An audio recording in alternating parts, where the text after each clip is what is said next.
Get out of here, phone. Over there.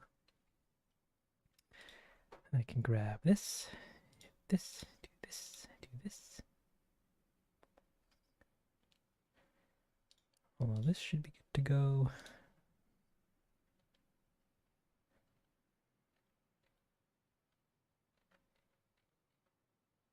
Cool.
That should be good to go. And then I can play some tunesies. Yeah, tunesies.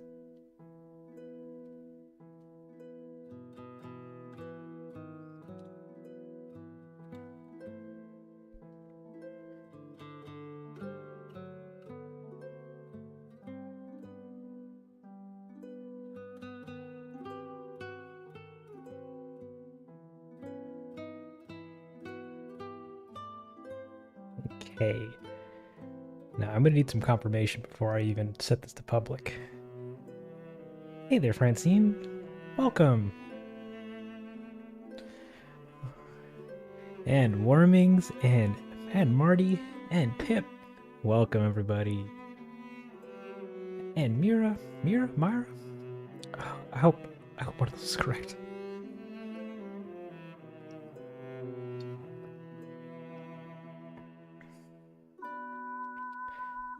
All right. You guys have given me just enough confirmation that this all seems to be working okay. I'm gonna flip it to public. Oh, baby, I can't wait to talk about that briefly. All right, let's get this going. They're both correct. Oh, no.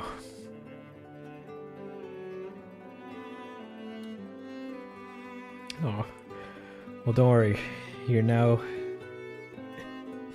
get this voice for the next 4 to 7 hours. Hopefully not 7. I don't want to be on here forever. Hey there, Breeze. Just need furry. Hey there, Ert. Hey there, Carson. Hey there, XD. Hey there, Hog. Hey there, 8 Dice. Hey there, James the Great. Oh no. Hey there, Waddle. Hey there, Libby. I don't know how to pronounce your name, I'm sorry, but welcome. And Shmeep.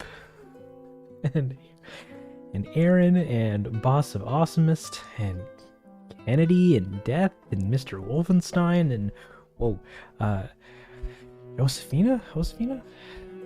And I don't know, and Shiru, and Chicken Dog, and Sailor, and Sophia, and Tatum, and Logic, and Rain, and Lola, and Peanut, and that one dude, and James the Great, and Lucas, yeah, and Crazia.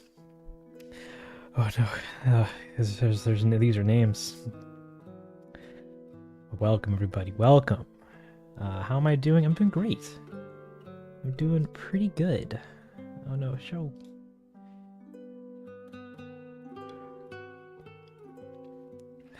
Beautiful. The vids, the last one posted on Reddit, binged them all. Oh nice. Thank you for coming to the YouTube.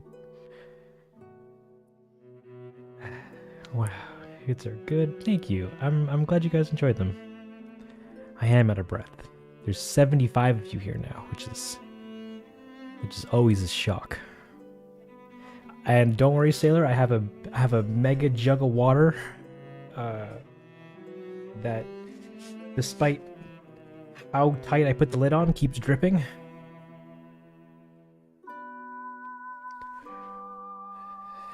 It's 4 to 5 way through. Yeah, crazy. Yeah, excited to see more of the awesomeness. Amazing, amazing.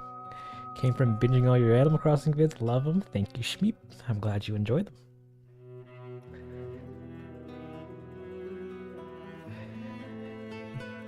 Huge fan. Good stuff. Oh, don't call me Daddy Densle. I am but a man.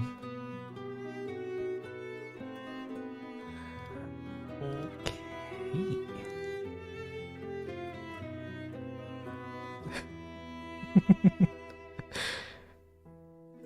You're welcome, Lola.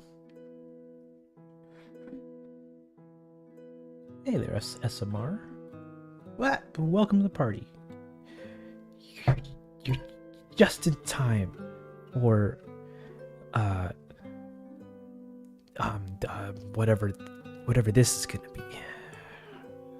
I have no real script for this stream, but we're gonna try. We're gonna make it fun.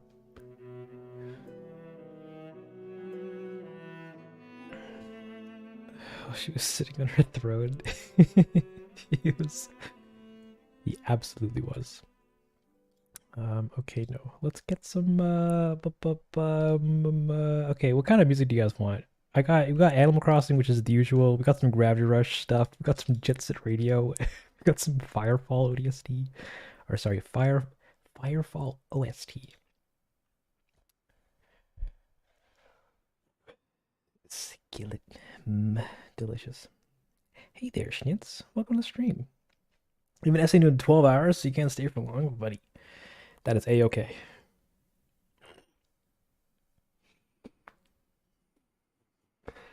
Pietro needs revenge. He'll get his. Don't you fret. All right, give me the goods. Music, play all. You guys are gonna get a random assortment of tunes. It's most likely going to be 80%, 90% Animal Crossing. Yeah, it's gonna be 90% Animal Crossing. No, I want you to shuffle it, please. Do the shuff. Play library shuffled. Whoa, not that. I want this library shuffled. Play all tracks. There you go. There we go. Yes. No, all this shuffled. Hold on. Sorry, I'm doing the dumbs. All right. Okay, I guess I can begin. Hey there, Lilith. Welcome to the party. Okay, so I'm gonna swap over to where is it? Do it to this. All right, guys, welcome to the live stream. You guys are just in time for the party that is going to be what we're doing today. Today is a director's commentary for the latest video, Time Traveling Designer. I'm gonna be mainly just opening up the files and the project and showing you guys what it was like to put this together. You can throw some questions at me if you'd like on how stuff is made. This is mainly just like technical stuff. Like oh, how did you do that one thing in Blender, or like how'd you make the song, or like how did you edit the video, and all that fun nonsense. Like we're not really doing any like lore stuff in terms of like I'm not gonna be like I'm not gonna be like confirming theories and stuff from people. That is you do not want to hear that from me. This is purely mostly just techno babble. Thank you. Oh, I don't know how to pronounce your name. Zupkum. Thank you so much for your donations. I saw the first one. I didn't say anything at the time, but I do appreciate that. Thank you. So yeah. Oh, I remember you, Bingus. The fast streams. Welcome back. yeah, keep your lore questions till I guess the end of the series, because I'm you're not getting answers from me. No, sir. Get out of here. Well, at least with that. But if you want to ask, like, oh man, how did you upres his mask files? Then I'm down to talk about that.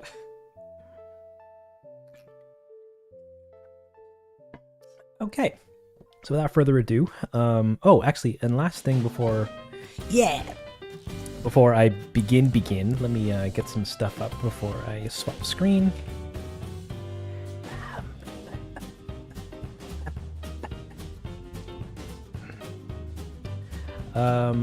Hold on. Here we go. Okay. Actually, ooh, and the other thing. Let's go to this page. This page? No, this page. Hold on, we're almost there. Don't worry. We're just about to begin. We're just about to eat our sweet stuffs. All right. Probably turn this down a whole bunch more.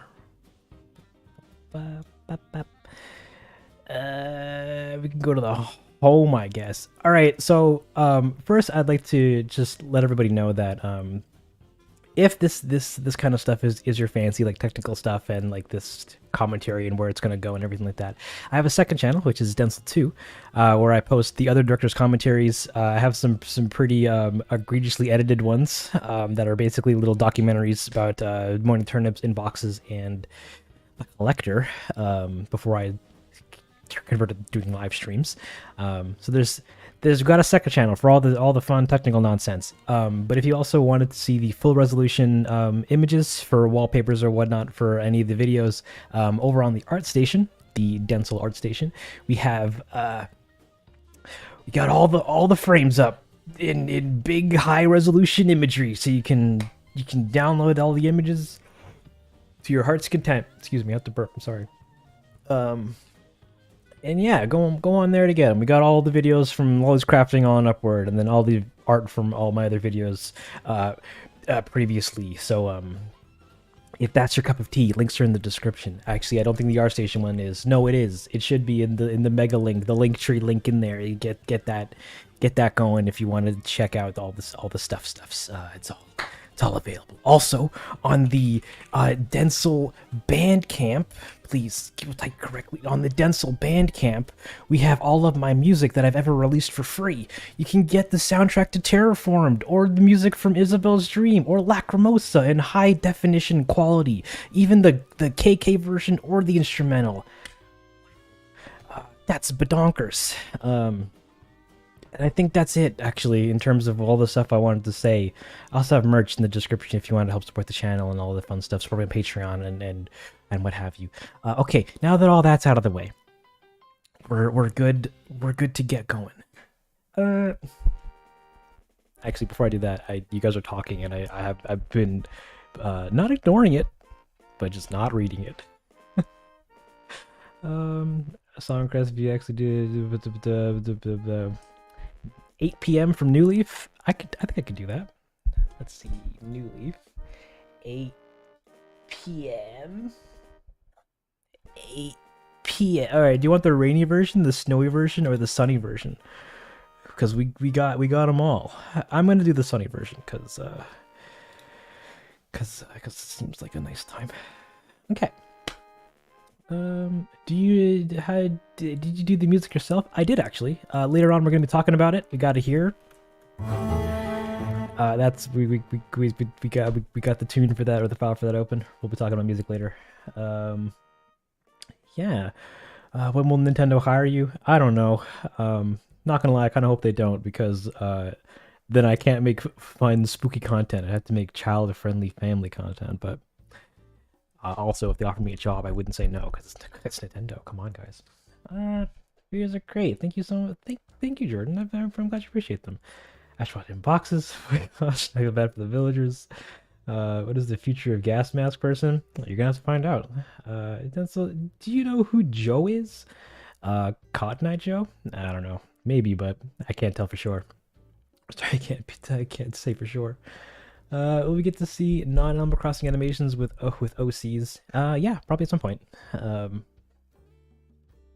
Yeah, probably at some point.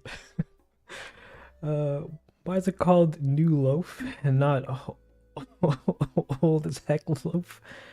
Yeah.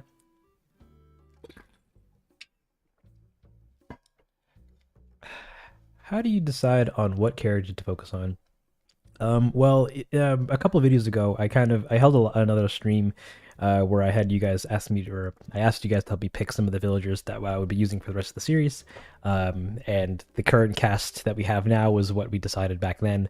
And now I just kind of pick every now and again, just the ones that I think would be fun to have more important roles in the series. People like Pietro, Raymond, Dottie in the last one. Um, I try to give all of them kind of like decent amount of screen time, but for the most part, it's just like we eventually need a star or need a couple stars, and then we just kind of let them do their thing. Post when there's an opportunity. Ask your questions just whenever. Ask for everybody. If you guys have questions, just throw them out whenever you get them. Don't ask if you can ask a question because there's a high chance I might miss it when you actually do post it. Okay. Animal Crossing isn't real. Oh, sure it is. Super starter fruit tree. Apples, I guess. Why would you put hand sanitizer on a cut? To disinfect it, I guess. I don't know. Can you put Canberra the koala in the next vid? Sorry, buddy, I can't take requests anymore. The request gate is unfortunately closed.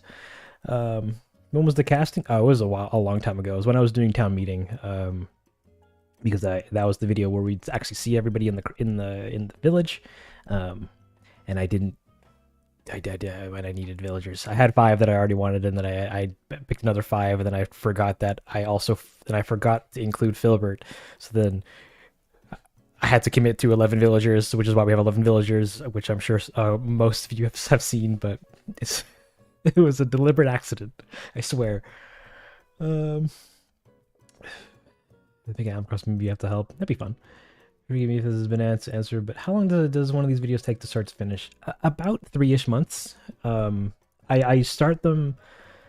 Whenever I start them, I also live stream things here and there, and then usually I'll kick off production with a live stream, and then in about 3-ish months we get another video, and then I try to live stream throughout them, and just to show that they're being made. Don't worry, it's a good time. Who's your favorite Smash Bros character? Sora, let's go. So your character seems ominous. Is the series meant to be like a bleak interpolation of the game and how our avatars interact with the game? That sounds like a lore question. I'm gonna have to say, whatever your best guess is correct. When will Town Meeting Part 3 come out? Moving on. So would you consider accepting a deal with that fully animated your whole series, composed by the best composers and writers in the world? Sure, I guess. Like, Nintendo owns the IP, so it'd be up to them, not me. Where does the name Densle come from? A very young age. I was trying to make a RuneScape account one day, and then Adam was like, Denzel Washington's a pretty cool name, and then misspelt it, and then have been using it ever since.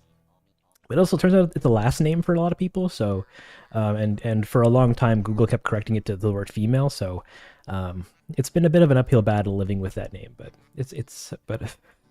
but I enjoy it. At the crucifix and the Nook's Cranny part. Thank you. We ever do an Animal Crossing live stream where you go to people's islands? I haven't played the game in like a year, so unfortunately, probably not. I don't understand the ending of the last episode. Were the villagers trying to evict Mask Boy? I don't know. Maybe. Have you heard of our Lord and Savior Gex 2? Love me some Gex. He's so great. On every video. Oh, thank you. I very much appreciate hearing that because I'll talk about it later, but this episode's song was it was in the works for quite some time. By quite some time, I mean 3 whole days, but that's a story for an hour from now. Should I buy a Densle button? Only for feeling generous. I highly appreciate it either or, but just watching the videos and being around is just as valuable. Um, oh, thank you, Francine. Thank you so much. I hope you enjoy your stay in the music and community. Uh, why do players use switches? Because they're playing the game on the Switch. This is a Switch game. Hey, then, so what's your favorite Animal Crossing character? Ah, good old Jeremiah. Love me some little blue frog. Did you get any level 99 in your RuneScape? Oh God, no. I was not I was not good at that game at all. I played it for forever, um, but was not efficient at progressing in it at all. Uh, how long does this project take? Well, I've been working on it for about a year and a half. Yeah, we can speedrun questions. um, Densle, name the Densle's this perfect. You'll never change it. Ah, that's great to know. I was contemplating changing it before my channel blew up, but now I can't. So it's probably a blessing and a curse. But thank you, I really appreciate that. What character do you think should join Smash Bros? Goku. Hey there, Sadie. Welcome to the stream. What is your progression when the anime? Wait, what? What is your progression when you animate before the final cut? I'm gonna show it a little in a hot second, but it's storyboarding, then blocking, and then animation, and then lighting, and then rendering, and then putting it in the editor. The edit is kind of all is like fluctuating throughout all those processes. Don't worry. Your question will be answered very long form, but in a bit, in more detail. I love the animations. I love you, Sophie. Thank you very much for watching them. Is the island in the video based on your actual island in game? Funny enough, it isn't. My island in game is hot garbage, and that we'll leave it at that. I don't know if this has already been asked, but what program do you use to create your animations and music? We use Blender for all things 2D, 3D, and rendering animate. No, for all things 3D and rendering and animating and all that fun stuff. We use After Effects to do any 2D animation graphics. I use Vinci Resolve here, which is this program that we have open to do to edit the video in, and I use Cubase, which is this other program. No, this other program to do the music in, and I will explain how all these work in tandem in a little bit. Don't worry. Hey, they're crazy. Welcome to the stream. I love your Animal Crossing videos so much. They're so creative. Great to watch. Thank you, Foxfire. You're quite the gem. I'm trying to read these as fast as I can, but I'm terrible at reading. Did you first play Animal Crossing? My first Animal Crossing game was Wild World on the DS that I got sometime later. Actually, a friend of mine bought it for me at the time, and that's how I got into the series. Did you see the new Kingdom Hearts trailer? I did. Sora's shoes are gone. That makes me sad, but I'm still probably going to play it when it comes out. Hey, passing by the show to show some love. Great work. Thank you, Nintendo Academy. I appreciate you coming by. This might be a personal one. Answer if you want. Are you able to make a decent living off of this?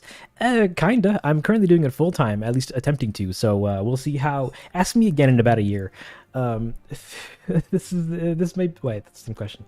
Do you feel burnout all the time? And breaks, healthy breaks are, despite what I tell people in the Discord, healthy breaks are used throughout productions. Where do you edit? In this program, DaVinci Resolve, the program that's on the screen now currently. I'll show more about it when I get into the minglings. All right, I'm gonna do I guess a couple more, and then I'll start talking, and then stop chat. Who/what inspires you to animate? Well, just my general love for effects and 3D and animation stuff. I love movies and the things that are done in movies. I also used to work professionally in the film industry, so this whole circle of creativity nonsense is quote unquote the calling. So yeah, now I just do it for myself and with Animal Crossing because it's fun.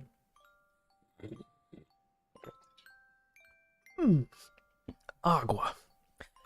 You should put your videos on movies, like movie screens, or like they splice Time Tough and Designer into like the next Infinity Wars or something, and then everybody has to watch it. Okay.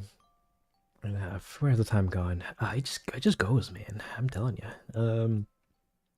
3 animations to stellar, and you keep it if you get tired or burnt out. I understand the hey, animating is sure hard, isn't it? It can be. It's very time consuming.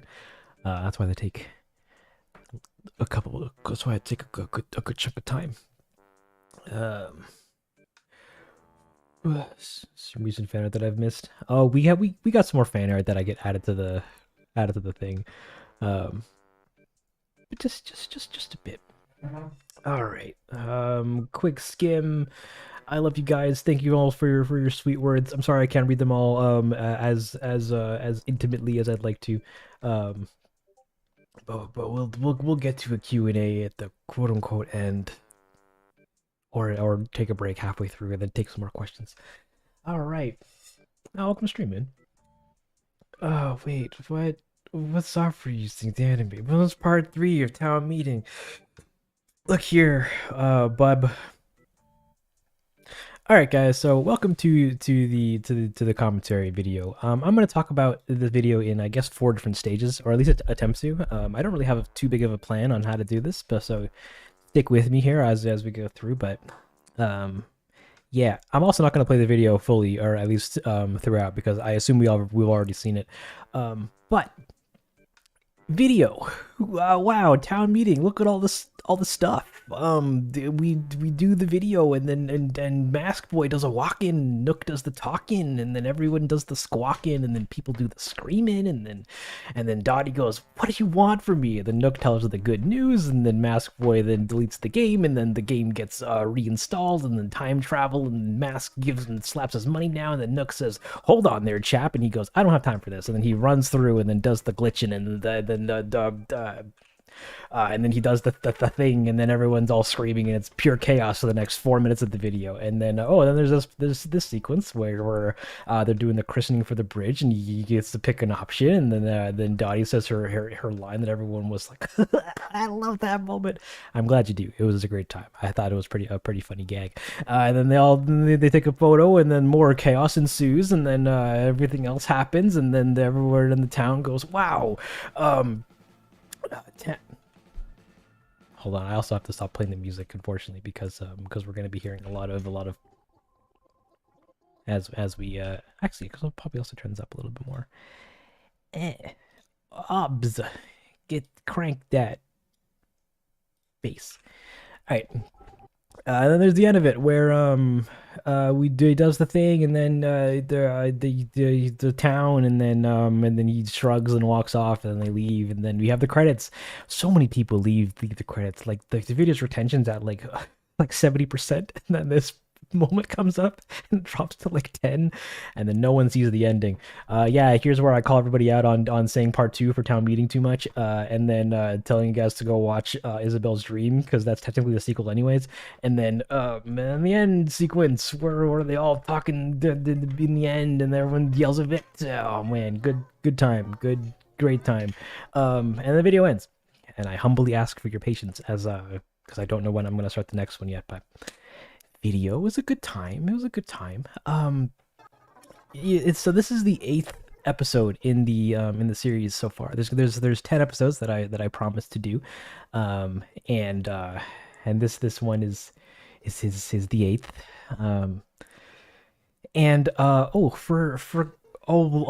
The idea to do this one actually was on my mind for quite a while. Like I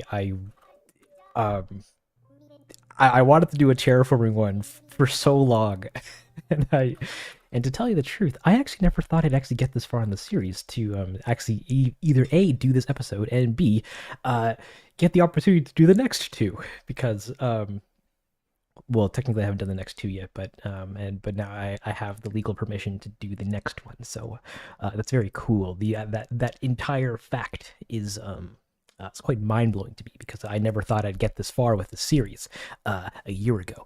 So thank you, everybody, for watching the show, for commenting, for sharing it with your friends, for making it as popular as it has. That's very cool. Yeah, it's a good time. I'm enjoying myself. I think the series is pretty fun to work on / make, despite Tom Nook being so fat that he can't actually bring his hands together. Actually, I made that joke with Roll. Some some point way later in the episode. Where are you? Where are you? He does right there, right there. He see guys. He tries so hard to grab the thing, and he can't reach. He can't reach.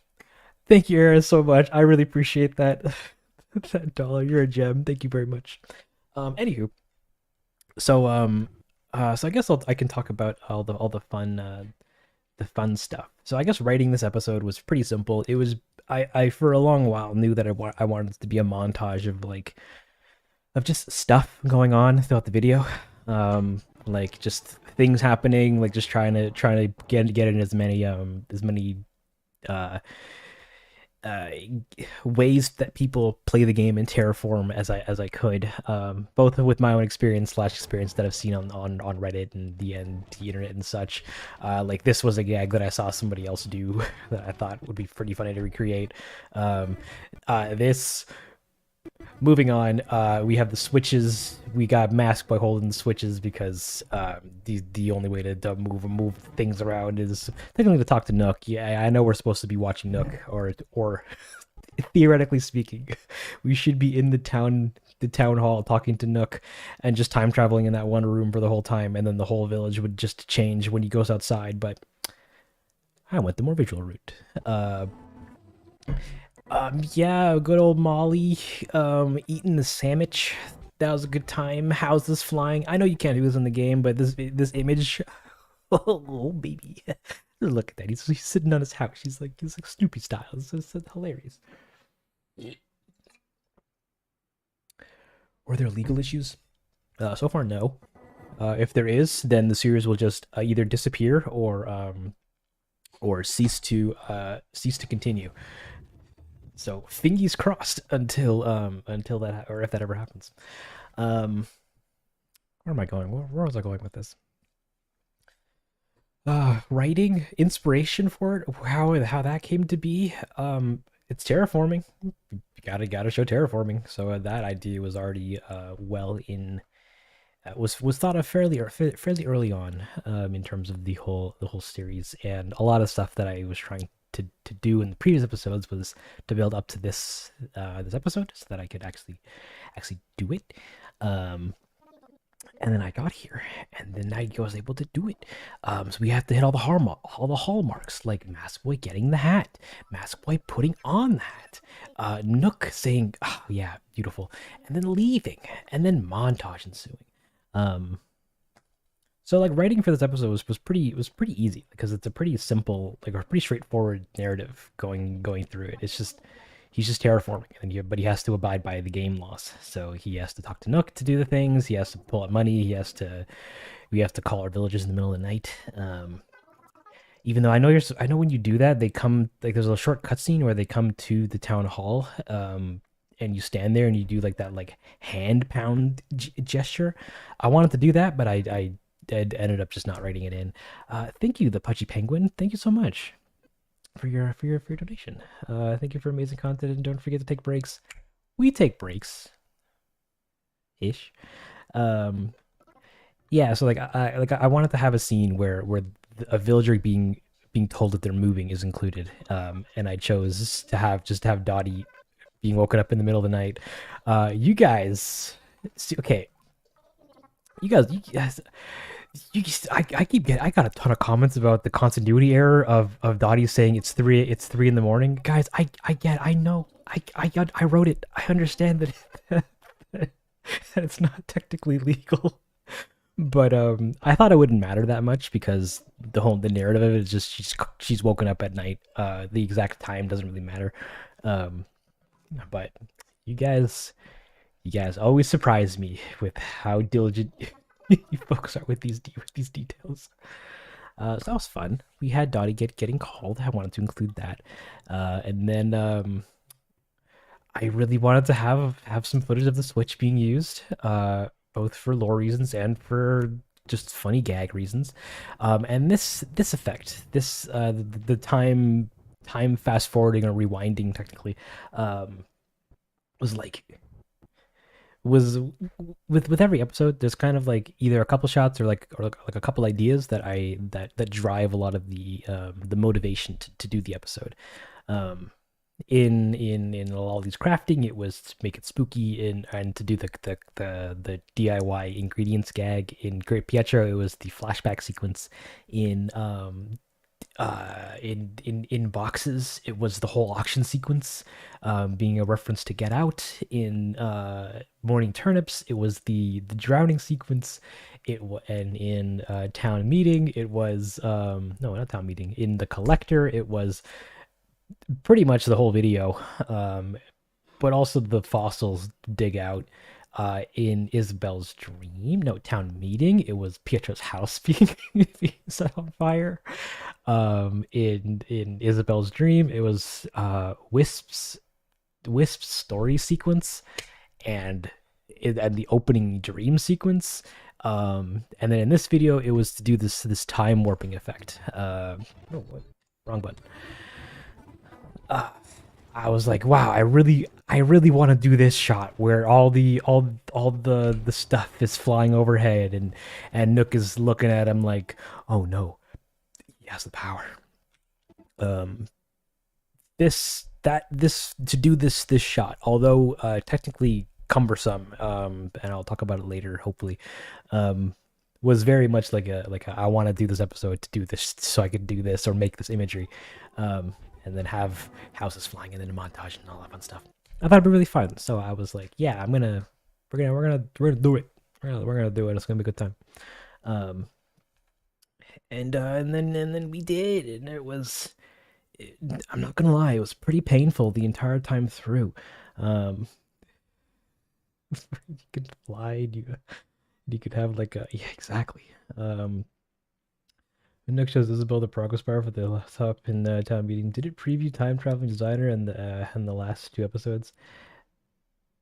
That sounds like you want me to explain Easter eggs, which I don't think I did even to begin with, but I don't know. I feel like Phil should do a video of Mask as identity. That'd be pretty fun.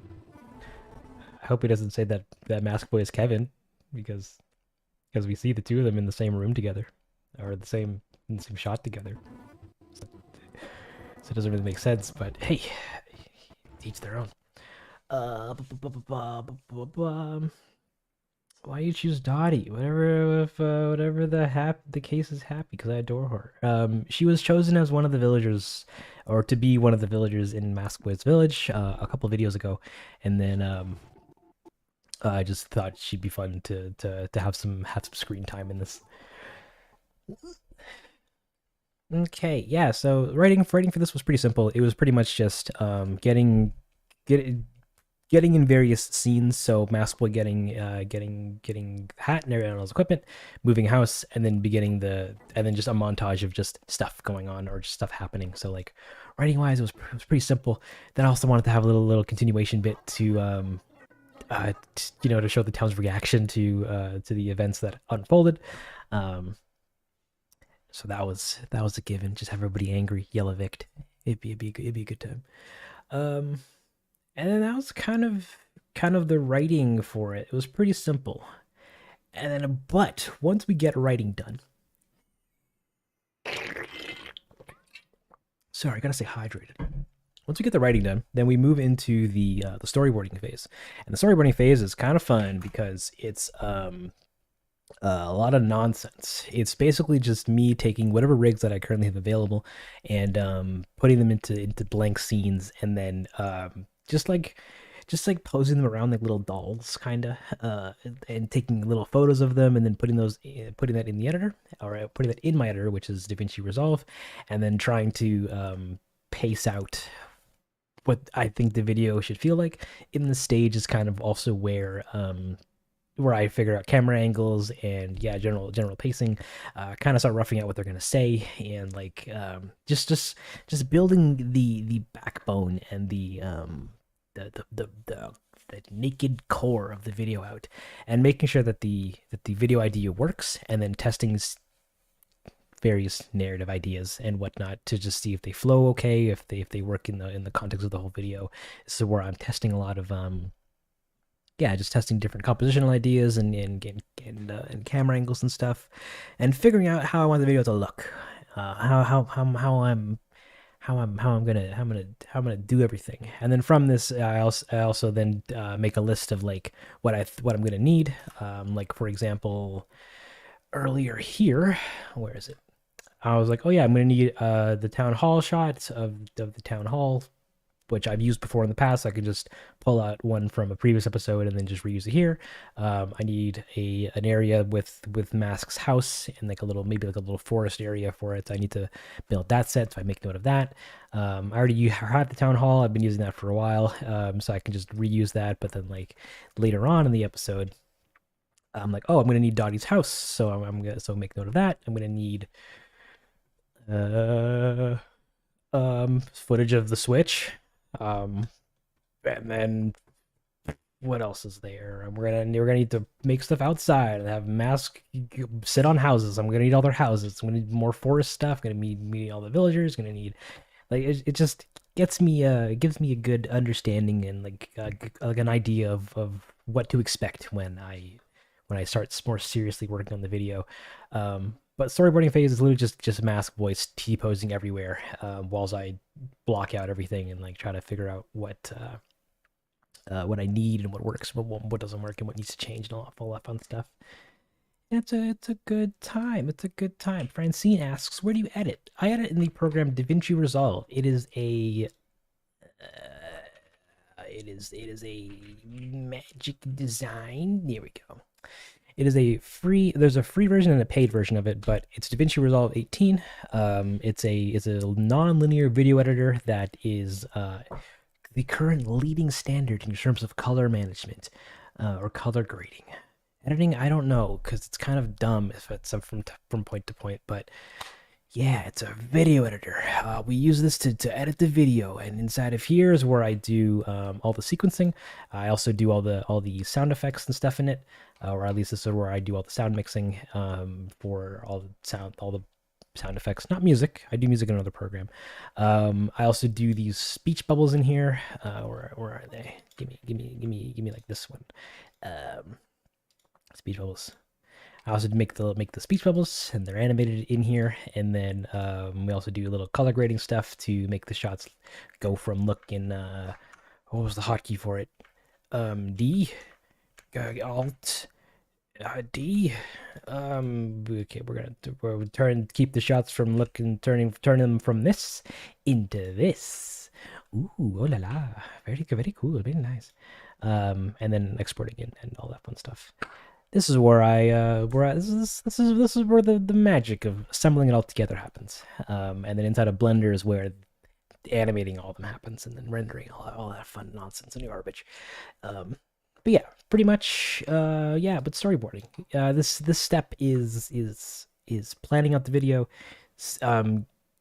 essentially just turning the script into actual visual noise or like into a visual representation as sloppily and as quickly as possible. Storyboarding usually takes 2-ish days, maybe 3-ish days of just roughing stuff out, putting characters in, taking a photo of them, putting them in the editor.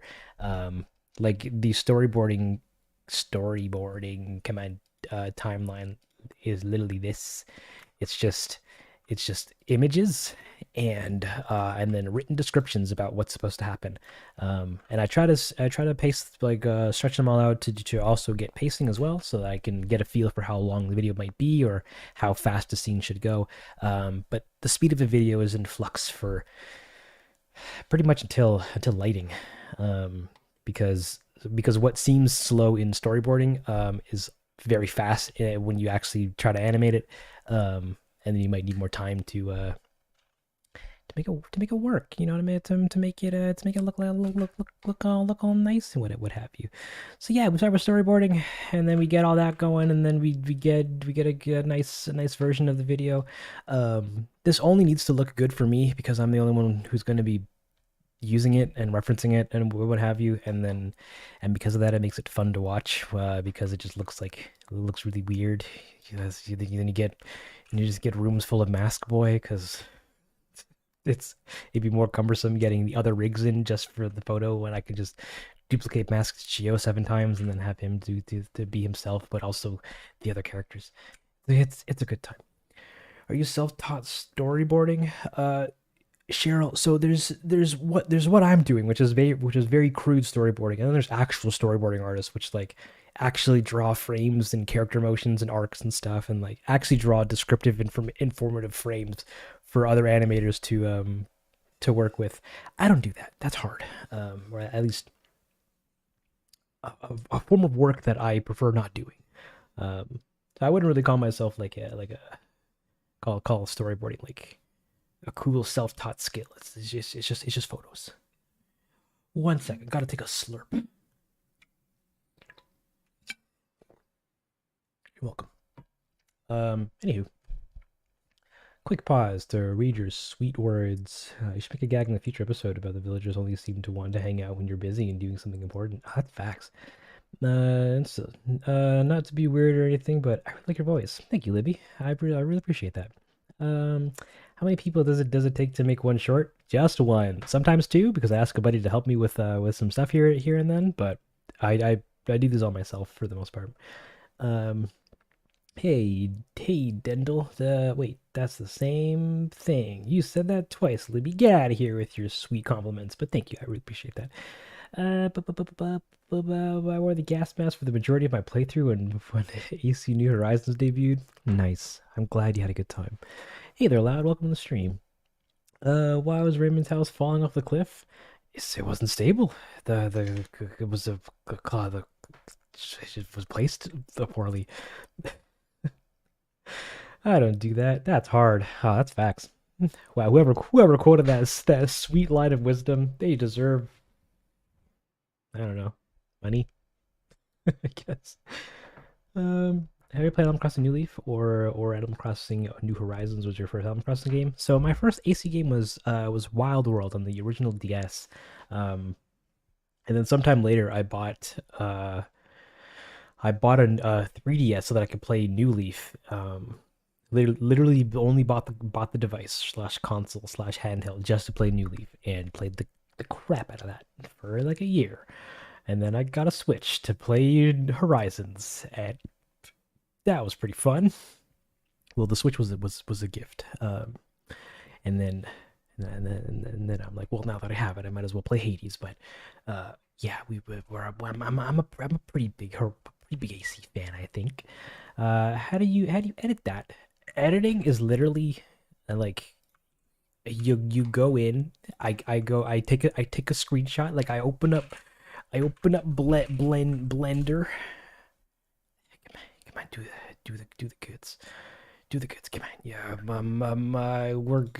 Give me. I will use this. I open up Blender. I add a plane. I add a sphere. This is Mask Boy, and then and this is Tom Nook, and I go, all right, we're gonna need a camera in here. We're gonna need a camera. We're gonna want to put the camera like in a nice frame where they are, and then do a little bit of that. And we go, sweet. I take a screenshot of this, and then inside of Resolve here, I then take that image and put it in. I go, great image, and I make it as short or as long as I need. And I do another image, and I set it up and do another image, and I go, all right, storyboarding. we're we're making a video, and then I do that for the whole video with all the shots. And then it helps me figure out all the fun stuff. You're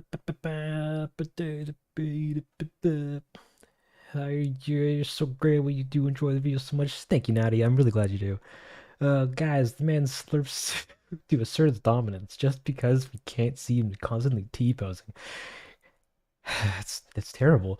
How do you get audio from the villagers speaking without the background noise? Ooh, that's a big question, and a question that I love to explain and show, but that's gonna have to be talked about in the audio phase a little bit later.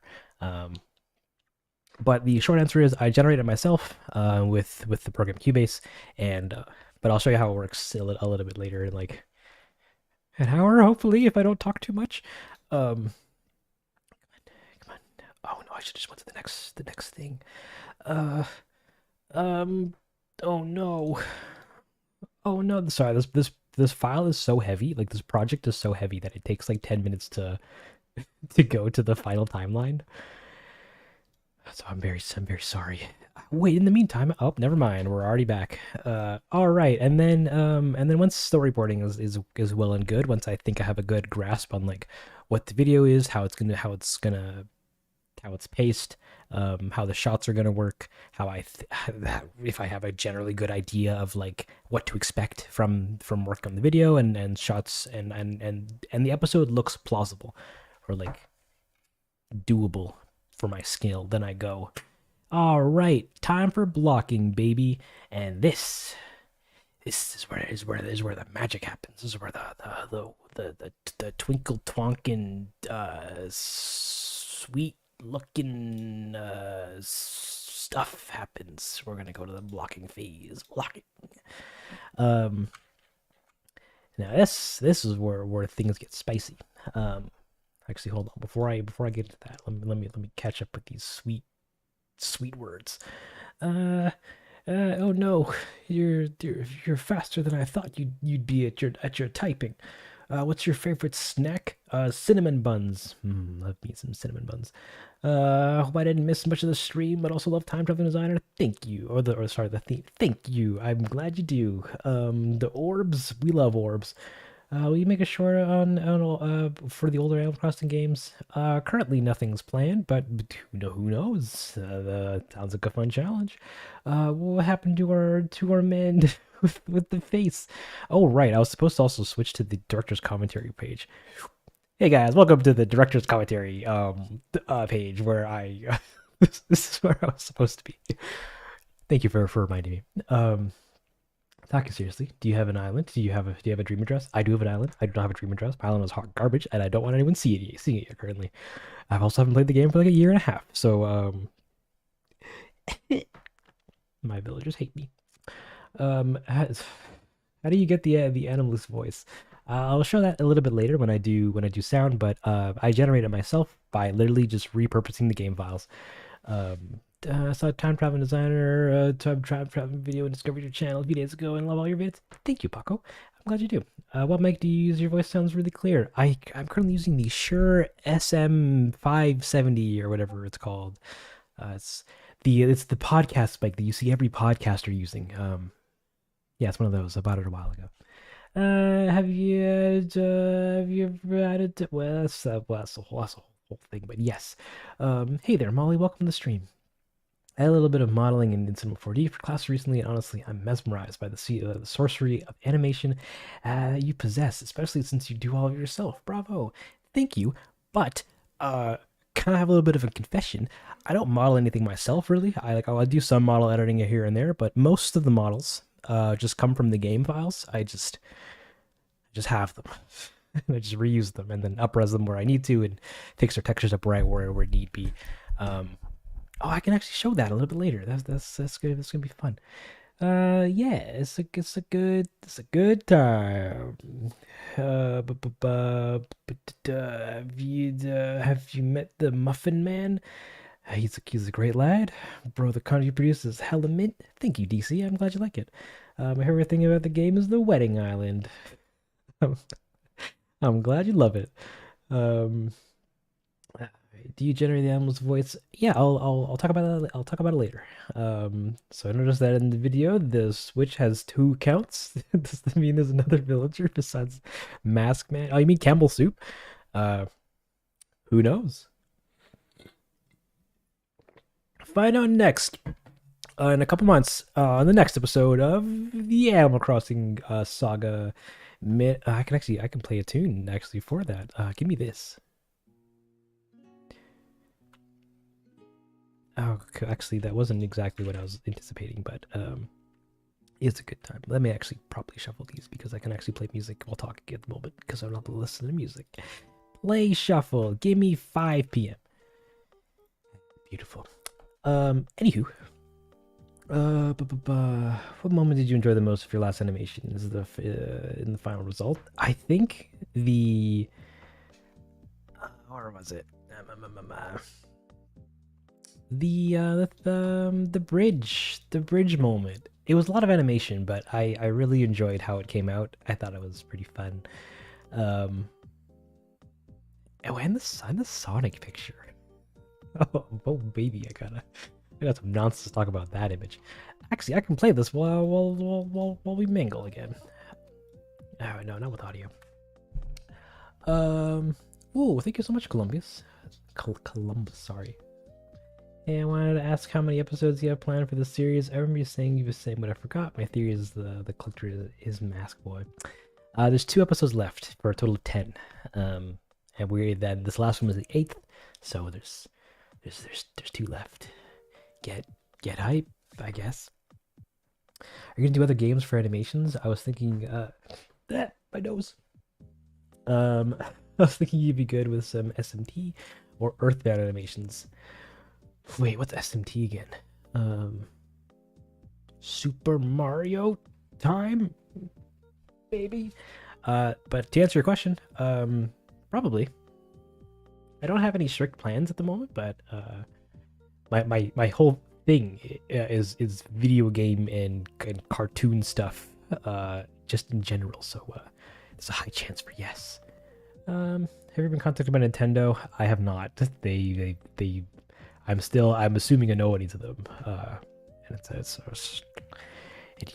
they're at their time.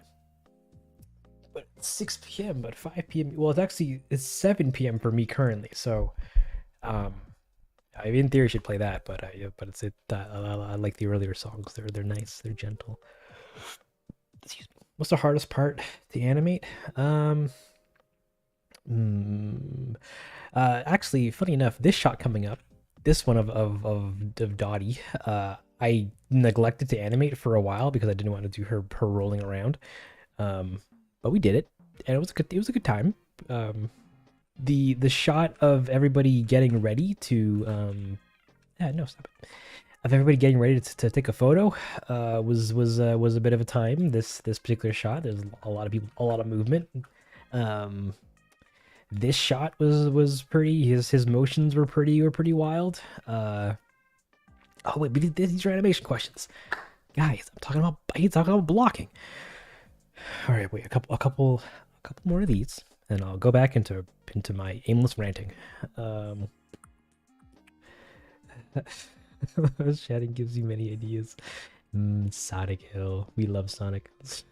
Stop calling it Picasso art. Oh, that's garbo. So like how I captured the villagers' snark from the old games and the sweetness from the new ones and all at once. Nice, thank you, Ada. I'm glad I was able to achieve that. Do you think Animal Crossing New Horizons better than New Leaf? Hot opinion, but no. I like New Leaf a lot more because there was more to do, but New Horizons was a step in not a wrong direction, but not the direction I thought it would go. But yeah, it's a good time. I enjoy it. Can we expect something involving Jeremiah? Probably. I'm not gonna say how or where or when, but I'm not saying no. You skipped it. It means that Kevin is Mask Boy. Okay, this is the one piece of lore I can confirm. Kevin is not Mask Boy. The first episode where we see Kevin is the same episode where we also see Kevin beside Mask Boy. So, unfortunately, they're not the same lad. But keep the spirit alive. I'm sorry. Where'd you go to school for what you do? I went to a local college of mine for animation in 3D, but that was many years ago. Afterwards, I started working. I worked professionally in the VFX industry as a layout / camera tracker guy, which is pretty much just a fancy way of saying I was a technical camera animator and shot setter upper guy. And yeah, that's what I did for for quite some time, and then now we're doing YouTube. At least we're trying to do YouTube for a bit. And if we fail, then I will. I guess I'll just retire and then become a janitor. That sounds nice. Okay. Configuration for your PC. We got a 3090. Fun story about that later. We got a Ryzen 5950X as a processor. We got 64 gigs of RAM, and we got like 4 hard drives. 3 of them are SSDs, and one of them is a regular fat hard drive because of another story that I will talk about later. But yeah, I built it about a year ago, and now it's my current main LAS. Actually, I'm gonna stand. Okay. So moving on to the fun next thing, which is blocking / layout. Give me 1 second. I gotta fix something.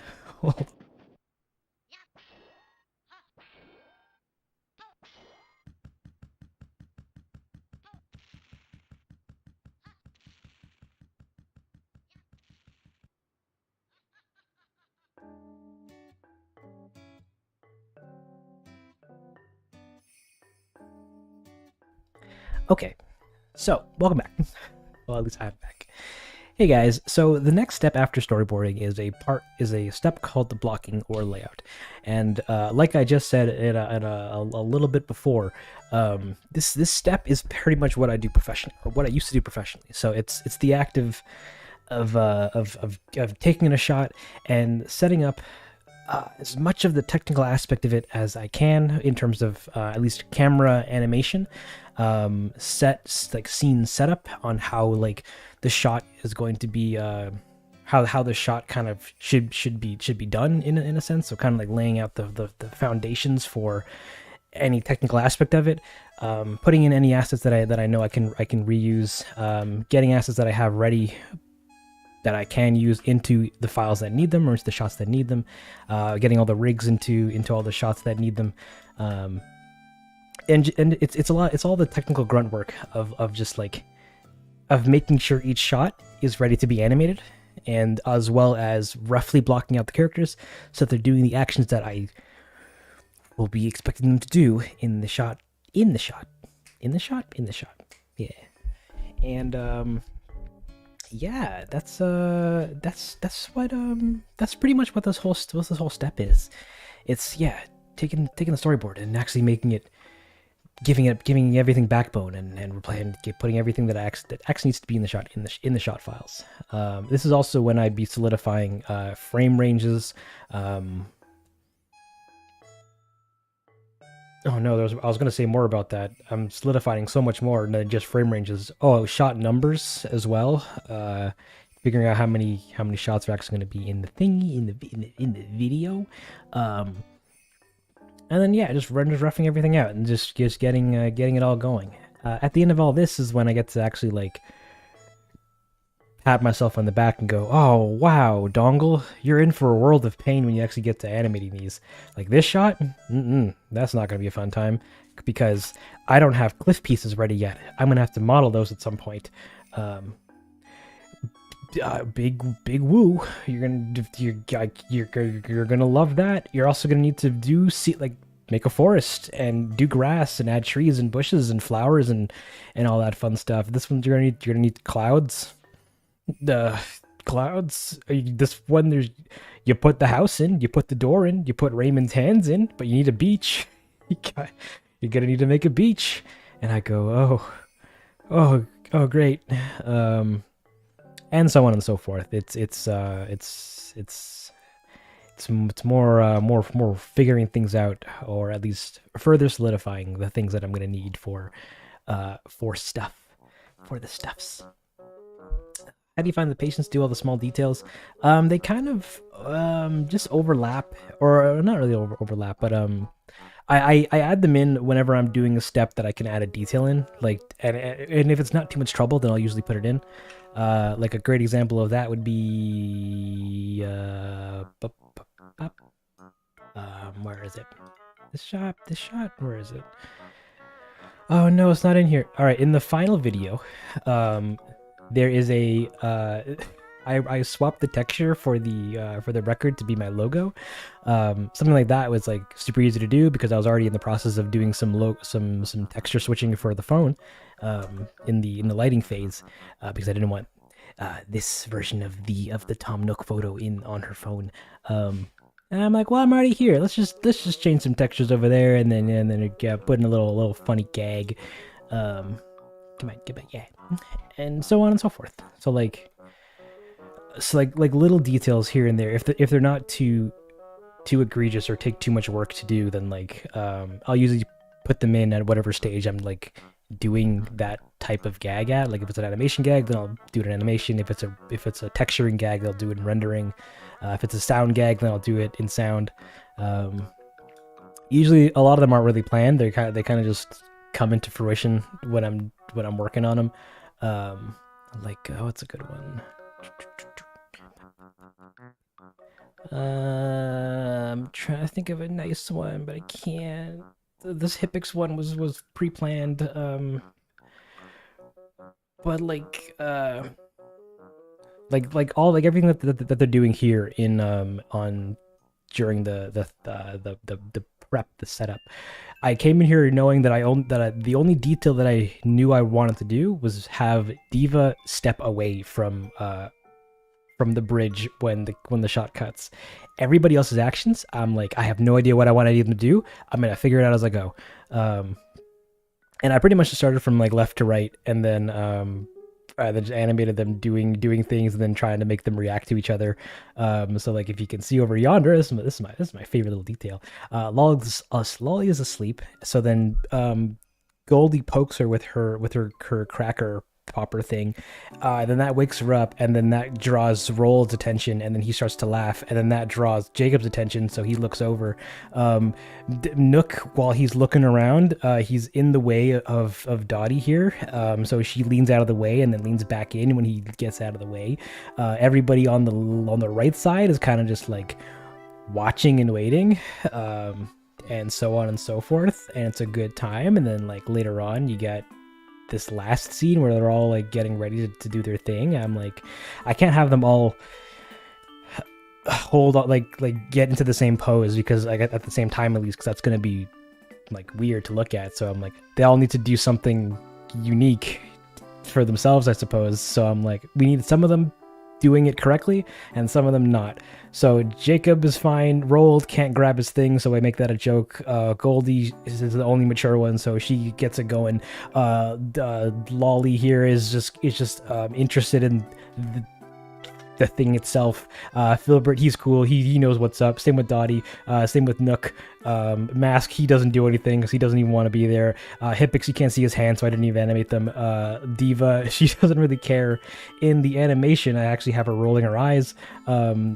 Pietro, oh man, Pietro, he's a gem. He lives his own life. Same with Molly, and Raymond here is checking his watch because he wants to leave. And it's like, it's stuff like that that kind of just gets thought of as we go. And then like these other images here, I didn't really have plans for initially in the storyboarding phase. I kind of was like, I just need 3-4 funny images that I can just put in sync with the music. And I'm like, I thought that'd be fun, so we'll just do them. But essentially, that's what the blocking phase is good for as well, because it also helps me kind of like figure out where I can cheat things, where I can spend less energy making doing a certain thing, where I should focus more attention on, etc., etc. Like I knew this shot because of blocking that it was going to be time consuming because it took forever to set up. This shot was really simple because it's just Harv just doing an action. And so on and so forth. Blocking's a good time. It's very slow, very tedious, but when it's done, I know what I need to do, and I know how much I'm gonna cry, because that's important. You can't just go in blind. Oh yeah, and we also changed this shot because I later on didn't want to actually have them helping each other up, because I'm like, it's hard to animate, or let's just not do that. Title, etc., and then this was pretty simple. It was just everyone's favorite Isabine doing Isabine stuff. Whoop, whoop, whoop, whoop, everyone yelling. I hate doing crowds, guys. Like doing Come on, come, get up. Doing this, having them all do a thing. I can't. I have to animate most of them uniquely because their proportions are all different enough that makes transferring animations from one to another not work, or at least be as annoying to fix than it would be to just animate them from scratch. So I cry. I cry really heavily, but I do it for you guys because you guys want to see everyone yelling evict.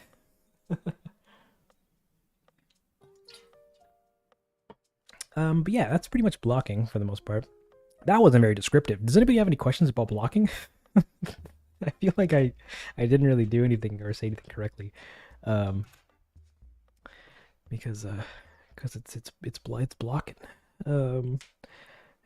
Nook, a play on for Tanuki. Hey, you learn something new every day.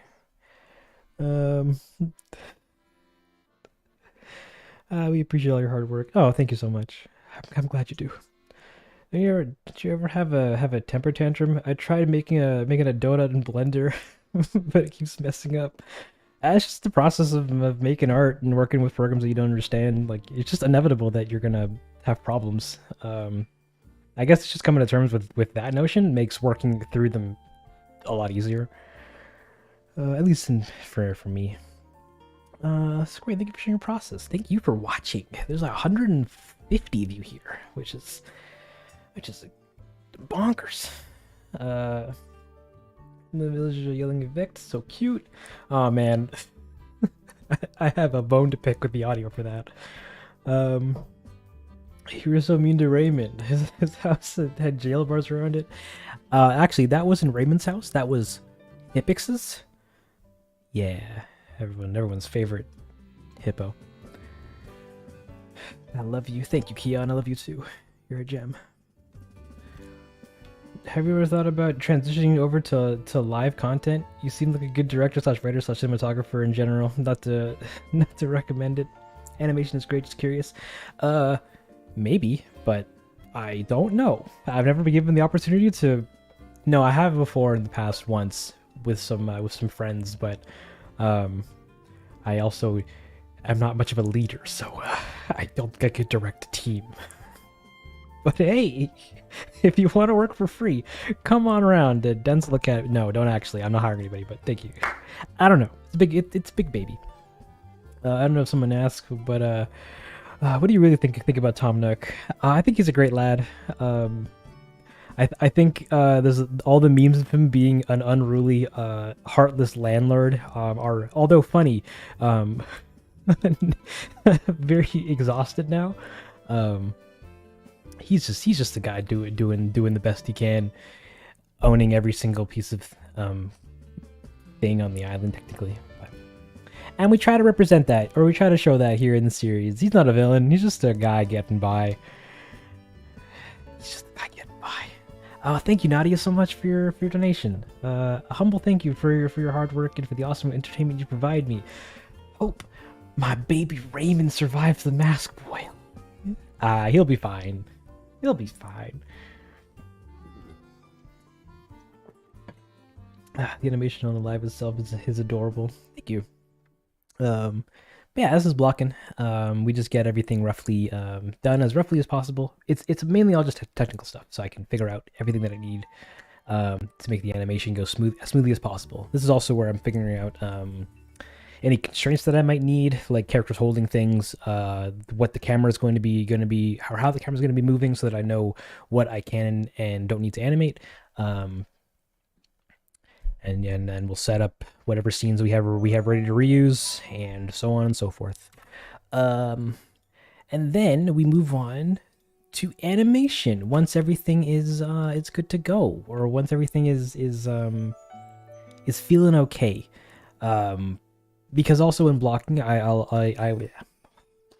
a mess, guys. I'm sorry, I'm stuttering so much.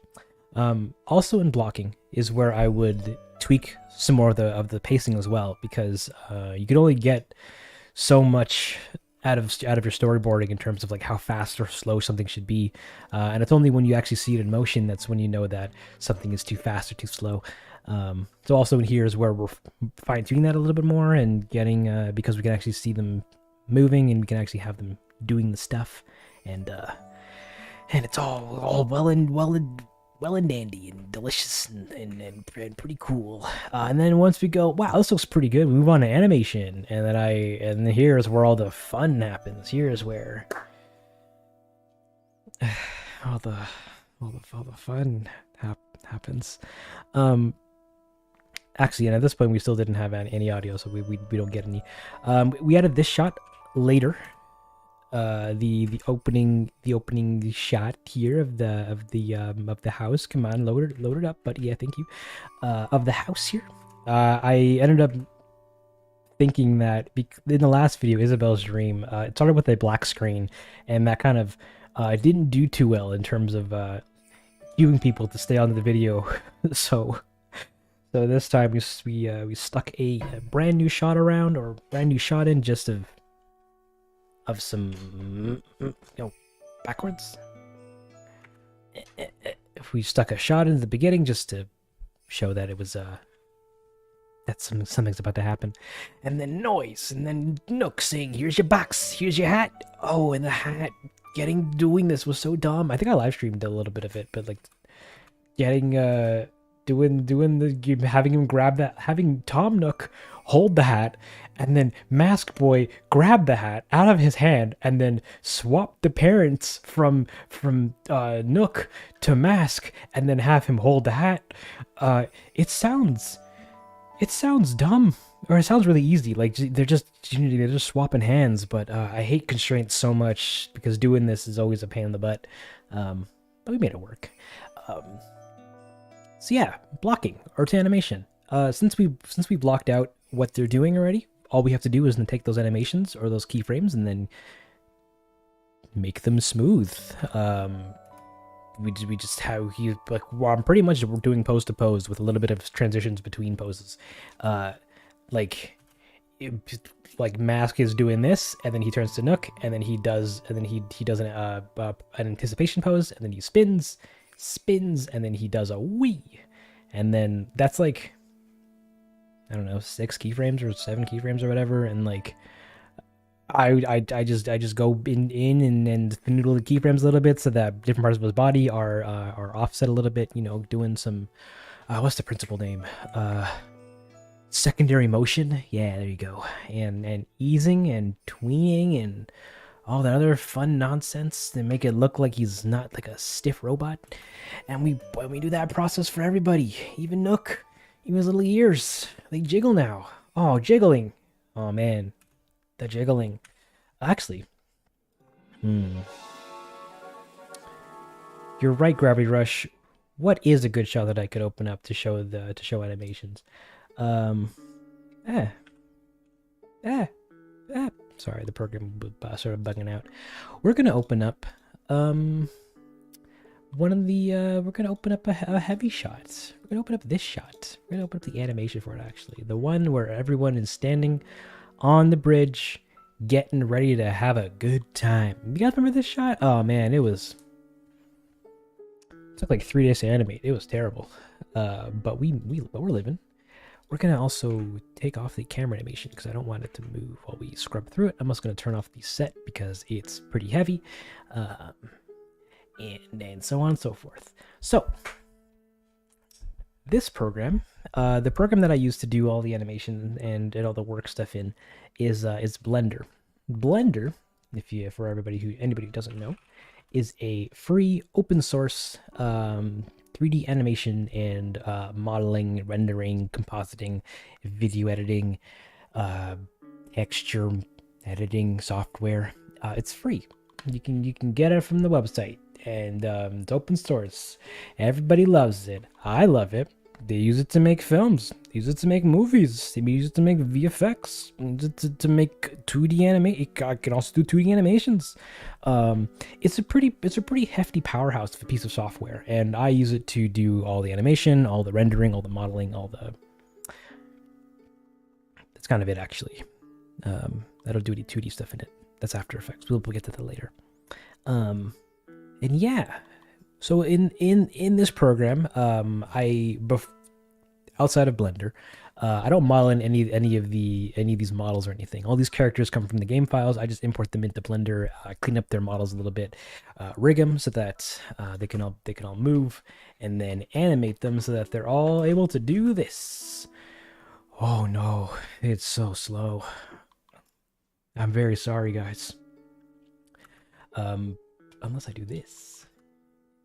It's not nearly any better, but that's fine. Yeah, we animate them inside of Blender so that we can blend their animations together, and it's all well and dandy. There is a total of 1, 2, 3, 4, 5, 6, 7, 8, 9, 10, 11, 12, 13 rigs here in this shot, and each one, we're gonna go to the animation tab. This is gonna look really complicated, and I apologize beforehand, but I assure you, it's not that bad. Okay, so we're gonna start with Jacob here. He's doing his Jacob things. He's looking, he's like, it's me, Jacob, doing the Jacob things. Where's your rig? It's here. Get rid of these guys.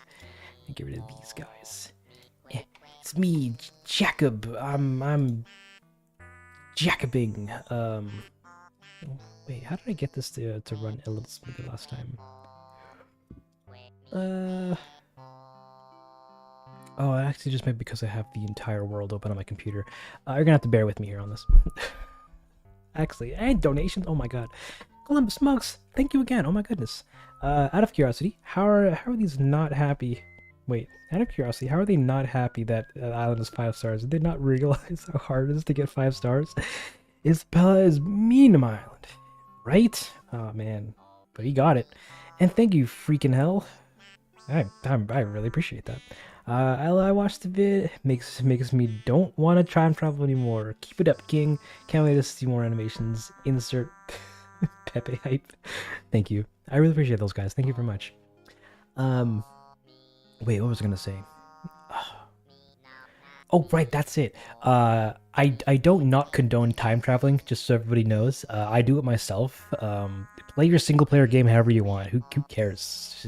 Time travel. It doesn't matter. But also, I'm an adult who has other things to do, so you know, I can't be out here waiting 7 years to move my entire village to the beach. But animating. So we have our guy here. And I utilize this aspect of Blender called the non-linear editors to do all the animation for all the animation in parts.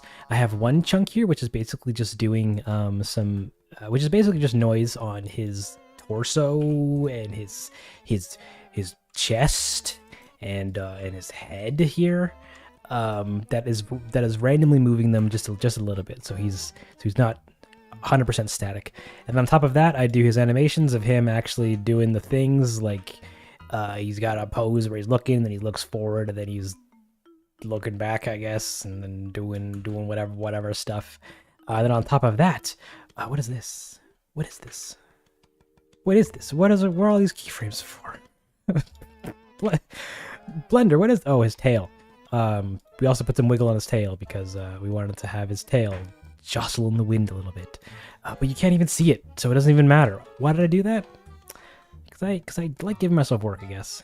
And we do that for pretty much everybody. You get next up was Roald. He's got noise animation for his body, and then some the action to actually do his action, and then whatever this was at the end that I forgot what he did. His torso did a thing.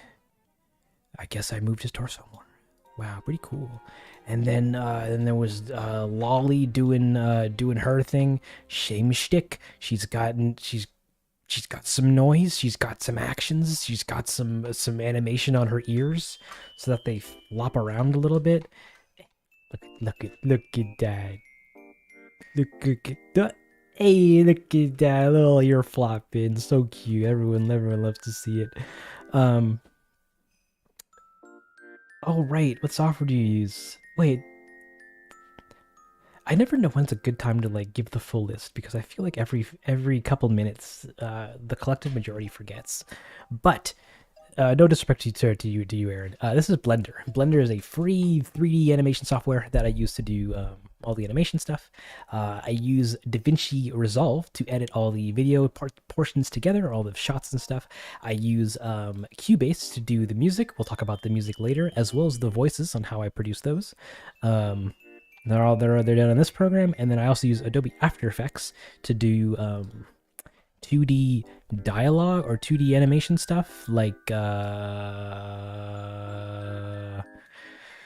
it's not in this particular version of the shot, but when he does the thing with the thing to pick the option for the speech, that was animated in After Effects, and then I also use Affinity Designer to do any 2D image editing that needs to be done. So things like texture manipulation and what's a good example of that? Right here, where it says Nookbook on Nook's laptop. That's not there in the original game. I put that in myself, and I just edited the textures for the laptop to add the word Nookbook, because I thought it pretty funny. Yeah. Anywho, thank you, El Rewind. Your videos give me much needed laughs. So hilarious, but also so surprisingly emotionally engaging. Thank you for your work. Thank you for watching them and being around, as well as your donation. I really appreciate that. All right, what was I doing? Talking about animation. Yeah, Lala's doing a thing, and then Goldie does a thing, and then she does she gives her a slap on the wrist, which in the camera looks like she's pretty close, but in reality she's pretty far, and doesn't actually touch her with her prop. But that's fine. We don't see it. It looks like it connects. And then what else is there? Then there's Filbert. He stands there going, "Wow, I have the power. I can do it." And everybody loves him. And then there's Dottie standing on the bridge. I animated half her body because the bridge covers it. It literally covers almost her entire body. That's great. Who else is there? And then there's Nookington who just goes, huh? It's fine. And then there's Mask who literally just stands there doing nothing. He's literally just noise animations. Where's your thing? Where are you? Where is your? He's literally just noise animations, just standing there, menacingly staring. You love to see it. It's Mask Boy, everyone's favorite character. Ooh la la. And then beside him is Hippix, who, I don't think I animated him much. I think just his head, because that's all you really see from behind the crowd. And then there's Diva in front of him, and she does like a little step back. She's like, I don't want to be close to this guy. With her fun. I can't give two rat behinds about this situation going on here right now. I just want to go home. And then who's beside her? Pietro? Yeah, he's pretty happy. He's living his best life. He lives by his own rules. We love me some Pia Pep. And we have Molly, who's just happy to be here. She's a gem. And then Raymond, good old ramen noodles, waiting for his cue. Wow, what a great time. All of them have faces that all need to be also individually animated, and to do the face animations for them, I actually employed a new system in this one. Where is it? Materials. In the last couple of videos, I had this like texture setup that would let me switch all of their face, either their eyes and their mouth, with the click of a button.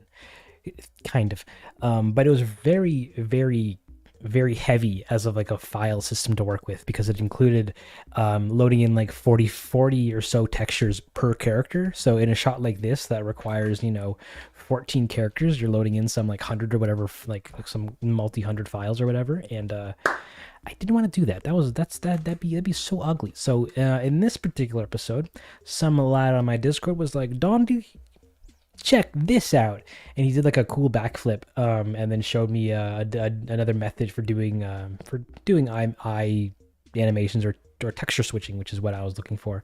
And I said, I saw this before. This is dumb. And then I didn't do it. And then sometime later, like a day later, I was like, oh, let me actually just try it, because it might actually work out. I did a test with I think with Nook, or no, I did it with Dottie actually. She was the guinea pig, because I was also trying to do set it right. I was also trying to rig a different rigging system, and one that would let me do more dynamic animation for things like flapping ears or tails for other characters. That didn't work out, but the face did. So then in this particular instance, it requires a little bit more work outside of the program, but it's a lot easier, or a lot, what's the word I'm looking for?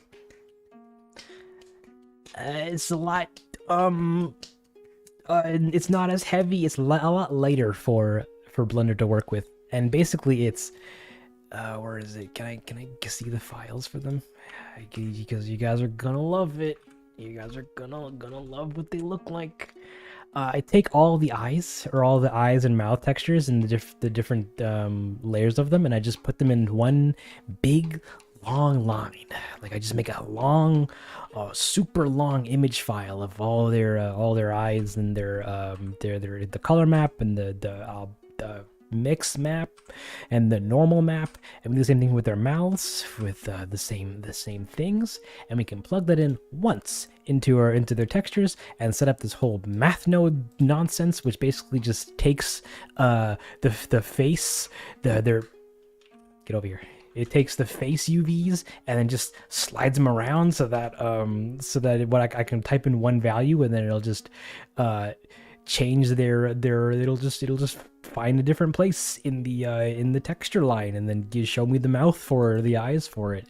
And it's a good time. Yeah, that's kind of it. I'll probably do a tutorial about it sometime in the future, showing how to set it up, and do it for anybody interested in this technique. But for the most part, I just watched this other video. Oh, actually, wait. Let me find it real quick. Yeah, YouTube.com. Blender texture switching. Yeah, this one from this guy. Go check this video out. It's same technique. At this part with the tile, but instead of making it a big square, I made it a line, so I didn't have to animate multiple values to get an eye thing. It's I'll make a video about it in the future. Don't worry. But it won't be anytime soon. I'm sorry. Columbus says, "Wait, are these villagers on your island?" Also, thank you for the donation, but no, they're not. The only villagers that are actually on my island are just Pietro, actually. I don't have anybody else. Yeah, just Pietro. And that's a big reason why he's in these videos, because I have him on my island. Also because he's Pietro, and there's a big meme culture surrounding hating him, so I'm like, that's gonna be a big point in the series.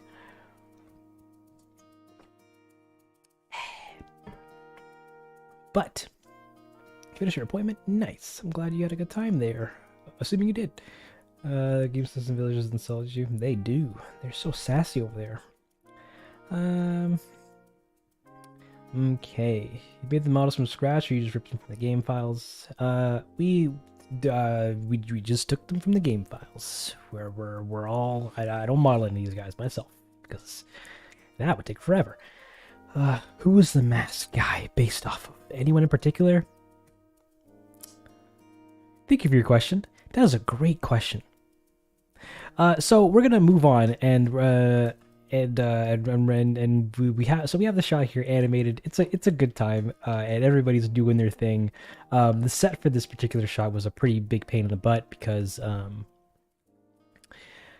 it didn't work for a while. Well, no, it did work for a while. It just took forever. I'm not good at making towns look nice, or like making pretty pretty villages. There was a time like a month or two ago when I asked Twitter, like, "Hey guys, send me your images of your villages so that I could sneakily use it for reference." Under the guise of quote unquote science, and you guys have some really good design chops. Oh my goodness, I could not ever replicate anything like that, in a video at least. So I tried my best. I tried to make the village look as ugly as possible, in the end shot, and not this particular one. We'll go to the final. We'll wait for that to open up. I tried to make the village look ugly, by covering it in a bunch of weeds, but everyone still said it looked beautiful. So, I'm at a loss. but that's the time. Come on, do the thing. Oh no. What other things I talk about animation? We animated the shots. Everyone had a good time. There isn't really anything necessarily interesting about animation. Oh yeah, this shot. How did I do that? Well, it's all furniture that gets thrown around. Like it does the throw. It's not ugly. The rendering makes everything look too nice, or it looks so right. That's truly is a curse. Holy control B. Yeah, all the furniture that flies up above. That was really neat because let's get rid of it. Let's get rid of all this stuff. It's in props. Blender recently, and by recently I mean like many whiles ago, updated the software to add a thing called geometry nodes. And geometry nodes is a procedural modeling kind of or procedural generation system in the program, and it's all node based, so you can do some wild stuff with it. I'm very not verse in how it works, but I was like, oh man, I'm gonna need to do a shot where like tons of furniture is like, rolling around overhead. How am I gonna do that? Geometry nodes, yeah. Previously in some of the other videos, I've been collecting furniture, like just the models of furniture, and me like and them being already pre-prepared. So in this particular episode, I'm like, all right, we're gonna take all the furniture that I've made or that I've gotten prepared in Blender, put them in a big folder in here, and then I'm gonna take how was it again? So it was we made a big sphere that's been subdivided a couple times, so it's a big cylinder that we smooth out a little bit, and then we displace it a little bit, and then we add some geometry nodes. And the geometry nodes, what these things do is it takes the geometry, it covers it this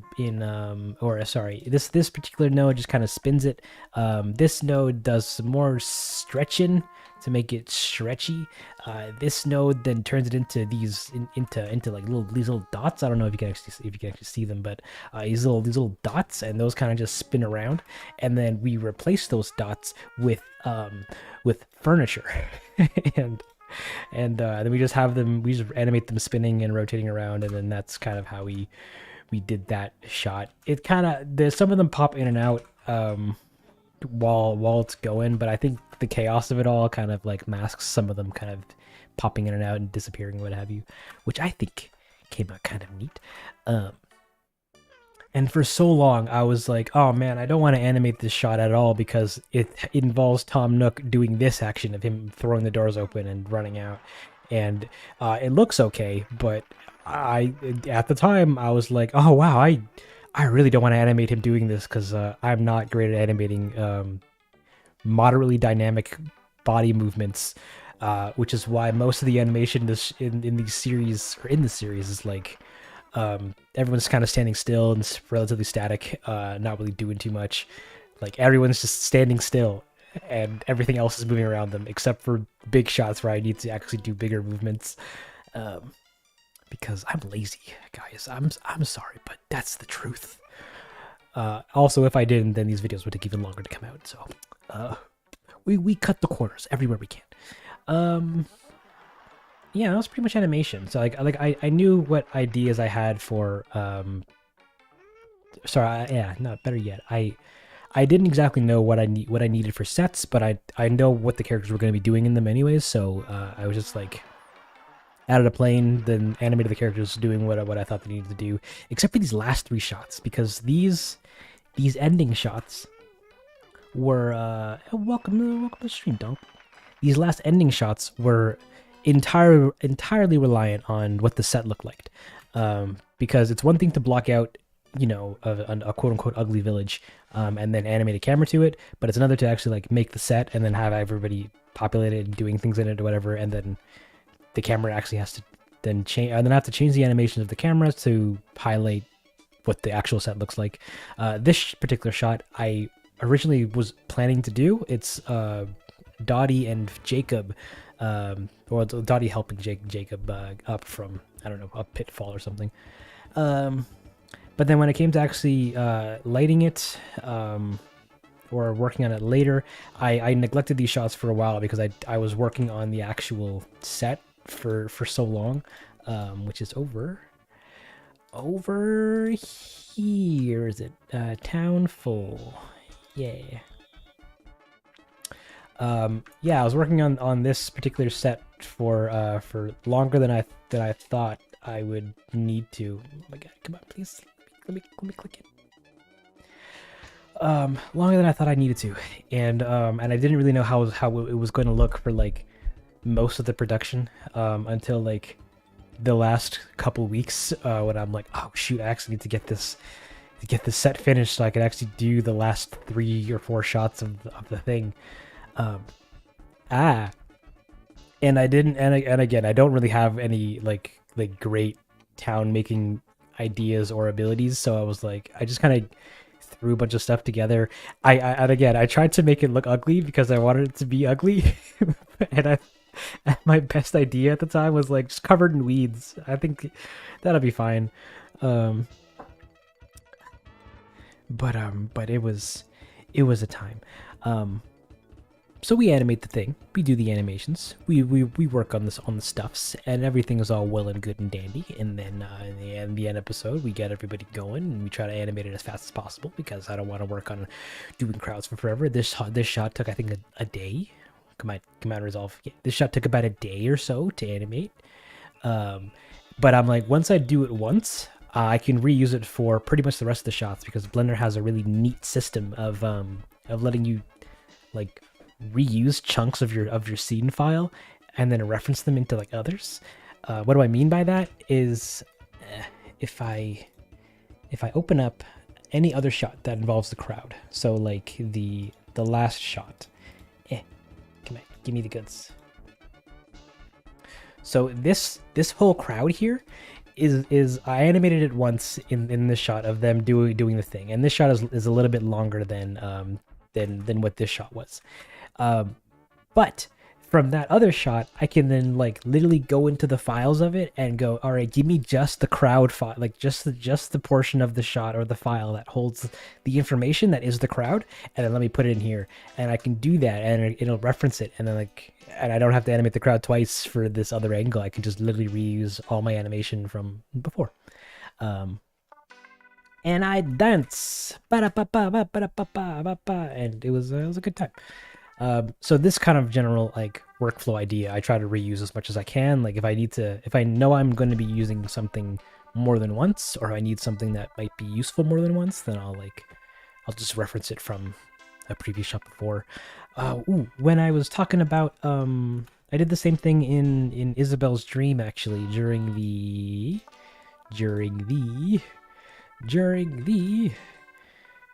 I would read audio. Get out of here.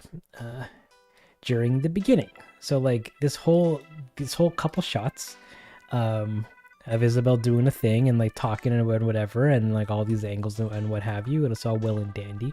I just reused almost the same shot fully later on when Wisp is when they're doing the same thing from Wisk's perspective.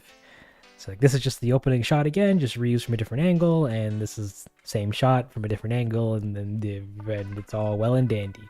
This one was, I think, custom because I needed to do the light thing, but this was just reused. This was reused. This actually wasn't reused. I had to make this from scratch because the angle that I was referencing was I'm sorry. I know this isn't a Isabel's Dream commentary, but just stick with me. This particular shot was made to camera, so Mask Boy is his arm is like weirdly wrapping around in like a big circle, so that I can actually like show up where it is and get this angle. And it didn't work from a side perspective, so I was like, oh, I'll just redo it. But then this shot where Isabel gets thrown and is tumbling away or whatever, full reuse. And then we just added their rigs in to talk and do the thing and what have you. And it's a good time. So wherever I can, I reuse as much stuff as possible because it saves a lot of time. Yeah. And then we animate, and it's all well and dandy. Before I get into the next portion, which is sets, I guess, and then rendering and a little bit of rendering. Does anybody have any questions about animation? Does anybody want to know how I did something, or like, yeah, just have any general questions? We're opening the floor. Q&A.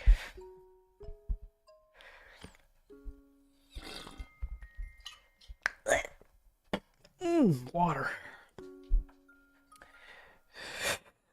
The way I talk is so cute. Thank you, Kyla. I appreciate that you enjoy the enthusiasm. What programs do you use to make this? Is this Maya? No, this is Blender, the free open source free open source 3D application. Download it now in a local Steam, Windows Store, or from the website itself near you. Water. Where you get the models from? I extract them from the game myself, or at least I used to. Somebody on Reddit ended up posting up the all the models and textures for all the assets from the game, and I've just been pulling from that. It's this big old list, this big old honkin' donkin' list of models. And it's got everything from characters to furniture to flowers to buildings and structures and environment stuff and the plants and all the models of the game. I just take what I need from this and make them look nice. Make them look as nice as possible. What made you do these awesome ideas of house flying? I just thought it'd be funny. A lot of the time, most of these ideas is just because I think they're funny. Even if they're like scary or like creepy or like thriller-esque, I'm doing them because I think they're funny. At least funny because they're being done in Animal Crossing, at least. That's a pretty big reason why this is like kind of has a thriller / spooky like essence to it, because like Animal Crossing is not that. So we just I think it's a nice way to mix things up. Hold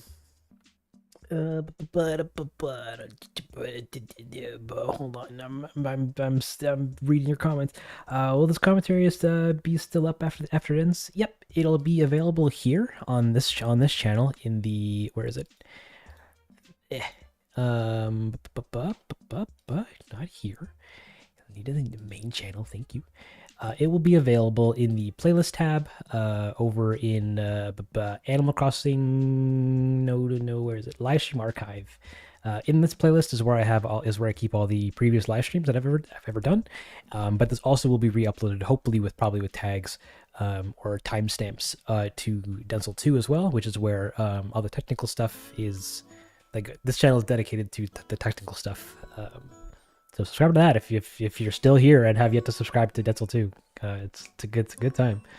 But yeah, this will be available to watch afterwards. Nice. I didn't realize how good Blender was. Blender is great. I highly recommend it.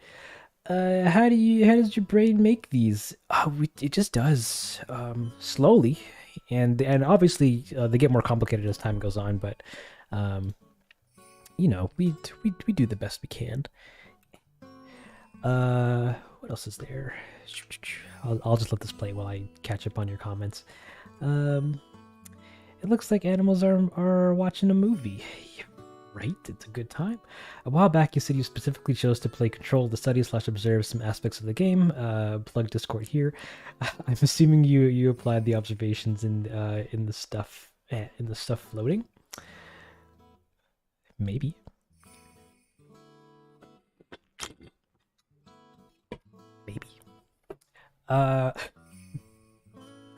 Did I do anything for Control reference this? I don't think directly, but I do love me some Control. Also, don't die from water dangle. If your water goes down the wrong pipe, raise your arms over your head to clear airways. Thank you, Dunk Meme. I will be sure to do that.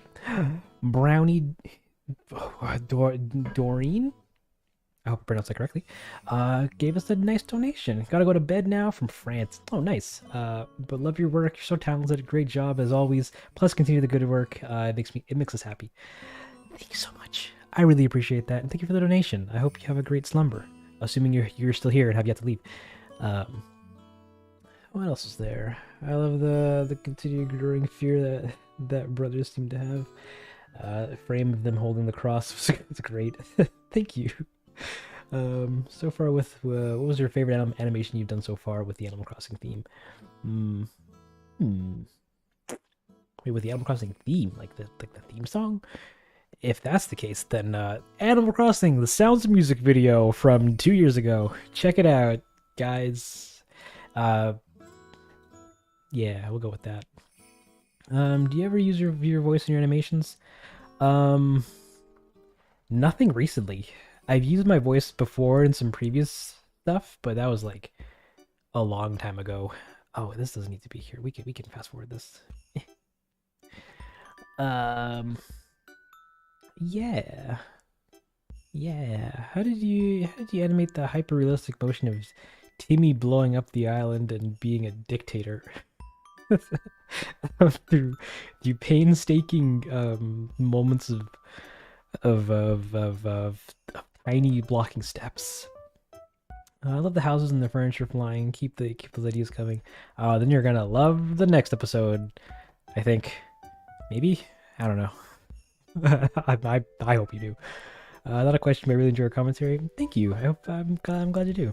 How did you do that? I don't know. We just do. But welcome, Mikkel. So what's the most heavy / complex scene? Yeah, what made it complex? What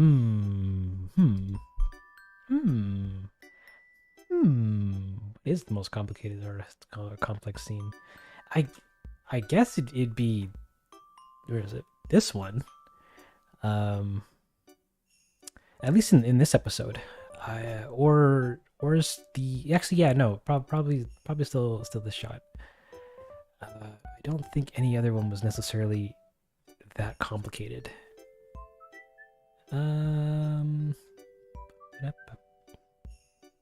Yeah, they're all pretty tame. Oh, actually, maybe the Sonic one.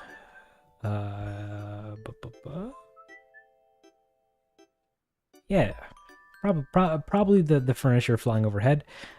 Because it had a couple systems that I wasn't familiar how to a couple effects that I wasn't familiar how to do, all kind of like coming together. Like it had some like relatively involved character animation that I thought came out okay. It had the furniture flying overhead, which required me to have to like gather like a bunch of furniture to make it look good. Also, the time effect of it going from day and night was a big pain in the butt.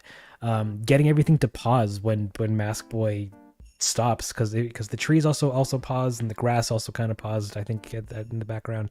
I also spent the time to make sure the flag paused, but it goes out of frame before that happened, so I didn't even need to do that. So yeah, I guess this. Oh yeah, and the it's not in this particular version, but also the clock on top of the building is also radically spinning as well. So I had to quickly rig up that in the final, and that was it wasn't hard or anything. It just took time. But yeah, I'd say probably this shot. It took it took me many passes to get going okay. To get going just okay. Yeah. I like how the storyboard part shows your mask queen. Sorry, mask green. Yeah, it's a good time. What made you want to animate the Animal Crossing shorts? Like, how did they start? How did they start?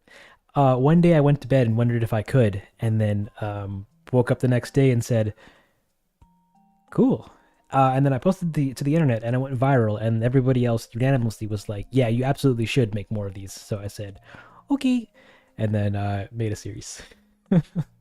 So, but even at like during that initial thought moment, I thought of a couple ideas that I wanted to do, and like enough ideas to make a series if it were to be popular at the time. And then thankfully it was, so now I can actually do them and get to get these ideas out and what have you. And then obviously when I started working on them, then they became a great excuse for me to like just further learn 3D and Blender and animation and editing and directing and all the stuff that I actually really like doing on the channel and just in like being creative in general. It just so happened that it's within Animal Crossing. Um, so with that being said, guys, unfortunately, I'm not really an Animal Crossing channel. I'm an animator and musician that is currently going through an Animal Crossing phase.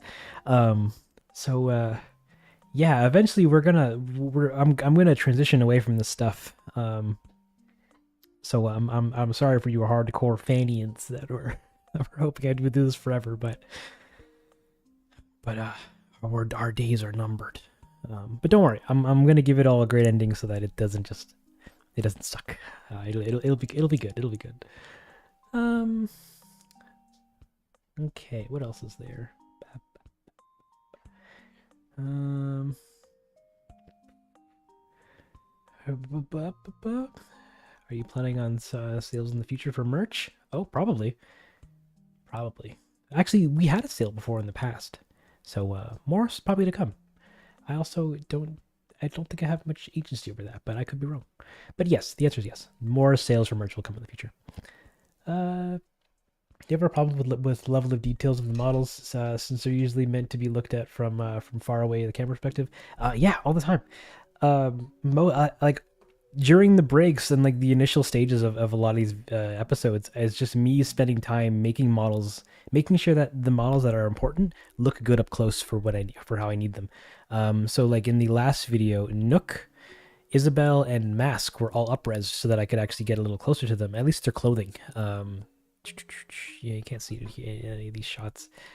I can kind of hear, but yeah, I went in and made sure that its clothes didn't look super low, didn't look low quality, and upres his mask to make it look a little nicer. Same with Nook's sweater and his jacket and everything. I tried doing their faces, but their faces require too many arrays of textures, so that made upresing them more challenging than it was worth. So I didn't. Oh wait, there was a donation there that I didn't read yet, but yeah, we upres the heck out of everything that I can upres that won't take too much time or that matters for the shots. If something doesn't, like this cup in the background, then we'll just leave it as is and not worry about it. Oh no, you got this. I said you guys have questions and you gave them. Be thinking of importing the skeleton model to use them as reference for some sculpt. Is it a lot of work getting the models and their materials into Blender? Do you adjust their materials after? I do. I'd recommend actually watching some of the previous live streams of me setting up the rigs and stuff to get an idea of what it's like to get them going. In those times, I also explain what I'm doing and why I'm doing it and everything like that.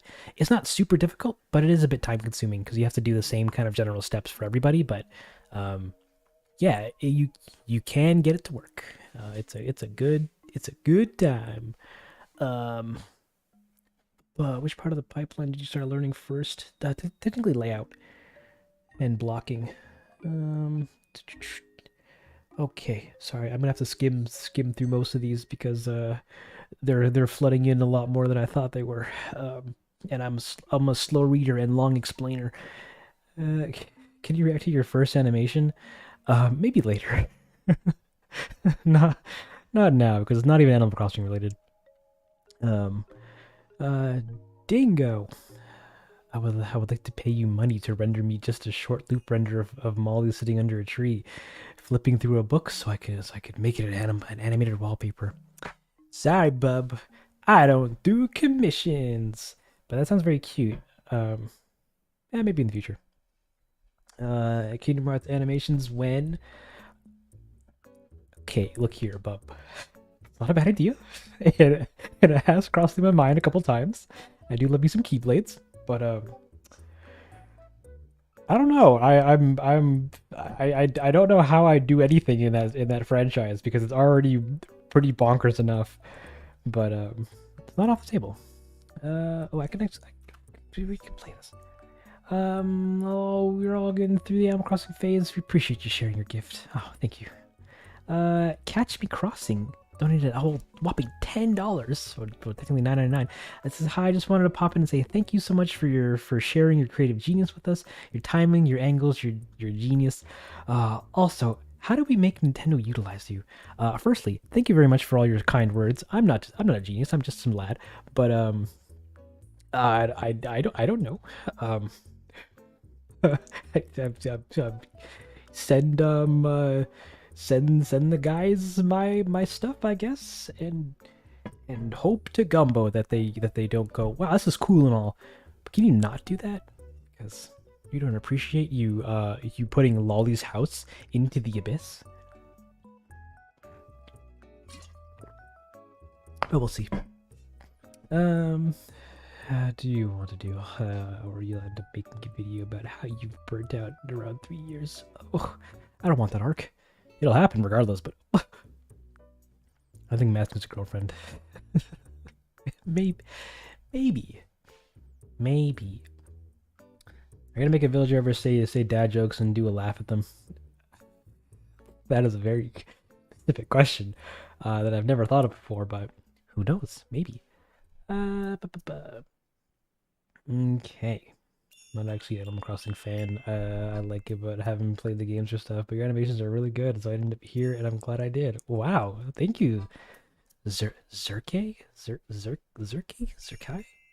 I don't know how to pronounce your name. I'm sorry, but thank you very much for sticking around, even though you're not really much of a AC fan. I'm glad. I don't know if somebody asked you this before, but how do you get the models? I mean, the models you use in the animations straight from the game files, or find them from somewhere like a website. We get them from the game files. I guess I'll have it open. Yeah, I just have a file or a folder that just has all the files and all the textures for set files, all the clothes, all the furniture, all the characters, all their faces, all the buildings, and everything like that. I got the bank. I got the bank, Bubby. Baby. That's what I'm looking for. Do you play any of the Persona games? I have Persona 4, but I never beat it. I got like 30% through it and then put it down and never picked it back up again. But it's a good time. I also have access to Persona 5, but I don't know if I want to embark on like a 400-hour game. Maybe someday. What's the difference between the difference of this kind of 3D animation and 2D animation, and which do you think is easier? Both are just as complicated as the other. They both require the same amount of time and dedication and work and whatever for to make something good in either one. They both obviously have the pros and cons, because 3D, all you have to do is model a character once, you can see them at every angle, whilst in animation you have to draw them every frame, depending on whatever frame rate you're doing. It really just comes down to what kind of what kind of patience you're cool to to give your art. I prefer 3D animation because I like the idea of making something once and being able to see it and use it in any way you'd like. But I also love 2D animation. It's just so good. Like, good 2D animation is beautiful. So yeah, they both have their pros and cons, and they both require the same general amount of work and dedication to make competent, nice looking things in them.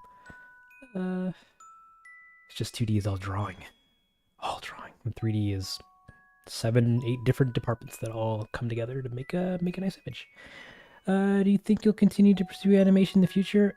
That's all I do currently. That's literally what I do here on YouTube, as well as what I do professionally. So, yes, well, we'll be animating for at least a while. Okay. Disney Dangerous. Be careful, Densle. Oh, I'm there already. Don't you fret. How do you get inspiration for these videos? I this sounds kind of narcissistic, I suppose, but like I just really like the ideas that I'm coming up with. I think they're just really fun. They'd be really fun to see. And like the stuff I do on the channel and the videos and the kind of content that I create is the kind of content that like I want to watch and see and create. So I'm like, when I come up with neat ideas, I'm like, heck yeah, I want to do them. And then like the motivation and excitement to see it done is like it really gets me through a lot of the drudgery of it all. So like I'm like I want to see a shot of Mask Boy paving. Where is it? Where is it? I want to see a shot of Mask Boy paving a giant Sonic out of golden paths. That sounds pretty fun. It just requires a lot of work to do. So, yeah, it's a good time. Okay, I'm gonna go for another 10 minutes, and then I'm gonna talk about set building and rendering and stuff. Yeah, we'll go with that. What else is there? I'm begging you, drop the terraforming on Spotify. It's such a terrific banger. Oh my goodness, it's on its way. I did submit it to have it on streaming platforms. I will let out a big notification when it's available. But we unfortunately gotta wait. Just buying these or hacking their systems. Facts. I wish I had them that much balls. Bells. you could just sell some turnips. What else is there? What are your thoughts on From Software games like Dark Souls, the indie game Rain World, and the PMD series? I don't know what the PMD series is, but I love me some Dark Souls. Never beat any of them except for Almost Bloodborne, but love me some indie games. Haven't seen Rain World, but that's a cool time. And I'm not sure what PMD is, so I'm going to have to apologize on that. Seriously need to make the next Animal Crossing movie. That'd be a fun time if they did. How long does it take to make how long does a video take? Are there any ways you make the process easier and quicker? I do. When I actually get into talking about sets, I'll show some of the tools and add-ons that I've been using to help with that. Because the alternative is pain, but yeah, every video I learn a little bit more. The workflow gets the workflow matures a little bit, and I'm able to work a little faster. Also, with every next video, I'm able to also reuse stuff that I've built for previous videos before, like character rigs and sets and everything else in between, and sound effects and stuff. So it's like, excuse me, every video I'm not starting from scratch. I'm starting with a nice honking trumpet, and we're dancing our way into doing a lot of the stuff. So yeah, it's a good time. I'm a 3D animator as well. Have you considered archiving your streams or doing learning/follow along streams? Yeah, all the streams are archived. If you go on the main channel, to hop into the playlist tab, there's a live stream archive playlist where all the playlists or all the live streams from previous times, literally up until the first one I've ever done on the channel, that's where they go to stay. And then there's where I do things like rigging and some animating and other commentary stuff and asset gathering to show you what that's like, music making from time to time. Yeah, I pretty much show the wide gamut of like how I do things through live streams, and I unlist them and put them in here so they don't clutter up the main channel. But yeah, you can find them there. How's it going? Oh, it's going amazing, man. Thank you for asking, Corbett. Would you post your live streams on your channel? Just answer that. They're over here on the playlist. What made you shift from AE to 3D animation? Big fan in your Maple Story phase, and I might have taken a similar route to AE because of you. Was it hard to transition? So firstly, thank you for sticking around as long as you have. That's wild. I still use After Effects. I use After Effects as a comping tool, which is what it's intended for to begin with, for these videos and for other projects and stuff. So it's very much become less of a it's no longer my main animation tool, but it's still used alongside animations. You can't do 3D animation in After Effects, at least in the same caliber as Blender. So like, I couldn't do this in AE, but it is still used. I do still like it. I've been trying to get away from it though because Adobe, but it's a good time. The transition itself was pretty okay because I went from doing MapleStory stuff to doing just music, and then but during that time I was also just generally learning 3D animation stuff outside of YouTube. So coming back, I was like, yeah, Blender, let's go. That didn't really answer the question, but like, it wasn't that bad. I never not stopped doing it, and I just kind of kept improving, but also learning 3D alongside. So now they're both used together in Junction. Densle, what do you like being called? Any other D word? You got dongle, dangle, dingle, dwingle. There's many more that I can't remember, but all of them work.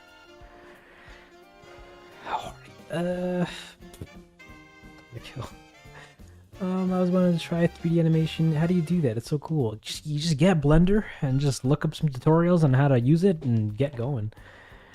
That's pretty much what I did. It's been a good time. You guys do anything casual for yourself? Also, PMD's Pokemon Mystery Dungeon. I'm not too big of a Pokemon fan. I like me some Pokemon, but and I did play a couple of the games, but like I'm not a huge hardcore fan of any means. At the end of the video, will there be a continuation of Isabel's dream? Guessing from the ending of both. Technically, this video was the continuation of it, or at least what happens here. Here? Where is it? Where is it? Yeah, here. It's just what happens next.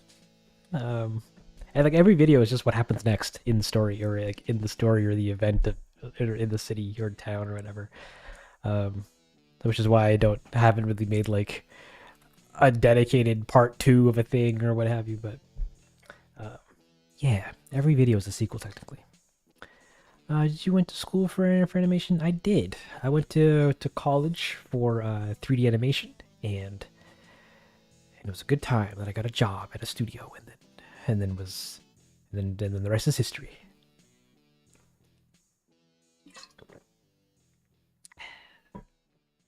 Did you do all this by yourself? Yeah. I'm a one-man band here in Densle. Oh wow, there's comments too. I can do a comment corner later. Oh baby, that's gonna be a fun time.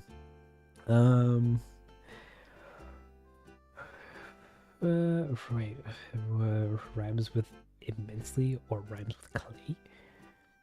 How's your? Oh, sorry. Densle's pronounced Densle, so just like a Densle or Densle.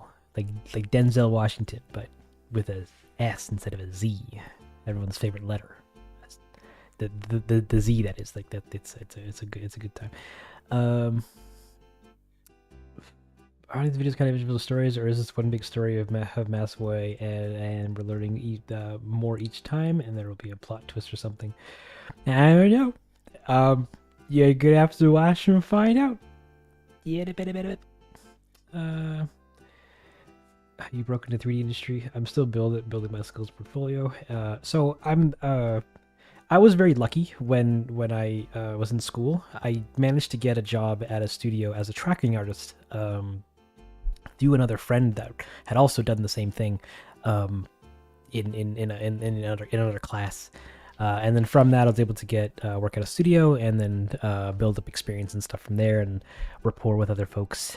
Then was able to get good enough to jump around a little bit from other studios in the same general department, and then now I'm where I am now. So networking, I guess, is really where it's at, or having a slamming portfolio, or getting into a department that is in need of help, and there's no one else that wants to do it. Which is pretty much what I did, and then I ended up actually liking the department and doing that for time. And that taught me all sorts of stuff. Taught me a little bit of lighting, taught me a little bit of camera animation, taught me a little bit of character animation, taught me a little bit of effects stuff, and it was neat. It was neat. I used to make the Animal Crossing short series. I made one, and it did really well. So I'm like, well, let's make more. That's pretty much the story of that. Oh, this is just the updated Dota tutorials for beginners. That's facts. Listen to Lola here, guys. She's speaking the real words. Hit up Blender Guru. Watch his latest most up to date Dota tutorial. Learn Blender, make some good stuff, and then post it to Reddit.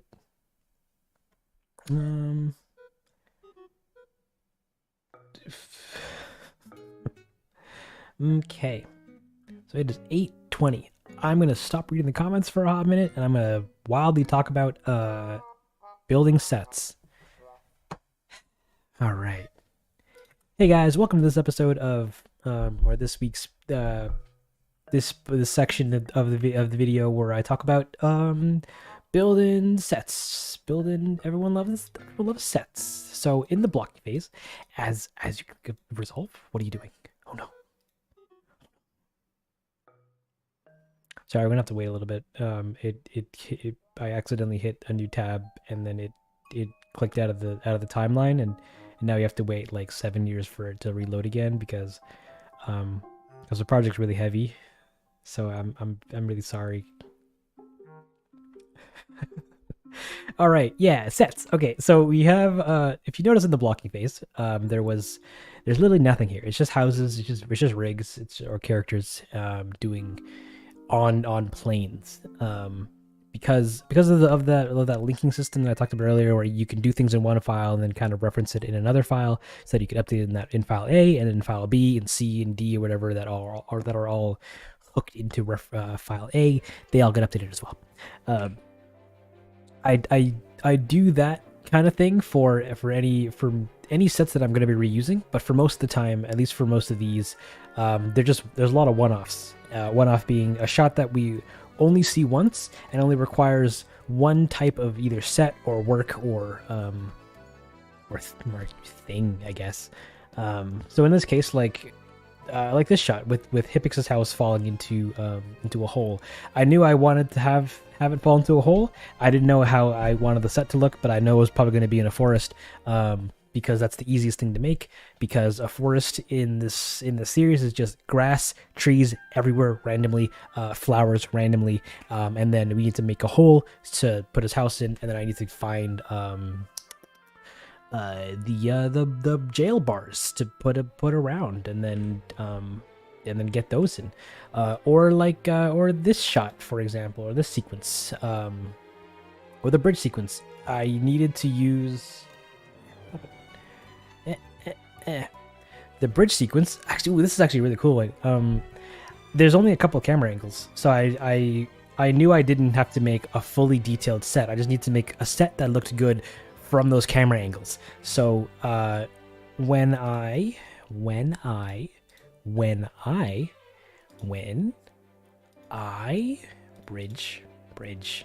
was developing it, I was like, okay, I know I'm gonna have this camera angle. I'm gonna have some. I'm gonna have this camera angle. I'm gonna have this camera angle. I'm gonna have this camera angle and this one, and then this one, and then we're reusing the first one again. So I only have 7 or so cameras. So I just took all those shots from the blocking file and I just put them into this Blender file, or this blend file, from all the different camera angles. So here we have. Oh no, please, we don't need to see all the textures. We have 6 different views, which should be camera 4, camera, come on, give me camera 5 or 3, and then camera that one, and then oh, why is it playing boss music? This isn't a time to be scared. This shot, and then this camera this shot. So yeah, I pretty much just brought in all the cameras into this one file, and then saw what the cameras would see, or took note of how much the camera sees, and then I just built the set around these specific angles, so that I didn't have to make a set that was like super duper high resolution or high detail that we might see from every angle. So I'm like, no, we're just gonna make it work from the angles that we see it, which in turn means that the set looks like this. The cameras are only seeing this area, a little bit of this area, and like then straight onward. There's nothing behind it, so we don't have to worry about any of that stuff. We put trees and bushes and stuff everywhere. I wanted to have a river. I wanted them to be on a bridge and have a river, so we made that. And the river was kind of dumb because it was like, how did I even do that? It's literally just this one piece of river or one piece of ground with some textures on it that I array into like a big row, and then we use a curve to make it go woo, and then we subdivide it a little bit to make it smoother so that it doesn't look so dumb, and then yeah, it's a good time. We do this, we make the sets, and then because this particular set was needed to be used in 6 different shots, I set this file up in a way so that I could do it, build it, make it, but then in the actual shot file, where is it? Montage 4. Bam, this guy. Lighting. This guy. In the actual file, I would also add a extra piece of geometry that I could kind of break out from it. So this is just referencing that previous file that I had open, but into the actual file that I'm animating everybody in. Then I also add a second piece of ground so that I can add extra grass and stuff on it that I paint in. That's like just the camera can see, because we don't need grass like over here and off in the distance or on top of the cliffs or anything like that, because it's not necessary. No one's looking at that. And bushes and all the other nonsense and all that fun stuff. So yeah, if a set's being reused, then I'll make it in one big file, and then I'll reference that file in any shot that might need it.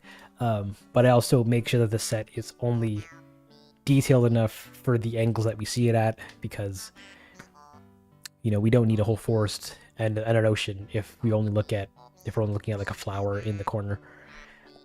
So yeah, it's a good time. I went on this tangent because I wanted to show something and I forgot what that was. Yeah, sets. Oh right, I wanted to show how sets were actually even made. Okay, so like we'll take what's a good one? We'll take you'll take this shot actually as a great example, as like a nice one-off. So there's a shot in the second montage where it's a nice grassy field. It's a nice grassy field. We got all the grass and stuff everywhere. Excuse me. Excuse me. And big cliff chunks are come out of the ground as in sync with the music. Come on, please, Blender. It's really slow. I'm sorry, because the grass is really heavy, which I will probably attempt to turn off. Please, grass.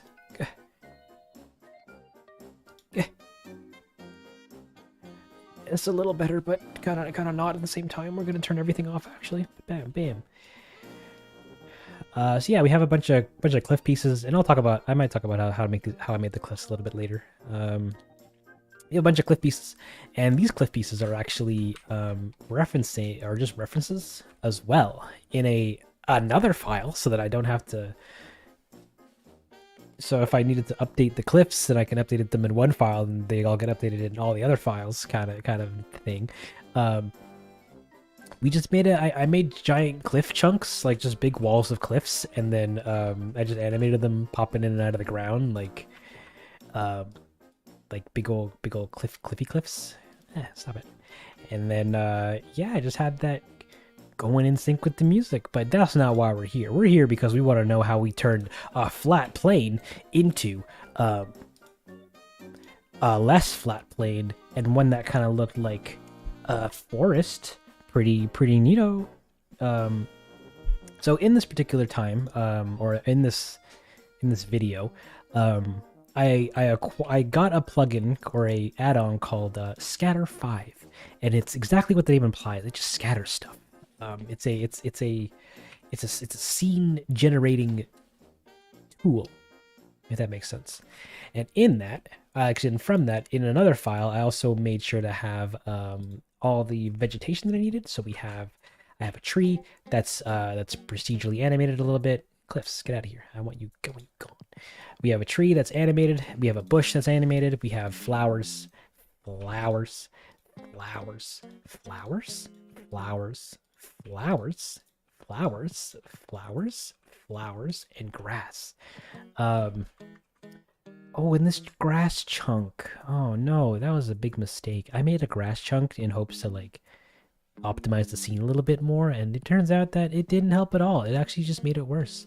But don't worry about that. We have a singular blade of grass that we're going to be also scattering around the thing, and this plane here is literally just holds the material for the grass, like this 2D grass material that I can bring from shot to shot and then work with. How do you sync the animation to the audio? So in the blocking phase, we solidify the frame range, like how long I want the shot to be, and then for a long while I had just like a rough version of the song that I was editing to in the editor, and I would edit out, or I would export out just like a tiny sliver of that piece of the music, and then in Blender I would go into the video editing tab and I would add that piece of music or audio into. Thank you, music, but I'm trying to be informational here. I would add that piece of audio into the actual shot file and then make it so that you can make it so you can hear it when you scrub. Kind of. Oh, right. It's this camera. Stop it. Get out of here. Camera thing. Camera thing. I know it's the camera that's making this shot nice and ugly, nice and slow. Maybe not. Maybe I'm dumb. Anywho, yeah, I would add the music into the scene or into the set or into the file, and I would animate to the music, and then hope that when I export it out, that it syncs back into the edit, and then that's how we get. That's how we sync to audio. It's pretty good. Where's our ending shot here? It's pretty good. And then later on, when I make the song sound like a song, I hope I am very very strict on like not moving the notes around too much, because then it might bork up the timing for the shots of things. So yeah, but I'll talk about music and stuff a little bit later as well and go more in depth into that. It'll be good. What was I saying?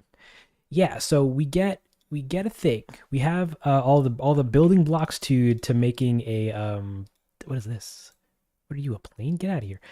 We have all the building blocks that we need to like make a thing. So then I make a big plane that I'm gonna be scattering all the buildings and stuff on. Add a little bit of displacement so that it's not flat. And then we get wild. All right. Then we get crazy. We can then take the tree, and then with this neato add-on, I can go. I want a tree preference. A tree. I made a preference for how I like the trees being scattered. That's grass. Give me the trees. Give me the tree. So I can select the tree thing, and I go. All right, pick the ground and then scatter some trees. And we get trees everywhere. Wow, we love the trees. They're pretty cool, and we can pretty much just do that for trees. I have another thing for bushes that come on, we just adds bushes, and then we add the flowers, and then we add the grass. Actually, grass is going to be I'll have to show that in a hot second, but we add trees. in a nice random fashion, and then it also has some fun features for where is it? Proximity. It would be proximity, but I didn't use them in here, I guess. Where you can pick which one gets which where you want trees and where you don't want trees. You can make some other pieces of geometry so that they don't occlude with other things. Actually, no, I did do that with the trees. Yeah, I had a thing here. So before there was a lot more trees, but they would clash with with the cliffs. So like the cliff would come up and like you would see the tree kind of like clipping through the cliff. You kind of can actually from this angle. Actually, right there, right there. Look at that nonsense. Yeah, God, gross. This is the kind of thing that people write articles about and go, look at that. That's an ugly tree. So yeah, I didn't want that. I wanted everything to be as clean as possible without spending too much time doing it. And this particular add-on was like, oh, you can just add a bunch of blocks to like where the cliffs are gonna be, so that you can remove them in the tree thing, and then where is it? And then you can just get rid of them. Trees, big ew. Like we don't want them in the way of our cliffs. And I said, sweet. And then I added bushes, and then I added weeds everywhere. And I added, no, not the grass. The grass comes later. We added flowers everywhere to make sure that it was all nice and dandy. And I thought to myself, ah, oh, man, I kind of want grass, but I also don't want to, like, include a bajillion particles of grass in this thing, because we're gonna have to have grass that we can see all the way out in the distance and what have you. And it's like it's gotta be nice and thick with like 40 seeds of grass. And then and I tried a couple different methods, a couple cheating methods to try to like cheat the essence of this field looking like it's covered in grass without actually having grass in it. And they didn't work. I just said, okay, we're gonna bite the bullet and we're just gonna fill the scene with grass, and try to make it look as full as we can, but also not be but while also trying to make it as not slow to work with as possible. And then we painted them in. So we had grass.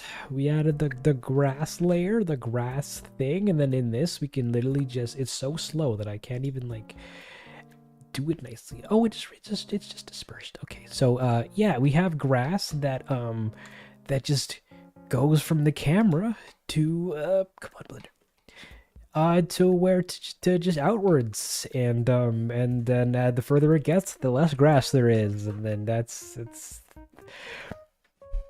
I've been venting about this for talking about this for the last like 20 minutes, and I feel like I've actually taught you guys less about any of this stuff than before, and Blender's frozen. Stop it. But yeah, that's pretty much how I would go about doing the sets. I'd be like, I had a plane. Wait, no, stop it. Go up here. Come on, please, get rid of it. Get rid of it. We had a plane, and we had trees, and we had bushes, and we had weeds if need be, and then we had flowers, and this thing has some capabilities of painting them in and hand placing them in areas that I like them, and also giving me tools to remove them from other places that I wouldn't want them. Like, for example, in this opening shot here, when Nook throws the box down, you can see that the grass kind of moves a little bit. That's because of scatter. It's a good time. And also over yonder, where it doesn't clip through his house too much, same deal. And by his feet, as you can kind of see, the grass is currently going through his shoes, but then doesn't. That's nice. That's a good time. All the grass waving animation, all fun stuff. It looks kind of alien, not gonna lie, but that's all from this plugin as well.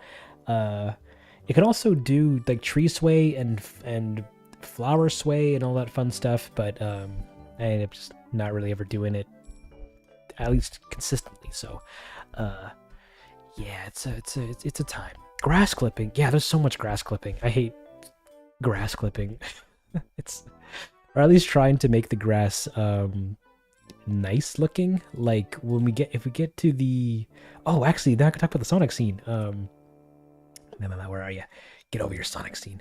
This shot was really annoying because I set it up in this shot, the first one, where Mask is bending down and he's doing the things. But as you can see, all the flowers and stuff are gone. Like everything's just gone because for some reason, every time I opened up the shot after building it, everything would just disappear. But then the shot that I made all this for to begin with was the shot afterwards. The big aerial shot, and everything in that always just comes up okay. So I'm like, what the heck? Scatter, you're making me look like a fool. But in it, I literally just painted in, or how did I do this? Can I show this? Like, do I have all the building blocks for it? Scatter, props, lights, paths, set. Yeah, okay. So this was a good time. This was a great time. We made a plane, like just a big plane for the ground, and then what else is next? And then we made a Sonic face. And then I'm like, okay, we're gonna have to make the head. So, oh no, I don't have it anymore, do I? I don't think I have it in here.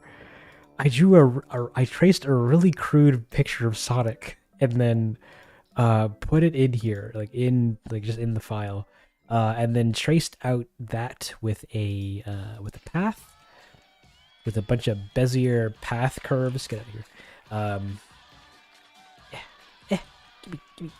Give me. Yeah. Why aren't you working? I wanna see this. Yeah.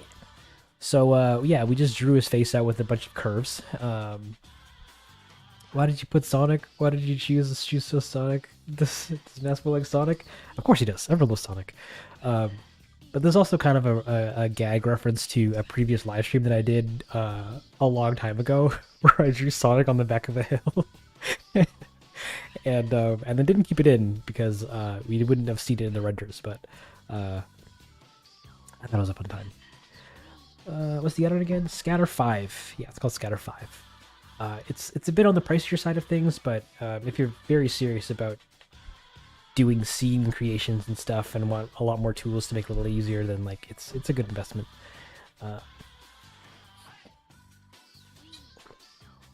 Except this plugin was also causing problems when I rendered stuff, but I'll talk about that later in rendering if I remember. Anywho, so I want that Sonic, so I'm like, oh, I'm gonna have to draw him out. So we added a bunch of Bezier curves to draw his face with, and with each Bezier curve, we just added a path or added some geometry to make the big chunks of his head shape. I was gonna add his mouth, but I didn't, so sorry. But I'm like, oh, to color him, we're gonna have to. It'd be funny if we did it with flowers. So come on, do the thing. Do the thing. Load it up. Let's go. Oh. Thank you very much, Christina. Oh my goodness. Whoa, oozing with talent. Mostly love the satire in this one. I'm probably the only one relieved to see the mask guy finally didn't seem so utterly Looney Tunes. I did hope Pietro turned out to be okay. He's fine. He's fine. I butchered your comment, but thank you very much for that. I really appreciate that. Anyway, so yeah, I'm like, we need Sonic, so I added a bunch of gold nuggets to make his eyes. I added where was it? I added some metronomes for his nose. I added that's kind of it, and then I just needed to do everything else. We also did a big old plane thing to make sure that no trees that I was going to blanket across the plane were inside of the Sonic head thing. And then we did where is it? Scatter. And then I made some flowers blue, some flowers white, some flowers beige skin colored, even though they look almost identical to the white, so it didn't really matter.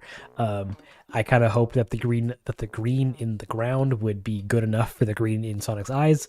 And yeah, then we just moved on with life, and I populated it in some of the other buildings. I've been utilizing the asset browser actually, so I can just take buildings and put them in. Get in there. Buildings. And then yeah, and then we just added bushes and some weeds and stuff, and then made a big old thing. Like we have all this stuff here. So it's like we got his blue, we got his skin, or his white. We have his skin. We have all the trees. We have all the bushes. We have all the weeds. And I had grass specifically just for the smaller shot earlier because we didn't need grass for the big wide shot because it was too wide to see the individual like grass particles, and if they were there, it would just slow everything down significantly more. So we opted to not do that. But yeah, it was a good time. Very much just this is a funny gag. I want to put this in. I think Mask Boy is a big fan of Sonic, so he made a Sonic hat. It was either a toss-up between this or like Danny DeVito, but I Sonic seemed a little easier to do, so we just went with that. Yeah, it's a good time. Those animators would make a cutesy video about villagers. What made you choose to make your series involving a malicious player instead? Specifically because everybody else, or at least majority of the community, is sweet and wholesome content stuff. Not that there's anything wrong with it. I just didn't want to add to it because I could do anything with it. So yeah, I decided to go the polar opposite and make something spooky. And you guys seem to dig it, so I just keep doing it.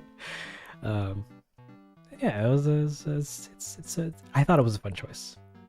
I thought it was a funny choice. Too funny. So I'm just gonna pretend like I know your pain. Thank you, Derp. I'm sorry if all this is like confusing to the majority of you. Just know that this stuff takes time. It takes a while, but it's fun to do. At least for me, I enjoy it. This man is not only an amazing animator, but he's also a florist and a master of feng shui. That's fake news. I don't know how to do any of this stuff. Tell the rest. You guys already have all the talent. Hold on, I'm gonna see if I can quickly get it up. Did you guys see the kind of nonsense that you guys sent me on the Twitter? Where is it? For science. Look at this. Look at this nonsense. You got these beautiful villages made by you beautiful folks, and I'm just supposed to sit here and go, you can do this in the game? It's pretty cool. It's pretty wild. Like this is nice. This is too nice. I hate it. I wish I could do like what is this? Guys. Yeah, I was comparing myself to this when I was trying to make anything. Like I had the plans of making something as gorgeous as this, but just didn't. So, like, I apologize. But yeah, you guys are way better at making nice looking cities than I am. At least I think so. So, thank you for the reference. But also thank you for the comments. I do also appreciate the fact that you guys even like what I made to begin with. So, mwah. You guys are lovely. Want to be a bush? Oh, that's facts. Me too. But yeah. Yeah, set building is pretty simple. It's just slow because I have to go in and be like, oh yeah, I need to make a hole for Hippix's house to fall in. Then I have to go and source these thingy things, these jail. Oh no, these jail bars. But the jail bars aren't called jail bars. They're called. What are they called? What were they called? They're called cage. They're just called cage. Thank you, game designers. Oh, can I print this? Will this ruin the live stream? Huh? Everything seems to be okay so far. Stream seems to be okay so far.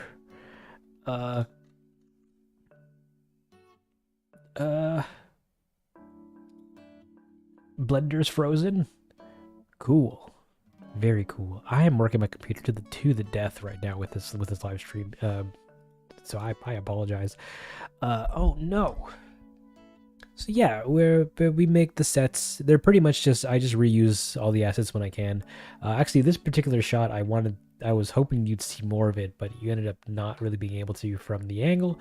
But come on, Blender, you can do it.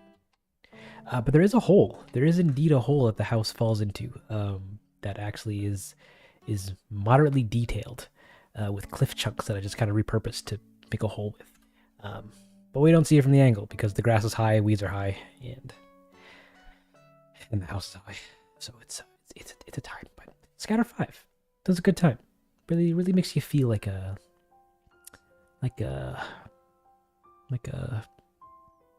gardener, landscaper. That's what I was looking for. All right, moving on. I guess. Yeah, this was reused. That was reused. That was changed last minute. Dottie's house. I literally just found a picture of Dottie's house, like what the inside looked like, and then we just made a list of all the furniture that's in her house, and then I just went on like a big old tangent to find all the pieces, brought them all into the scene, made her house. And it was all well and good. I was originally going to do like a cloth sim for like her bed, or her bed sheets because they move a little bit when she speaks, especially in where is it the shot. I had full intention of doing a cloth simulation for the bed sheets, and then I did the next 3 shots as lazily as possible by just animating some deformation stuff, and then and I said, wow, this is actually good enough to hold up maybe this close. Let's just do that here too. Pretty good, pretty tasty. Oh no, my stream died for a hot second, I think. Anywho, but yeah, it was a good time. Oh right, and then the final set. That's I don't know. Yeah, all this was okay. This is just more scenes. This one's just a blank canvas with some dots floating around to make the dot effect, and then she gets the throne. This is just Dottie's house with some cloud volume item or like elements just like animated to pass by. Same deal. This is same deal as the last big shot with the cliff pieces rising up. I just did that with some camera shake, and then if you freeze frame, you can see Hippix getting launched into the air in this shot, which explains why he's in the air here, flying away. We love him. Water. I hate water. I hate water so much. I tried to go the same route I did in the collector to make the water here. It came out looking okay. It's kind of flickering a lot. I was gonna fix it, but I did it. Moving on. Yeah, this was just same thing, same deal.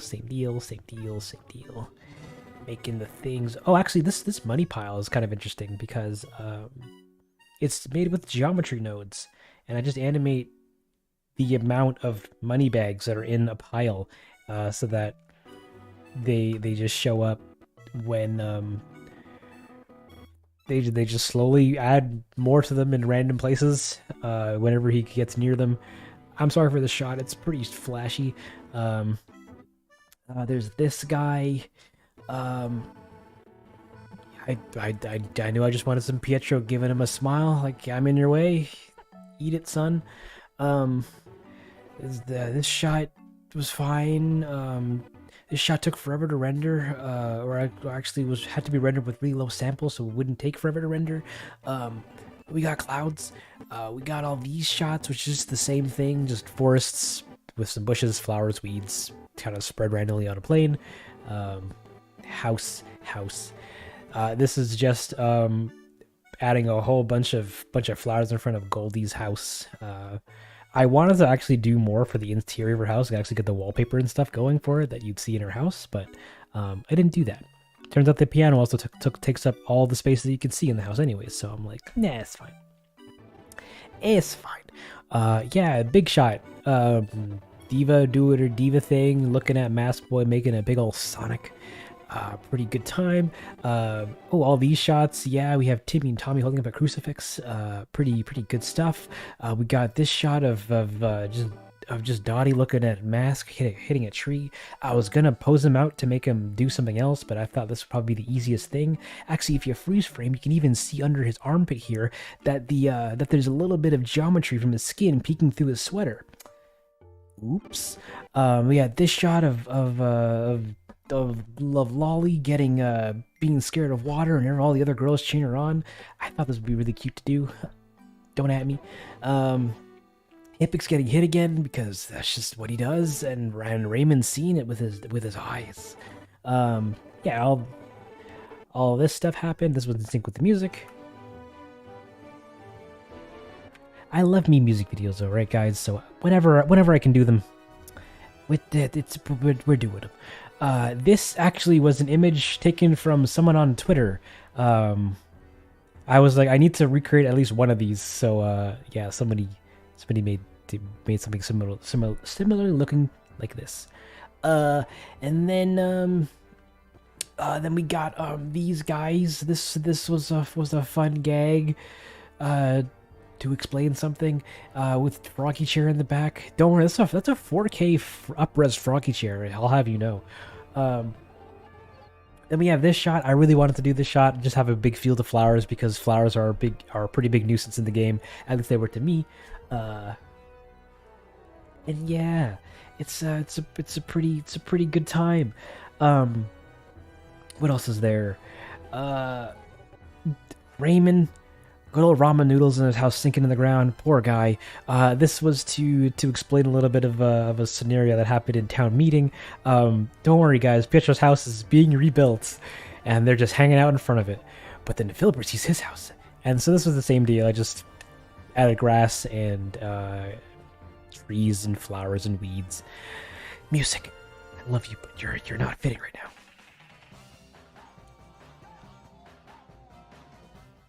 It's kind of okay. What do you got? What's next? My place, the air check version? Sure, that works.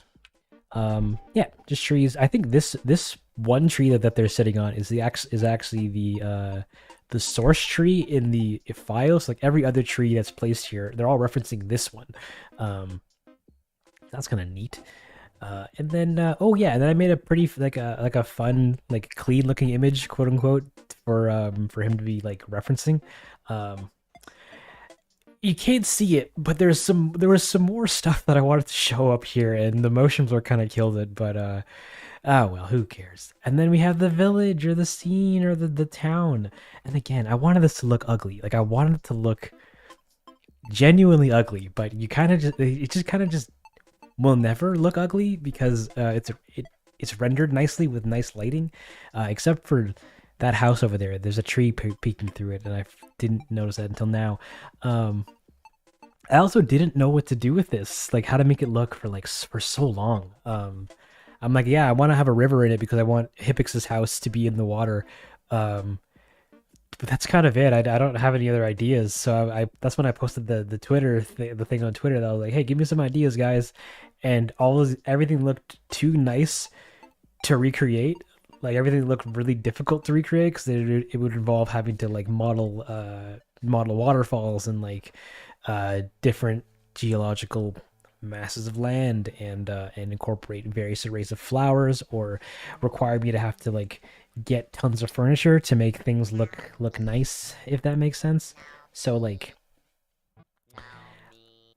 I tried to make something that looked ugly, but inadvertently I guess made something that looked nice. And so I just filled it with weeds. and then made Raymond's house do that. yeah, if you freeze frame, you can see that there's all the furniture that's here was reused slash seen earlier in the thing. I got some fences to put those in there. This fountain has 4 froggy chairs that are just kind of circled around it because Mask doesn't have any better benches. And yeah, he really hits them with the and then does a leave. I was also gonna fix this.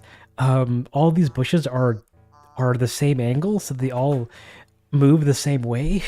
But I just didn't. I was like, that's fine. We'll just leave it. And yeah, that was kind of it for sets. The town hall, I reuse that pretty much every video, so like it hasn't really changed much since the last time. But yeah, it was that's sets for the most part. And then I think that's it for sets. I don't recall any other fun stories. Because there isn't really anything super fun about them. It's just me putting grass down on planes. Yeah, I know, KK. It's pretty crazy. Anywho. Alright, so I'm gonna open the floor once again to questions before I move on to lighting and rendering and comping, I guess, and trying to lump all those into one big fat chunk of talk. And I'm also gonna sip some water again.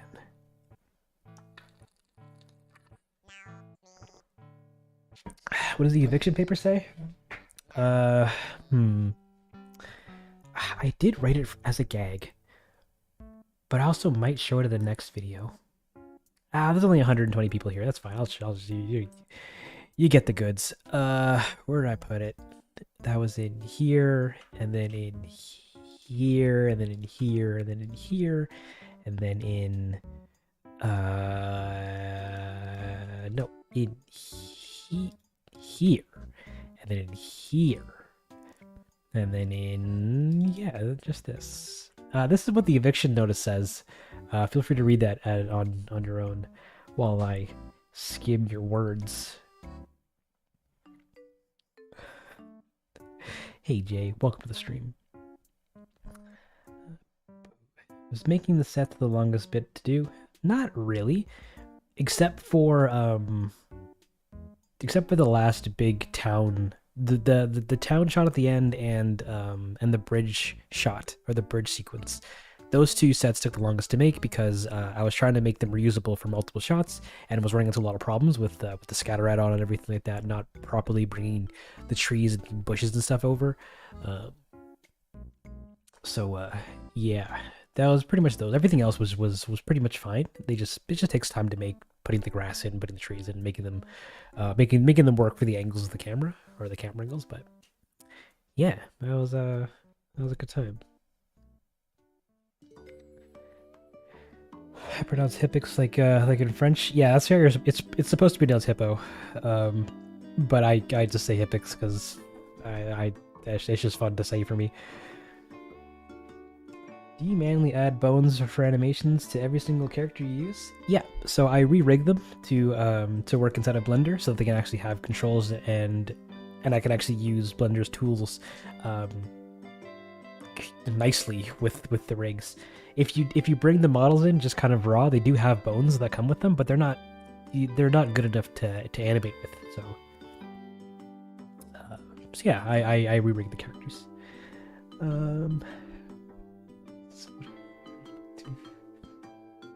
Carlos being live in general. Yeah, side booty. I mean, he's doing it. He's advocating for it. This was mentioned earlier, but do you make your own music? If so, what DAW are you using? I do make my own music, and we're gonna be talking about it later. I have the song file opened, and we're gonna mingle about that. But yeah, I used to do music before animation, and then I did animation, and then so now I just squeeze the 2 of them together as egregiously as I can. Nice, thank you. I'm glad that was like the eviction notice. How long did the whole thing take? It took about 3-ish months. almost 4 technically, because I ended up moving in at the end of April. No, sorry, at the end of March I ended up moving, and then and that took a big chunk of time out of working on the video. But yeah, about 3 months. These darn sea bass are at it again. They're always at it. Does Blender support boneless pizza? Let me get that boneless pizza. It does. It absolutely does. Why is Nook's Granny called Mini Nook? Because the game has different namings for the stores based on different localizations. When I was looking through the files, I saw Mini Nook. I think it's from Europe or something. I forget what localization it's from, but yeah, it's just not the one that you get in America. So I thought it was a lot cuter than just Nook's Cranny. So I've been rolling with it since. Did you make storyboards, or did you work from the script to create to create as you go? We work with storyboards. We make storyboards for all the stuff, and then actually we write the script first, and then I make storyboards based on the scripts to see if the storyboard ideas or the script ideas work.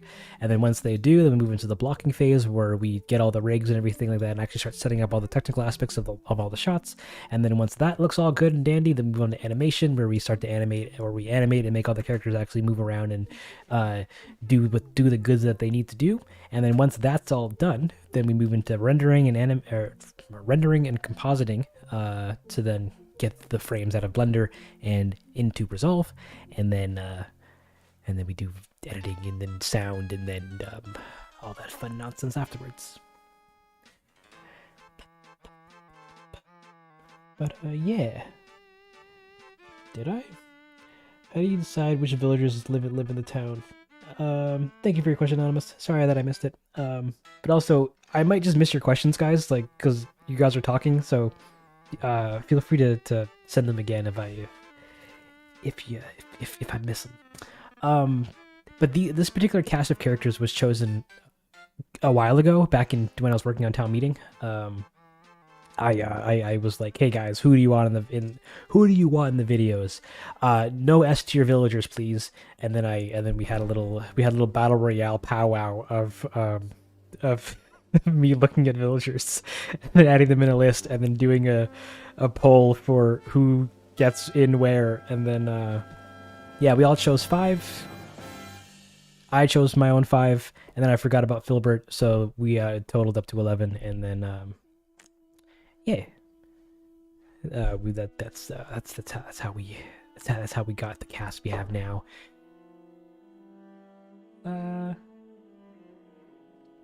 Let's see, what other questions are there?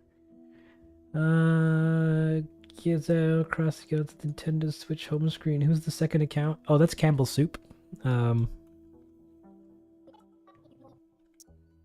Where are you? Where are you? Yeah, it's just Baskel and Campbell Soup. He's just a second account. I don't know what's so crazy about that. It's just Campbell Soup.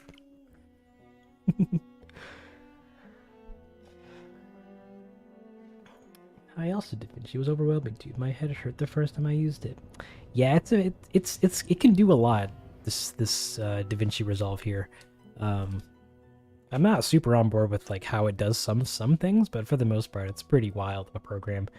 And the free version of it is also very wild of a program. So, yeah, if you're looking for a good video editor with a lot of features, I recommend Resolve. Oh my god, I love your videos. Hi. Wow, I love that you love the videos. Welcome to the stream, Ashley. Why are you so cool? When I become cool, I'll let you know. Hey, how many hours do you how many hours do you have on your AC island? Ooh. It's in the hundreds somewhere. I think 200 or so hours, but it's not that crazy. What song do you use for the time traveling sequence? The song that was used for the time traveling sequence was where is it?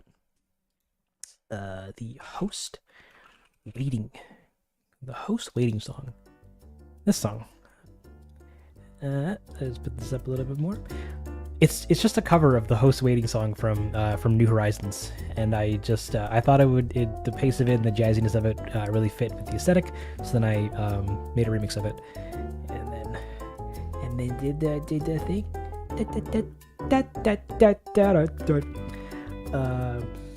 How do you make your animation so smooth?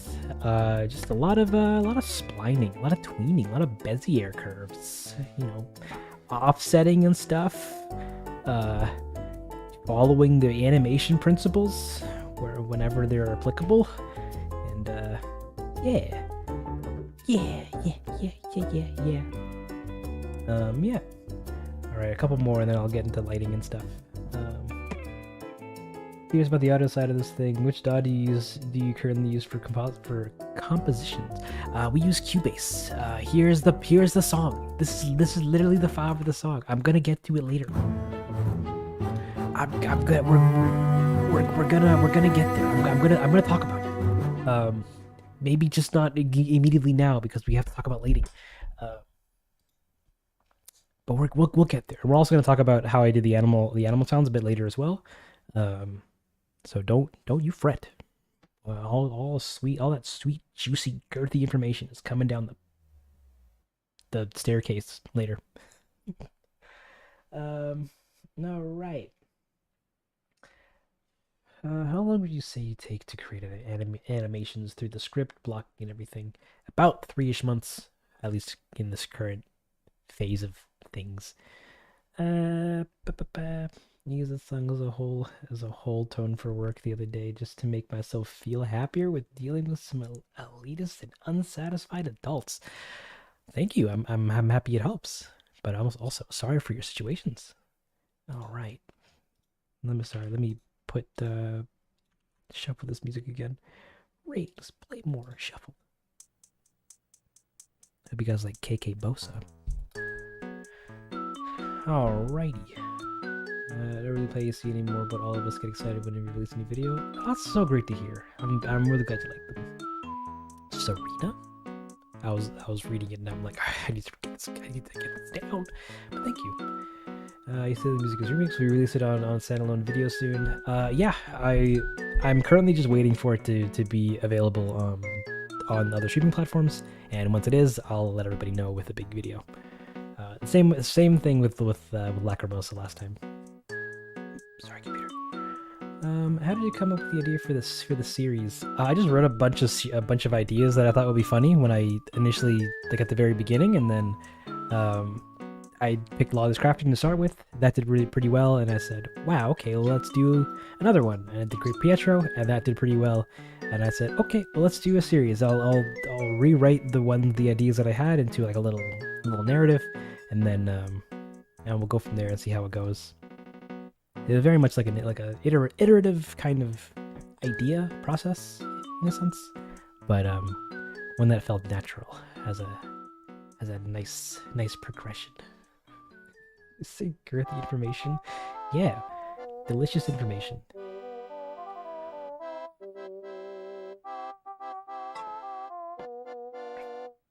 If Nintendo asked me to make a movie and then they let me pick the story, would I do it? Or what would it be? I don't know. I guess whatever they want, they're paying for it. But that'd be pretty fun. I'd work on that, I guess, if they give me the opportunity. How do you recreate the villager voices? All right, stick around. In about an hour, I will talk about that. But I'm gonna move on to the next big thing.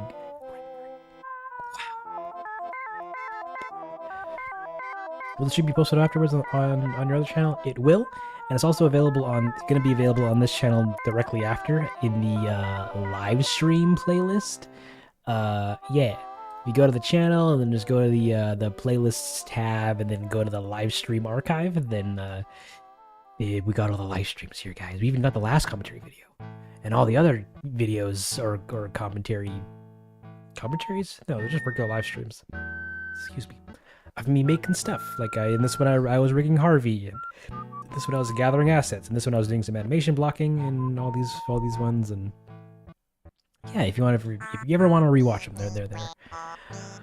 Hey, Cuphead, welcome to the stream. I'm doing great. I'm sure you've already answered this, but are the villagers in your video the same ones on your island? They are not, Doge Boy. Firstly, thank you for your donation. I really do appreciate that. The only villager there that is on my island is Pietro. And I have had Hippix before in another game, but other than that, everybody else is pretty much half randomly picked by me, and then half picked by you guys in a previous live stream. Okay. What's the other channel's name? It's Densle 2. No, wrong tab. Densle 2. Over here is where all the technical stuff goes. I have some other commentary videos that are longer edited documentary style for some of the older videos.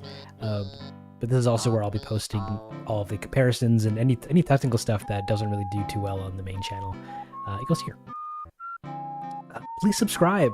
I plan to do I guess a big retrospective thing on it later. Later. And tell your friends.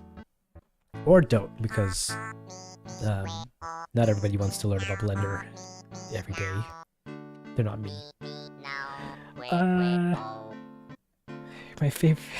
You're my favorite Animal Crossing YouTuber. Ah, wow, thank you. I'm glad. Okay. Rendering. Wow, and lighting. So that's a fun time. I don't have anything cool to actually say about it. All of these shots were all not that crazy. I rendered them in Blender here. If we go into like, give me this shot actually. In the lighting, rendering, and compositing stage, that's where I also do any fine tuning of textures, of any character model fixing that I need to do. There's a problem with Tom Nook's his collar that I didn't fix in the rigging stage, so I had to fix it in every shot manually during lighting. Some geometry was like jutting out of his. Actually, I can show it to you. Where is it? Give me, this shot should be fine. Give me this. Give me this. Give me this. It didn't. I fixed it there. Oh no, this shot. What about this shot? What about this shot? Okay, what about this shot? Okay, what about this shot? Or this one? Or this one? Or this one? Yeah, this one. Okay.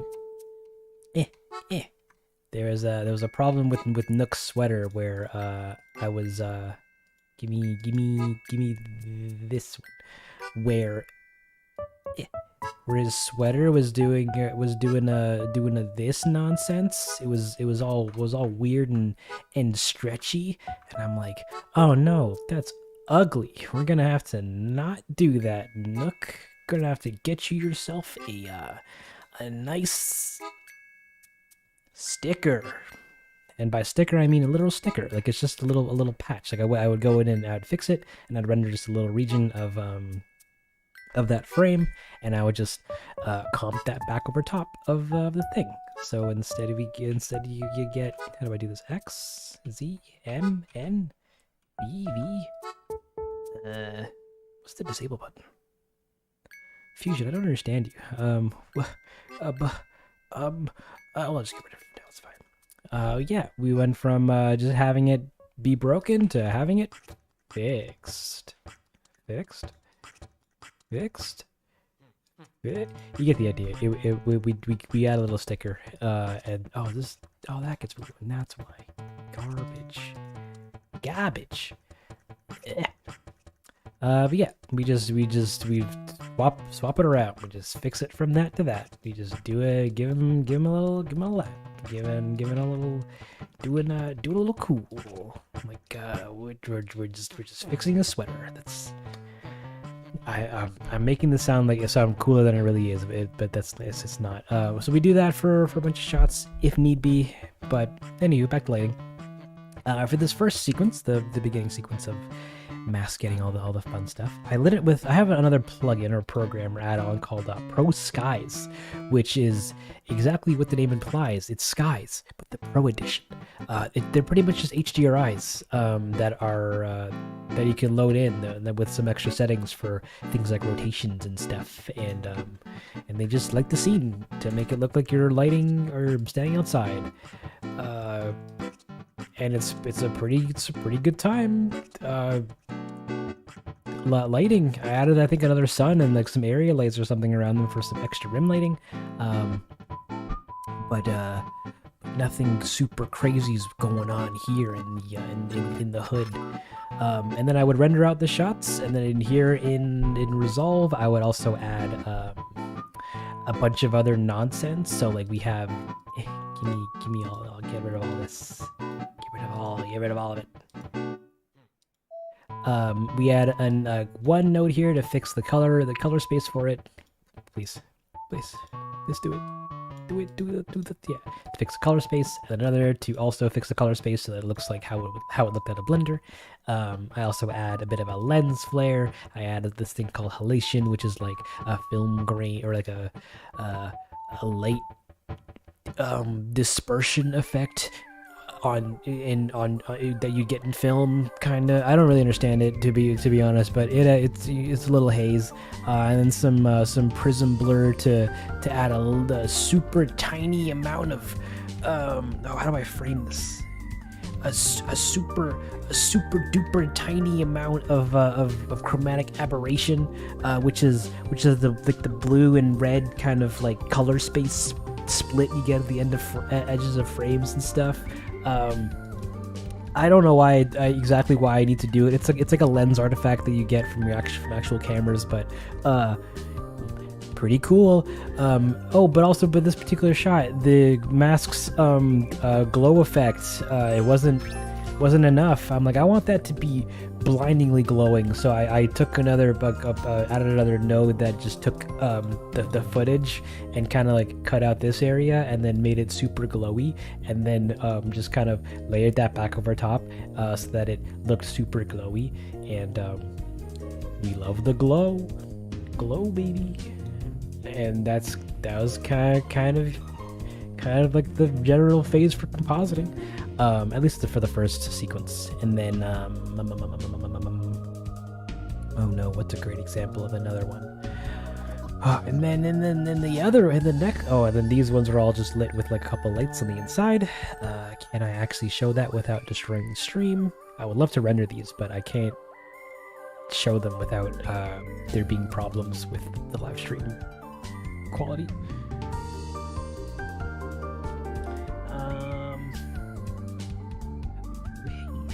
Welcome to Stream Blue.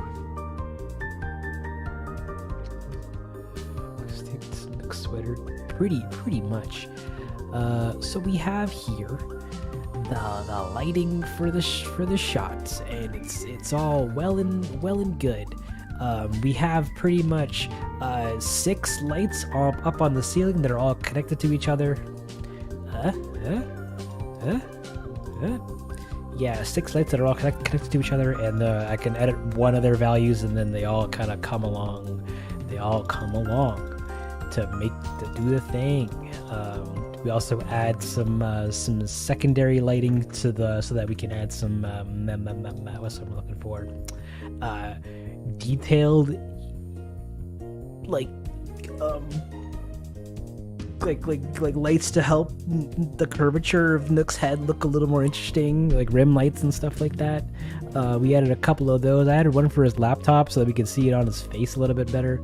And now I do this for any shot that we would be able to see it in. We added this guy for just to help fill him up a little more, and then this guy for all the sweet rim lighting. Everyone loves the rim lights. And then that's Nook. And then when the camera spins around, we need some for Mask Boy, so he gets his own lighting. He gets what does he get? A light above the door, which I never show the light fixture for, so we just kind of always assume there's one there. And then this other light, which is kind of just beside him to make him a little bit brighter, I guess. I'm not really much of a lighter, so Yeah, I just kind of do whatever until it looks nice, and then we just make it work. But that's pretty much how we lit the interiors. They're nice and interiorly lit. It's a good time. Actually, can I just lower this down to like 5 samples and then render it? Yeah, beautiful. Yeah, we just have the lighting. It's all nice and lit. Oh, later on in the episode, I was like, oh man, that bell on the door is really cool. Wow, thank you, Blue.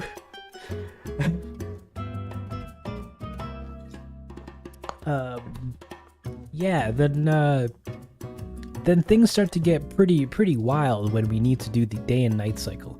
The best shot, I guess, to do that in, or to show that in. Oh, actually, no, wait, I didn't talk about the oh yeah, these shots. These were really neat.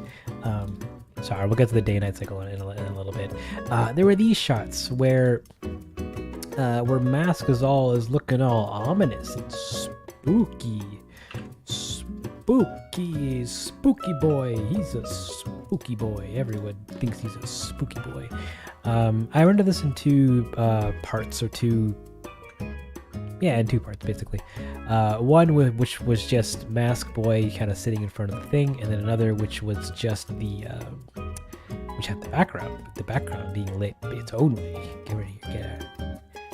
Being lit in its own way, and then because I wanted the background to be differently bright. That sentence doesn't make sense, but you get the idea. It not as bright as Mask here, and how we achieve that is inside of Resolve. Where is it? Inside of Resolve here, we do compositing. We do node-based compositing. We take the background, and the background's all nice and backgroundy. It's doing a little bit of a zoom, and we make it less bright, and then we add an ellipse and then some lens blur to make the edges of it look a little more blurry than the center. Ooh, very spooky, very delicious. And then we also, then on top of that, we add Mask Boy and him doing his starey stare. We just kind of throw that on top, and then that's the shot. And then we just animate the brightness getting darker over time. And we did that for 4 shots. This shot, and then Nook's shot, doing literally the same thing.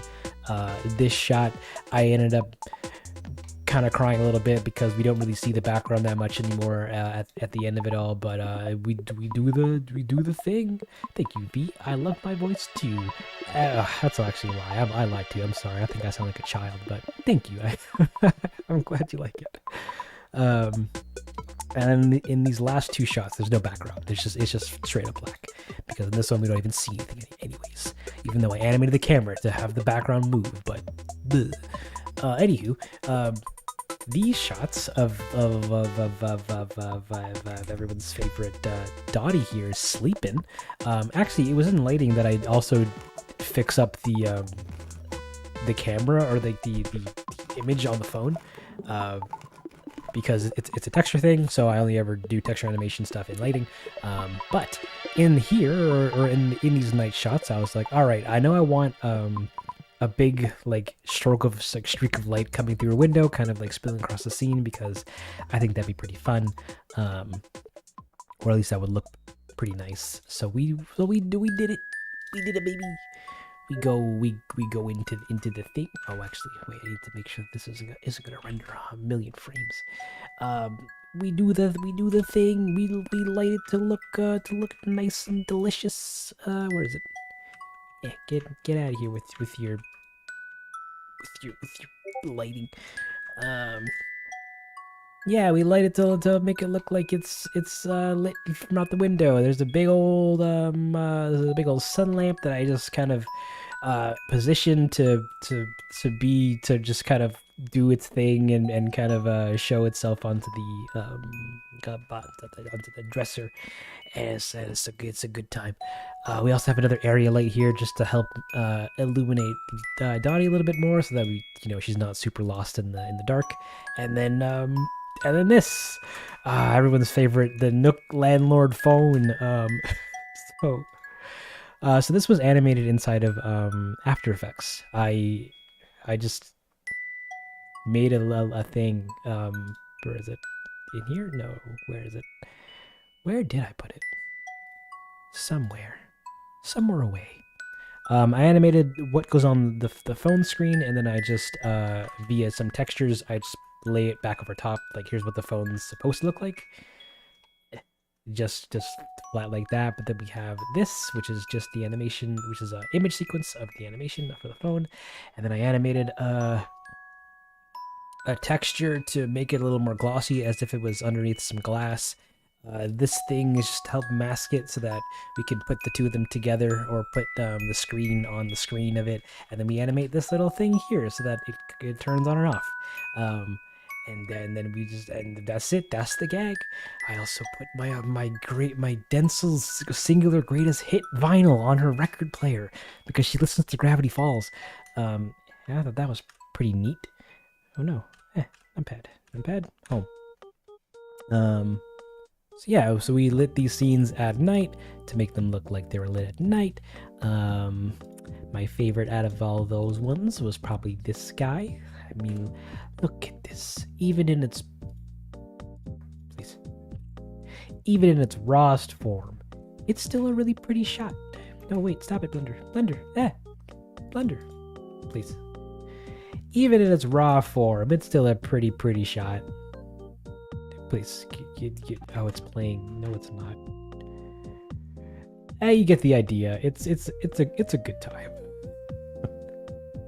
But it's the same deal. I also added some trees out the window so that we could actually see them. Oh god. Sorry, I'm watching my little preview in the corner, and it's really laggy, and I'm very sorry about that. But yeah, outside the window, we just have two trees that are meticulously placed so that they can we see them through the window? Can't. So that we can actually see them through the window. And then from that, I made sure to in the editor add some glare, add some glow, add some stuff, add some whoa, and it's a good time. So Dottie's canonically an official Densle enjoyer. Absolutely. They listen to the tunes.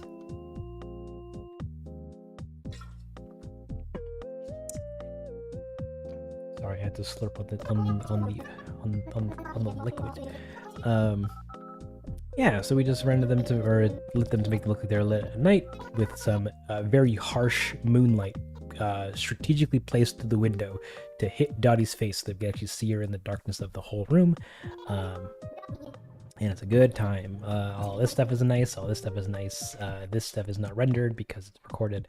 Let me get this. Okay.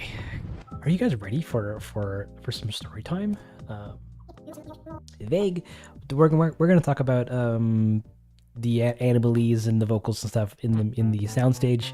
That's coming up later, but right now we're talking about film and rendering and stuff. Like how I did the day and night cycle just in time.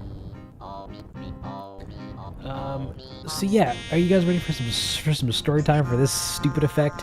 This was the crux of the entire episode. I'm like, I want to do this effect because I think it'd be really funny, just having light spill in through the window, and then you could being able to see the it go from day to night, or night to day back to night through the window, and then Maskway just doing a thing, and then these shots where he's doing this like flash stepping and doing the thing, and the day is being wild. I'm like, I can do these in two ways.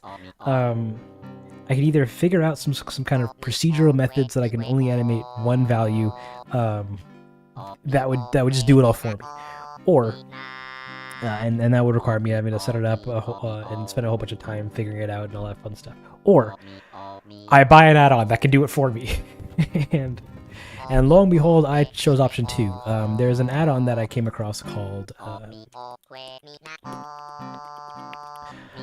Physical Atmosphere. And what it does is exactly what the name kind of hints to. It does physical atmospheres. Give me, where is it? Give me this shot. Yeah. This shot, actually? Oh, actually, let me also not do this. So we have this shot, and the camera is, and the lighting is doing a thing. It's super neat because it can, it might lag a whole lot. I'm also very sorry. Can I shoot it any other way? It doesn't really work too well in Eevee.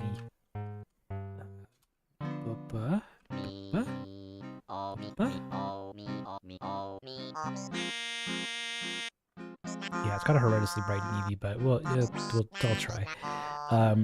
So I originally there's a setting in it which is like which is basically like the sun direction, and this whole thing will procedurally give you a day and night cycle. If you animate the sun going up and down, then the sky will change accordingly. So like it's really neat, and it seemed to be a solution to my day and night cycle problem from earlier. It also does some other fun stuff, like it lets you make stylized skies. It also lets me. It's also what I used to do the clouds in the later shots. It can do stars. It can do atmospheres. It can do atmospheric fog, which I also utilized later on, but that has another wealth of problems that came up with it, as well as like. Actually, that's kind of it. It's just all things skies. Which I very much needed. So the first time I did it, I was like, oh, I should just be able to animate this elevation slider so that I can have the sun go from up to down and then up to down. I was still going to have to animate, and I still did, animate the interior lights of this building kind of going on and off because they'd be off in the day and on in the night. So that was a time, but I'm like, but that's fine if the outside gets taken care of, and if it can do the one thing I wanted it to do, which was have light streaks come in through the window that would travel across the floor as the shot progresses. I really like the idea of like this, where there is just light that just spills across Nook's face or on the desk or what have you, and it's all wild nonsense kind of deal. And I'm like, yeah, this add-on's gonna do it all for me. It's gonna be amazing. Oh, it didn't show it actually because it took too long to think. But light smearing on Nook's face. It's gonna be amazing. It's gonna do it all. I was gonna say yeah. And then I tried rendering it. Like I animated it all in Blender and it looked great in Blender. I did some test renders and it looked great in Blender. And then I tried to just render it, like just let it render, and it proceeded to crash on pretty much every frame, every single time. And for like 3 days, I was like fighting Blender to get these shots out of the program because of this day and night cycle, and I screamed because I need to do this shot, and this shot was very important. And the alternative was me hand animating it, and I didn't want to hand animate. I've been like 30 lights doing a thing.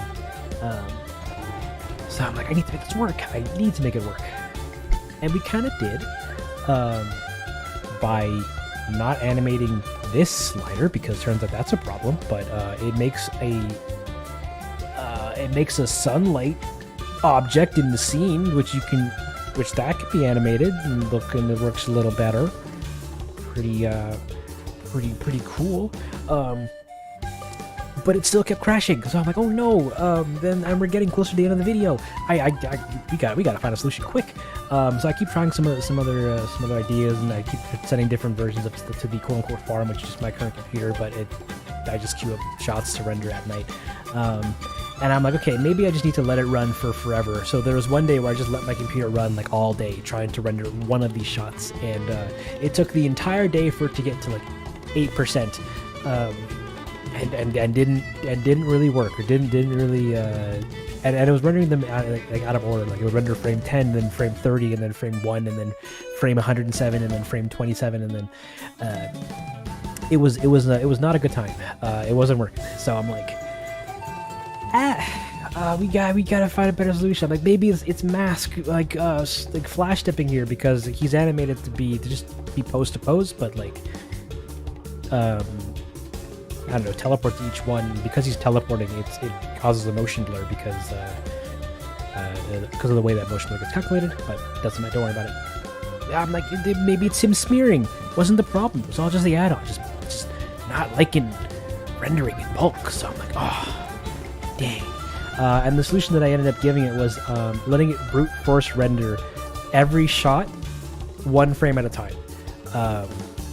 So like this shot is 330 and 43 frames. Sorry, 343 frames. And I would just say, okay,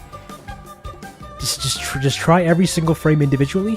Don't do it in batches. And then if the frame fails, then just try it again until it works. And that worked. It worked actually really well. All the shots rendered in a couple hours, and I was able to put them in, and I said, great, I'm only rendering these shots once, so they better look good right out of the gate, or I get whatever I get. And I'll just do little sticker fixes when need be. So like this shot, for example, what was up with it? Oh, right. 2 things were wrong with it. The first being I rendered it the first time, and it stopped at night at the end. And I'm like, that is too big of a continuity error for me to just leave, because the next shot right after is masky in the day. So I'm like, well, we got to fix that. So I re-rendered the second half of it, or the second half of it. So that could be okay, or be rendered all right, or be in the day. And then I realized that at the beginning of the shot there was a where is it? Nook. A part of his shorts kind of like clipped through his body, like this is the back of his pants, and there's like a specific vertice on it, like a point on his pants that is stretching the back of his pants through his gut out the front, and that we couldn't run with that, so I rendered a little sticker, and then also fixed his pants deformation here, so that it'd be a little better, and then that gets put over top of the shot as a whole, and then we get the shot as a whole, and then it mask clicks on in the day, and then it's a good time. Yeah, it's a good time. So these 5, 1, 2, 3, 4, 5, and then the 2 others over here, 6, 7. I rendered these last. Like, these were the last couple shots to render because I was just troubleshooting them throughout the duration of the rendering stage, and it was the time. How long did it take to get all these items? Not super long. Like some of these pieces of furniture are from Isabel's dream. Like this closet, this piano, some of the benches and furniture and stuff. Froggy chair was from Town Meeting. The cup and stuff is from Dottie's room. The stove is from Dottie's room. Like it's all furniture that I've used in other videos or other portions of the video that are all just being used here. Along with some fun foreshadowing, like with the golden bench and this fountain here. Yeah, not super long, but there was a definite point where I had to sit down and like collect them all together so that I could put them in the shot, and that took a little bit of time. But yeah, rendering, that was a good deal. And then we had clouds. All these clouds are static. They're what's called VDBs, which are I don't remember what the acronym stands for, but is the case clipping through the tree? Yeah, there's tons of clipping in the in the thing. Actually, if you look closely, because it's flashing, it hides a little better. But there are pieces of furniture that pop in and then disappear, and that happens throughout the sky. So because the geometry node setup I had for this wasn't the greatest, but yes, it's fine. No one notices. I didn't even notice. That's probably the worst kind of person to fool. But anywho, the clouds are what's called VDBs, which are how do I explain this?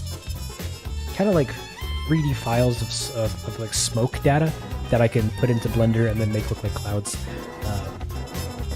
And then we added those in. So you have all the houses, grass. This one-off of Blathers doing a thing with a fun gag of the downstairs being every single exhibit mixed in one. I had to render this shot I think 3 times because the fog for it wasn't working, but also the first pass of it had trees that were in the door. Big no-no. Why aren't you up there? And then this shot it's all one file, but it was rendered in 2 different ways because the first, if the camera just continued, then you'd see the ground. So I made one version of it that just had there was all this nice scenery, and then underneath with all this spooky water stuff. Whoosh! It's a good time. Yeah, no, it's just noise and volume. Noise, volumes, and smoke to make all these like weird black and blue ripples in the background. This guy, we just lit it to make it look like it's daytime. Had all the animated all the furniture to jiggle and wiggle, and then Dottie looking out the window to see more clouds. And these clouds are the same clouds from earlier here, but just repurposed to move from left to right by the window. Good stuff. We had Hippix here, doing a Hippix thing. Nothing really interesting goes on here, actually. I just lit it to make it look like the day. It just dies and it gets flown in the air. Then we got the beach. This was all done in rendering. It's just literally a plane for the sand, another plane doing the foam water roll-up thing, and then another big plane, massive water plane that's just going off all the way to the horizon that does the rest of the water. And then we added the forest here. It's a pretty good time.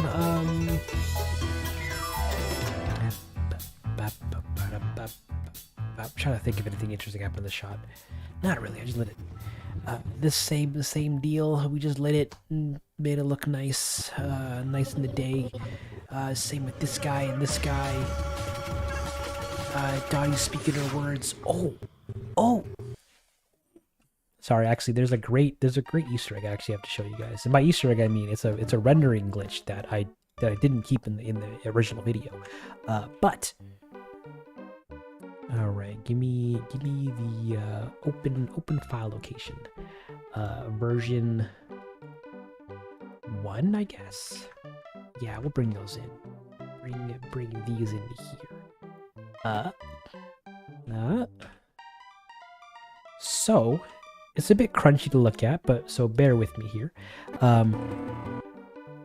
But the first time I rendered this shot, all their faces were doing a really wacky thing here. There were all the textures that go into that I needed to animate to render their faces were bugging the heck out.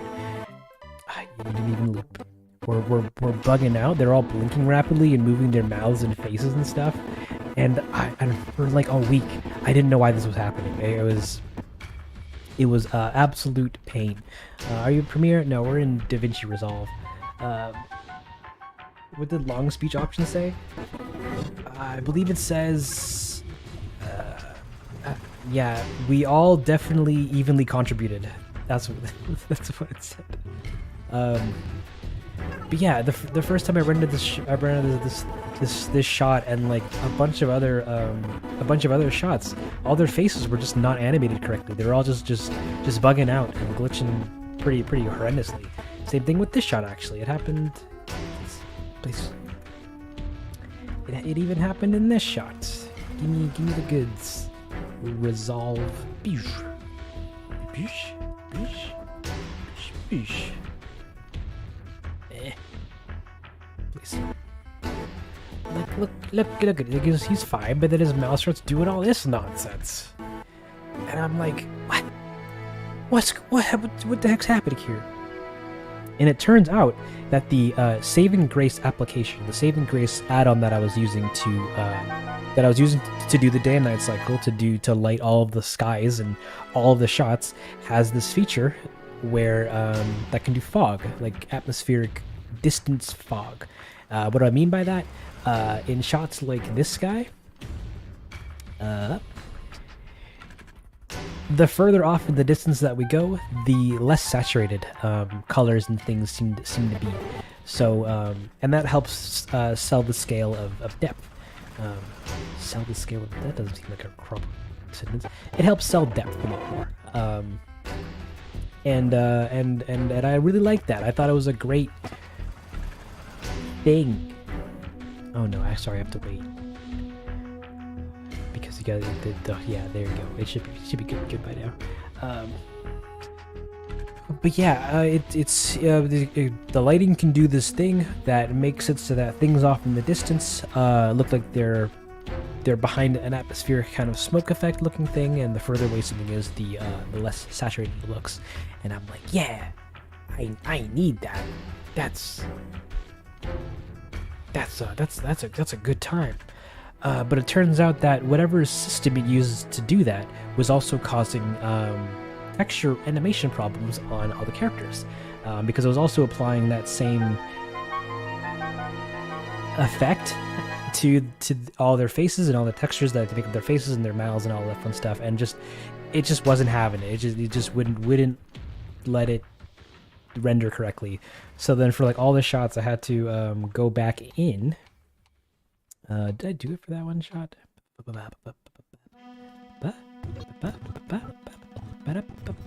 Yeah. For all the shots, I had to go back in and rendered stickers for some of their faces, so that they actually would fix their faces wouldn't do all that weirdness, and then comp that back over top the shot to make it look normal.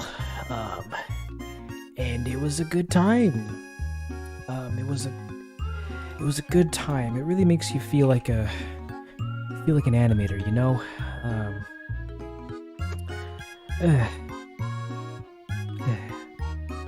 Anywho, yeah, that was kind of a lot of what makes all this a fun time. The lighting, what other things happened? Yeah, for the most part, I was just like, all right, we have the shot, we have the set. Add a sun lamp, put it in a direction that makes the shadows look kind of nice, and then add a nice glow and some bloom and stuff in Resolve here, and that's kind of it for the lighting phase. Oh, in the Discord, I talked about. Oh no, why is the stream going on here? How do you stick the faces to the model so that it animates and moves at the same? Oh, you're in for a treat, I think. Get rid of this. In Blebder here, in everyone's favorite application, I set all the textures up for their faces in a way so that it includes all of the textures for their faces. Then I can animate a little value here so that it just transitions between their faces, and that's how I do their faces. It's just swapping the textures for their faces. That's how we're doing the faces. Everyone, that's the secret, guys. It's just face texture switching for the faces. Thank you for coming to this face talk. Yeah.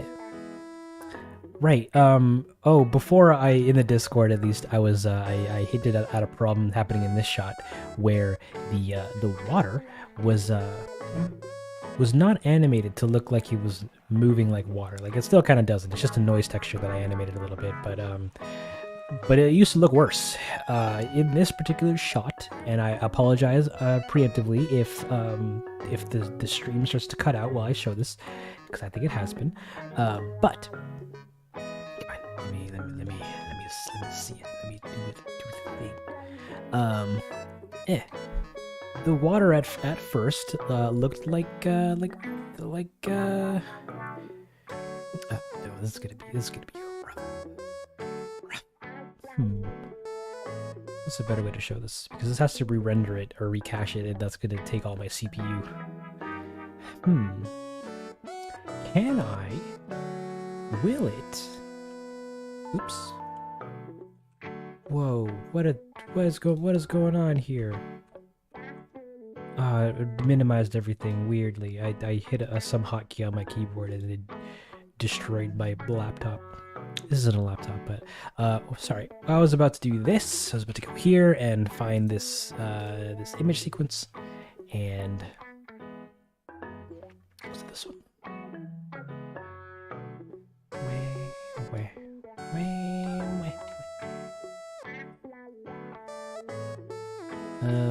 Let's see. I just want to show ugly water. Yeah, look at that nonsense. It's like flickering in a really strange way. And I said to myself, "Oh no, that's ugly. We can't have that. Yeah, get out of here. I need more RAM, please. Give me the RAM. Do I even have RAM to allocate?" Ugh. We almost don't. I'm cutting it real close. I'm sorry, guys. So yeah, the water was doing this, and I said, "Oh, that's a big ew. Let's not do that." But yeah, it was a good time. So I rendered a new version of that, fixed up that issue. It was the same thing that the same reason why their faces were bugging out was the same reason why this water was as well. So I just fixed it, rendered a new sticker, slapped it into the composition, and then moved on. The big U, it was the big U. It was massive U. But yeah, it was a good time. For the most part. Are you done, Resolve? Eating my CPU? Yes, you should be. And then what else happened? No, that's not that. There was some problems with Isabel, with some flickering frames. I also actually, the first time I animated the shot, I had her mouth talking a little bit too much, so I went back and re-edited it to talk less so that you could say the word okay and then speak. But turns out I made her say okay a little too long anyways, and cried about that. She does her fun things. It's a good time. Everyone says evict. It's a good time. Oh, actually, and this speech bubble came in later because I animated everybody and I rendered a version of it earlier, and then and I was like, oh, I should probably do a big evict bubble instead of having it be a tiny 2D speech bubble because I think that'd be more fun. So I went into After Effects. I animated this big bubble, and then exported that as an image sequence back into Blender, which I then positioned above the group, and then rendered that out as a new version of the shot, essentially. Then yeah, that kept that going. We had the star counter. I think I also rendered this sometime later because I needed to actually make the image for this, and I didn't have it ready when the shot was ready to be rendered, so that came later. But we got it. And then all this fun stuff. All that fun stuff. It's a good time. It was a good time. Sneak peek Town Meeting Part 2. This is Town Meeting Part 2. Like, just in general. So what is the reason behind using Resolve as opposed to using more of the mainstream editors such as Final Cut Pro or Adobe Suite?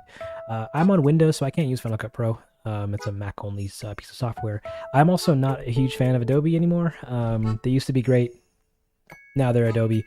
And I've been transitioning all of my tools kind of away from their platform because they're unfortunately king.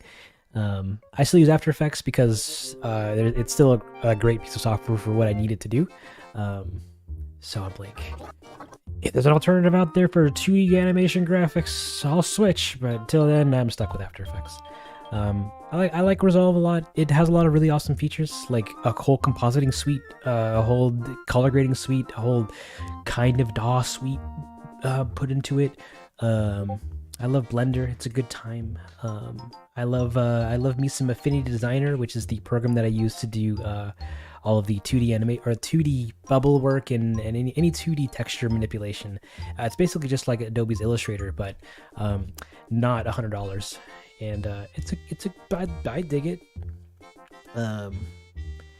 Yeah, it's just there's other stuff out there that's just as good as Adobe's products that are either free or are a lot less in terms of how much they cost. So yeah, I dig it at least.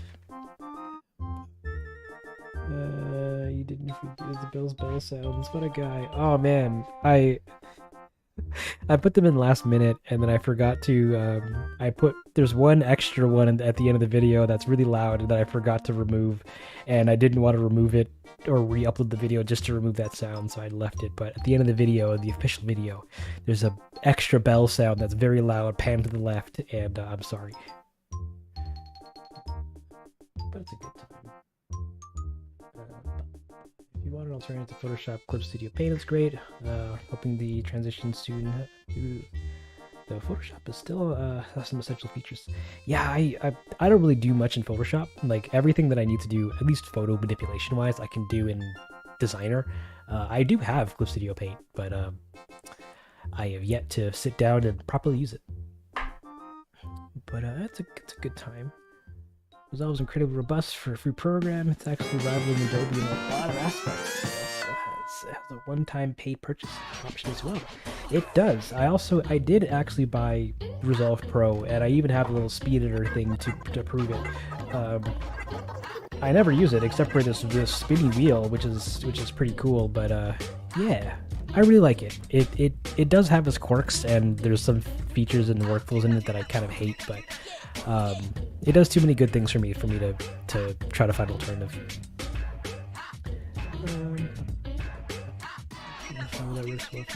Yeah.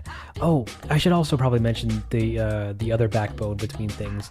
There's a program that I use called Prism, and it's a project management / pipeline software, and this hooks into Blender and into Resolve technically, as well as a bunch of other programs as well. So this is what I use to like manage all the files and all the versions of files and all the renders and like this thing handles organizing the entire project behind the scenes on my computer, as well as then gives me a nice window to like easily browse everything from on a shot by shot and shot version and then version basis.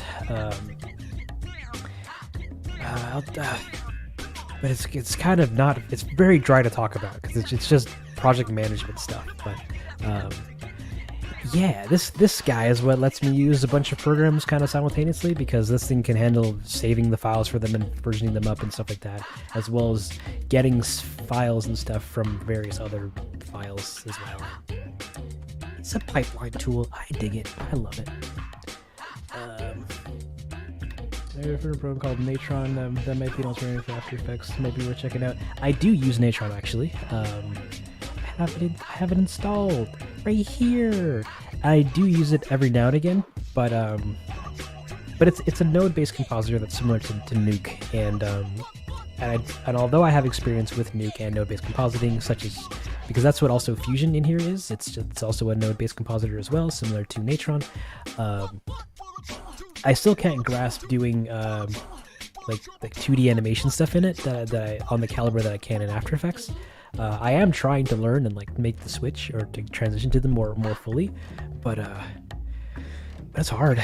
It's at least for me. It's not an easy task.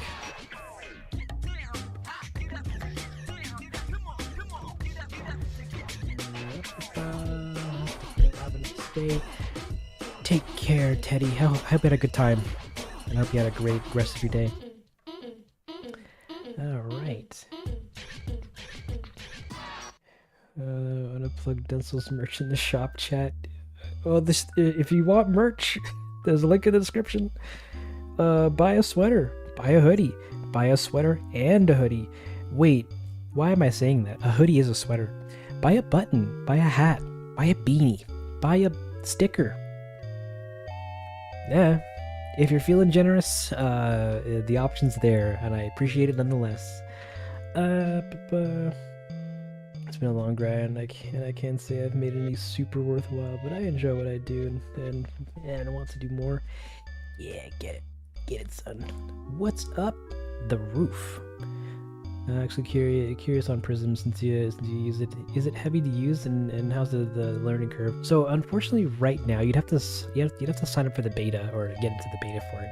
The producer or the developers of it are making a new fan dangling new version 2 of it, but it's really simple. You go in, you go into the where is it? Give me. Can I get the hub? Oh no.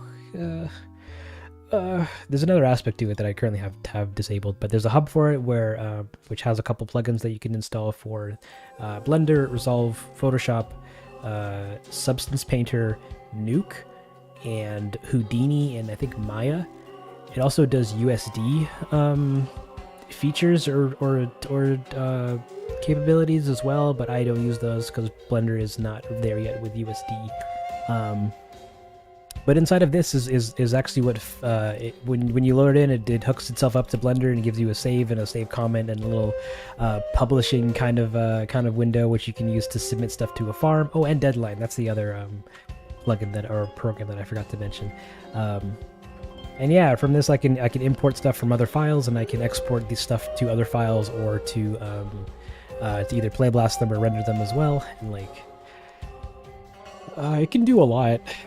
And me just kind of glossing over its various features isn't really doing it justice. But do check it out. It's free. It's a free piece of software and open source. But the current latest version of it that I'm using is a beta version that you'd have to apply for to get into. But yeah, it's a good time. Oh, you have merch? Yeah. Feel free to eat it. We got oh no, I'm terribly not getting into it easily. We got merch. You can buy a sweater, a hat, and a mug, and a button, and a band sticker. I wear the hat quite often. I really like the hat, but I'm also incredibly biased because it's got my logo on it. But yeah. Buy some merch or support me on Patreon or whatever. I don't know. Whatever you're comfortable with. You use Blender? Yeah, we use Blender. Are you self-taught? Pretty much. At least in terms of like how to use Blender. I used to work professionally in VFX and stuff, so yeah, it's been a time. I gotta go. Take care, Nick. I want to say that I love your videos and these streaks stream. I hope you've been stream. Make my day. Me and my brother always look forward to watching them together. Can't wait for the next one. Oh, thank you. Have yourself a great day. What is the hardest thing to render? What was the hardest thing to render? These day and night cycles. Where is it? They were all but problematic. No, they were nothing but problematic the entire time through. Both getting the motion blur, getting the lights to work okay, getting them to render to begin with. Yeah, they were a time, especially this guy, because I needed furniture, tons of furniture. Everything else was pretty much trivial. Yeah, crazy is free, but yeah, we'll take a look when I brush up more on Blender. Thanks. Good luck. It's a good time.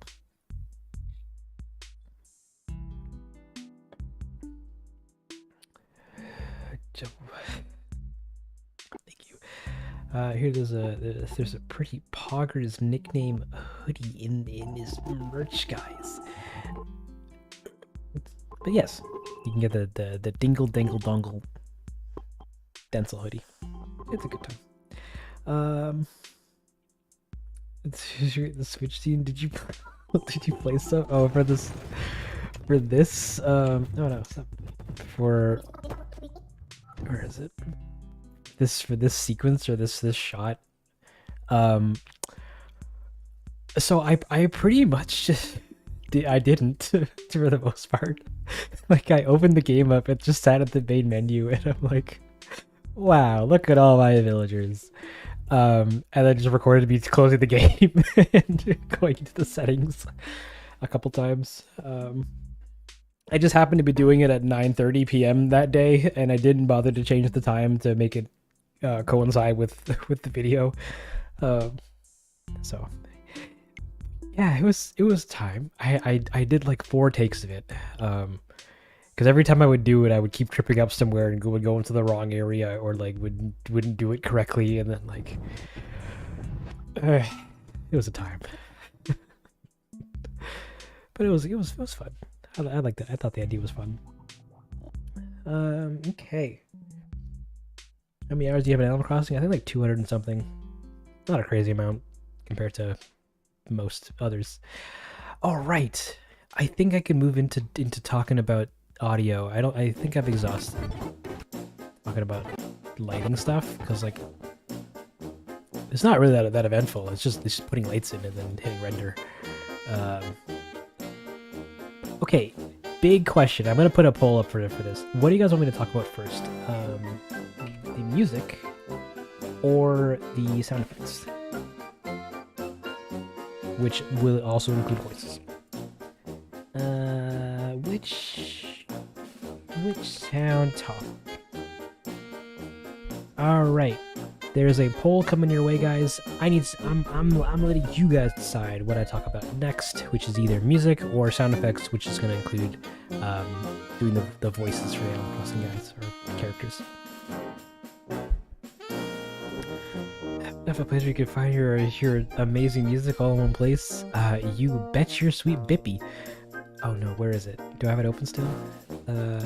Over here on the Densle Bandcamp, you can find all the music in whatever quality or whatever format you'd like it in. It's all free. You can download it, use it however you please, in whatever you please. Just all I ask for in return is credit, and yeah, that's it. No preference. Come on, we always have a preference.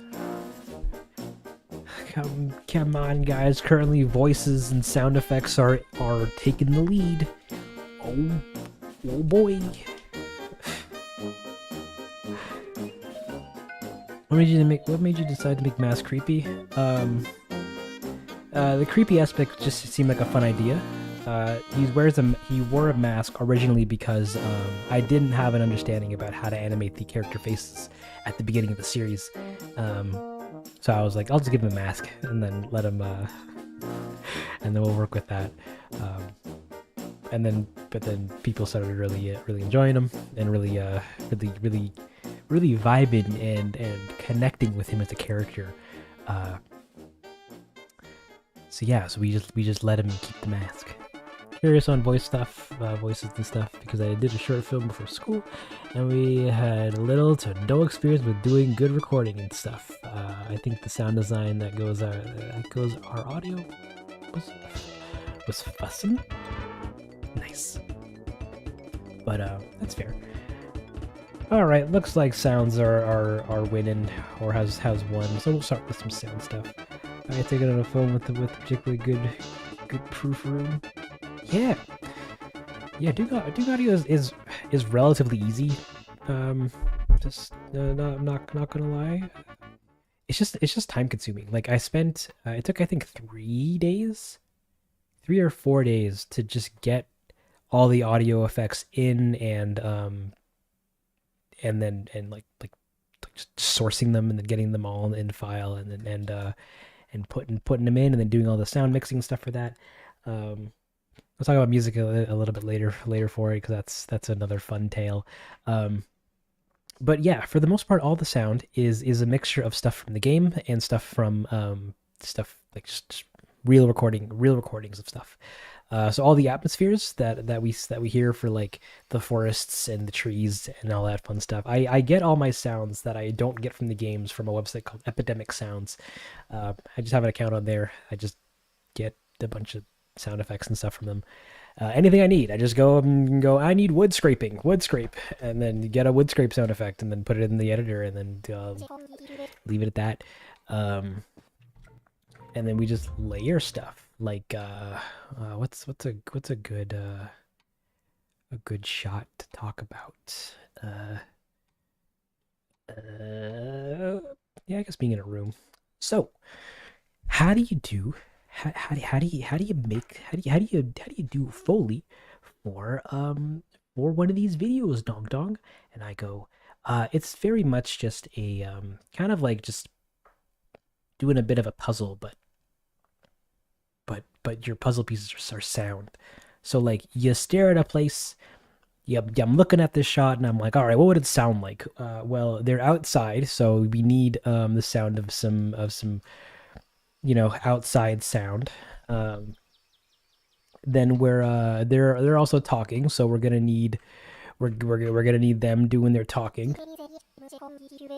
Every time they move or they move a little bit, I usually like adding some emotes and sound effects and stuff to kind of like help accentuate their motion. So we also add some of these little toony tunes, some emotes. You can barely hear it. But just imagine that's going like a I'm not even gonna try to describe it. I'm just gonna blast it to 100. Yeah, sound effects. We all love them. They're everyone's favorite. But yeah, and then we just it's all about layering essentially for the most part. Like this opening sequence, it's pretty much just the background ambience and then like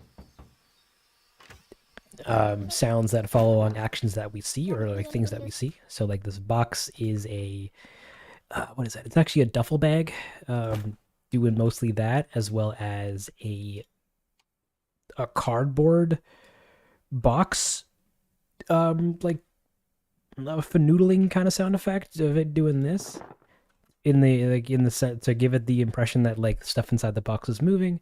And this particular sound effect, I also add some EQ to just cut out some of the high end so that it's not super clear. It sounds like it's muffled behind cardboard. And then we also have some grass footstep to help make it sound like it's on grass a little bit. Pretty grassy. And then I ran all this through a bus. A bus being kind of like a mega sound track channel kind of thing that all the sounds get routed into. And on top of that, I put some reverb to make it sound like it's outside a little bit more, just like a little bit of echoing kind of nonsense. You can't even really hear it. Now I would try to show you what it sounds like with and without, but I don't know how to do that in this program just yet. So take my word for it. And yeah, so we just layer. I just look at what's happening in the scene. I just describe to myself what's going on. Like this box is hitting grass, and this box is filled with stuff. These two don't have any sounds because they don't do anything. They're just standing there, but they're outside, so you gotta make it sound like they're outside. And they talk, they mingle. He reaches up, and then on top of that, we're also layering in game sound effects as well. So things like him technically pulling this out of his quote unquote pocket. And actually, wait, let me just boost this up on the streamy team. I'm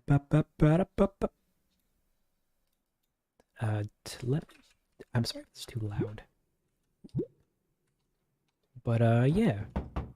We had some in this first shot. I wanted to make it seem like they were further away from the camera, so I added some knocking and some at the door opening up, and then Nook talking, kind of just like saying, "Hey, come on outside, man!" And then we do a hard sound cut, a hard jump cut with a sound cue to the next shot, kind of just going further in the future, moving along, and time wise at least, if that makes sense. Like we're just hard cutting to like 10 minutes later.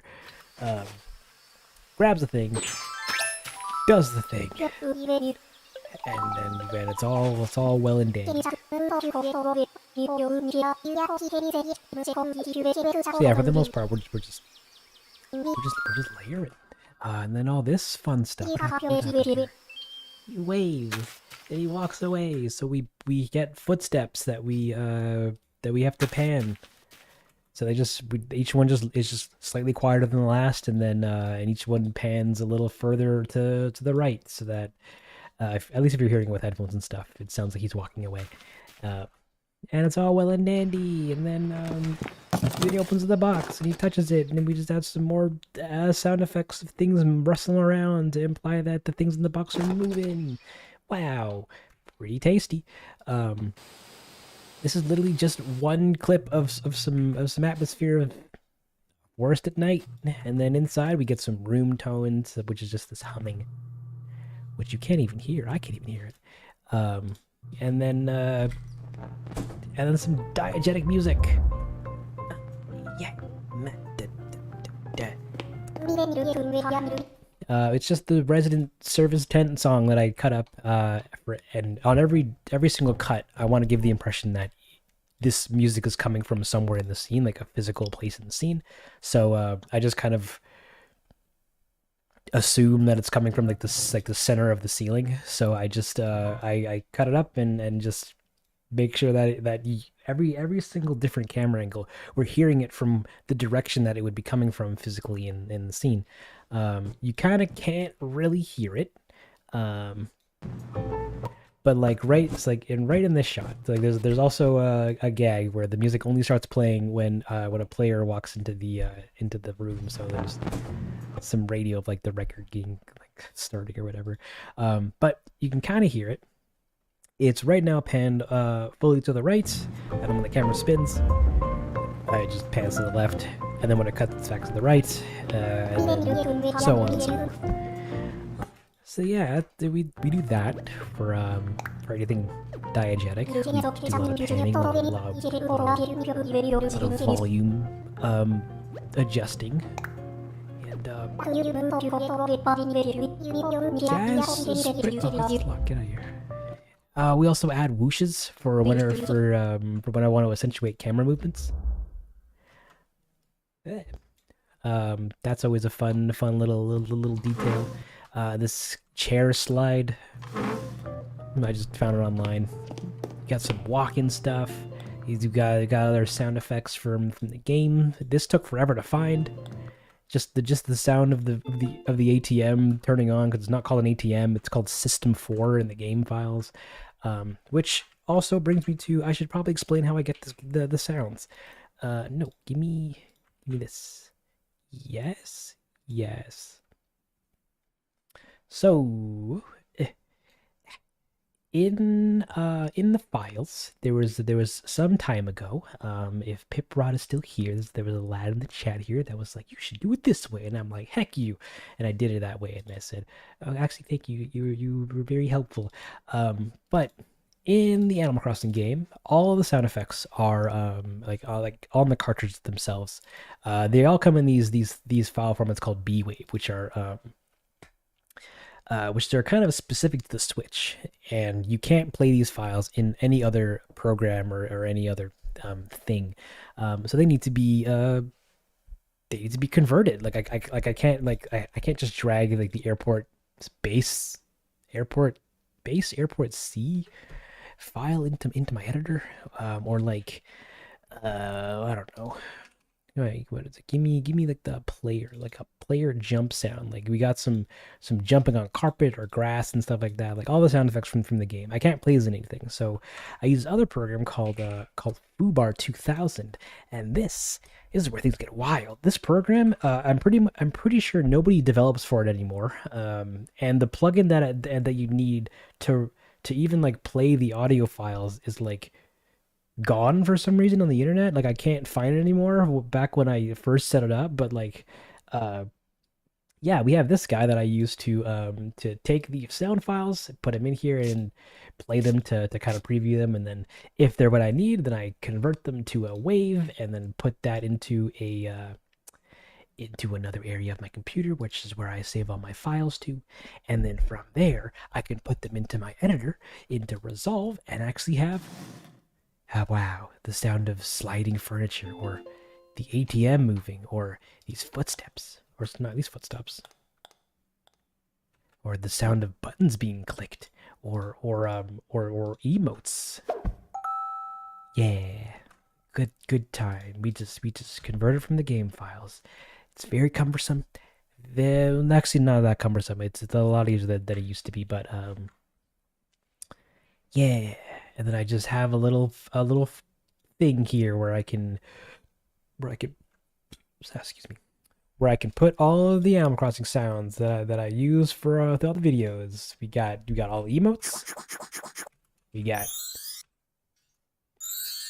wow, we got this love one. Amazing. We even got the one that I keep using all the time, which is, where is it? Confused? No, that's curious. I need no, that is confused. No, I want serious. Yeah. This little thing. I don't remember what your character looks like when you do this emote, but every time somebody nods their head, I put it in. What program do you do it in? I don't know what you mean by it, but this is Resolve that I'm doing all the I'm just putting these sounds in and then just changing their volume and pitch and stuff like that to make them do a thing. Well, yeah, this guy or this effect. I took the.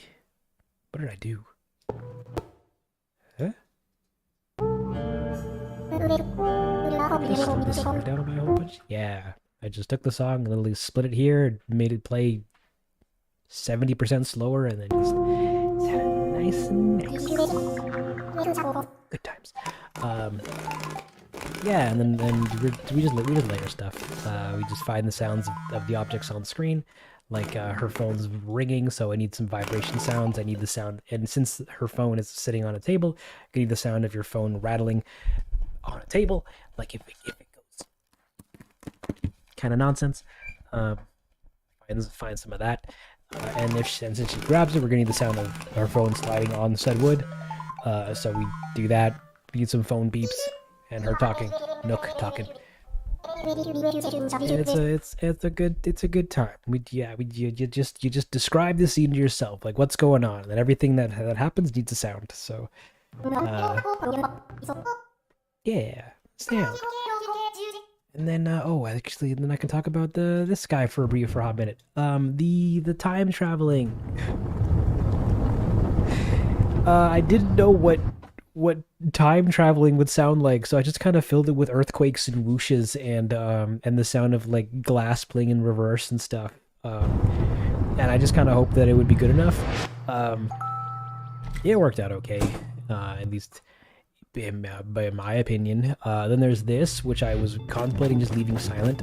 Then I was like, but then silence sounded weird, so I just added some the footsteps and the money drop bag and the ATM turning on, looping ad nauseum until we get outside where the most sound effects happen. Nook opens the door and actually yeah, he opens the door with a big and then it's really windy out, so it's actually sorry, it's really windy out, so it's, and on top of that there's a bunch of wind. So then but the camera looks up and there's a bunch of stuff moving around, and what does furniture tumbling through the air sound like? So I just kind of took a bunch of cardboard box rummaging sound effects and then layered them all together. But also added some earthquake rumble so that so to help mask the sound of, like, you know, the sky isn't filled with a couple people just clanking sticks together. It's furniture. So we also have 3 earthquake rumbles going on, like layered together. There's this one which just sounds like thunder. Then there's this one which is some more clanking. It's stuff from a drawer being like searched through, and then like this earthquake crackling.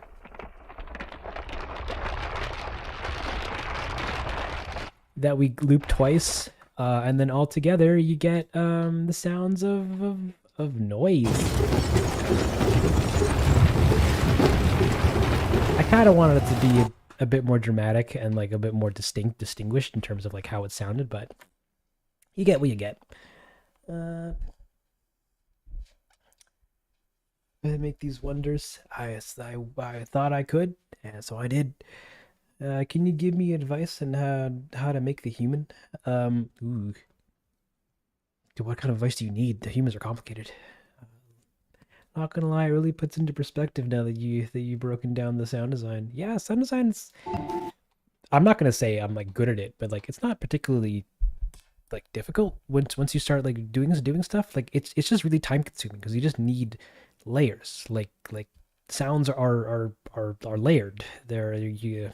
Granted, you can just go to the to YouTube or the internet and go like, yeah, give me the sound of like I don't know, a door opening, and then like you have a door opening. But if you have some more complicated stuff, like a house sliding by, then like, well, what's it doing? Well, it's a big, massive object, so you can probably get away with just doing like a big whoosh, like a big deep whoosh, and then maybe there's some sounds of a scraping, like metal or wood scraping tile. Oh no, wait, they did that here? Or the sound of, what is this? Static scraping. Yeah, and then whooshes and what have you. Then more effects. You guys can do it. I believe in you. And, yeah, for the rest of the episode, I was going to add more sound effects in the second montage. Please, Blender. But I decided to just let the music do its thing instead of trying to like also layer sound effects. Yeah, this mouse boy is flying in the air, so we need the sound of air passing by and clouds whooshing by. Oh, this is kind of fun. I put the sound of a jet for the buildings. I thought that'd be pretty funny. I don't know if anyone heard it. Inside of the museum, I wanted to make it sound like the foundation is being ruined or crumbled or what have you. I didn't super do it justice, but like I wanted to attempt to get the sound of of like cement cracking and like things breaking, like it's being ripped from its foundation kind of. And then outside, I didn't know what to make the building sound like as they left, so I just made them whoosh. Switch sound effects. More whooshes. I wanted this to sound more muffled and more watery. I was contemplating doing it to the music, like literally just going up to, where is it? Taking the tune here, making it do this, then adding some of this. Give me this. So instead it goes.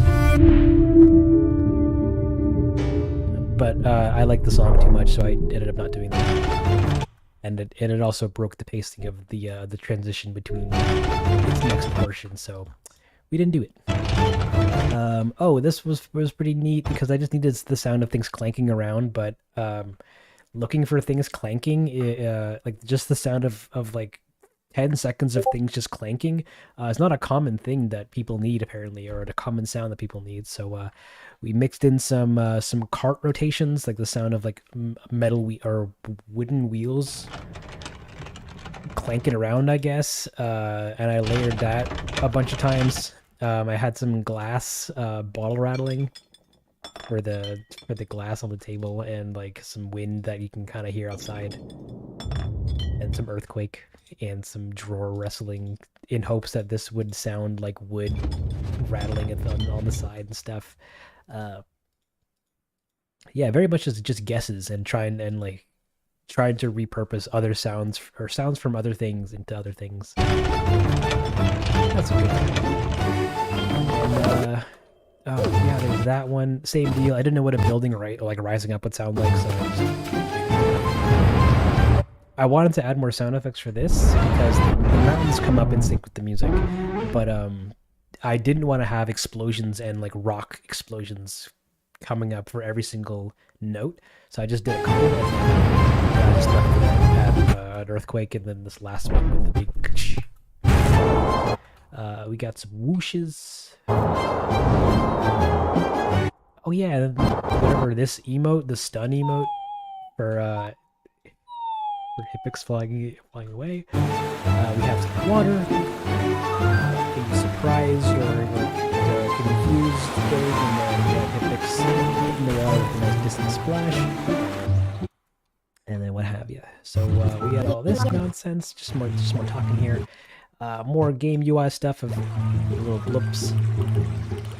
That thing was a pain in the butt to both to animate and to do audio for, but I knew I really wanted to do it. Like just him where his hand moves, it also updates or reflects that in the option that he's about to pick. And because of that, we have to have animation for it. We also have to have audio for it as well, just to help sell the effect. But I think it was good. I think it was a good choice. I don't think that's the correct sound that I needed for it, or that goes with like flipping through the UI, but I was too lazy to double check, so I just went with a nice little tick sound. And then he hits the thing, and then the bubble, and then Dottie says her iconic line, and then she gets slapped, and then yeah, this hit sound effect. I was originally looking for like the sound of like a cardboard tube, kind of like hitting something, but I couldn't find anything. And I didn't really want to record it myself because that would require me having to acquire a cardboard tube. So I just ended up going with the sound of a newspaper being like a newspaper hitting something. Technically not accurate, but it gets the point done. And then I actually was supposed to have camera UI and like interface stuff on the screen, and I turned it off before releasing the video. So oops. But it's fine. You have camera. And the no sounds here is just music. It's all just music until we get to these shots. Which is Forrest looking around, smiling, looking around, confused, looking around, confused, looking around, confused. And them talking, confused.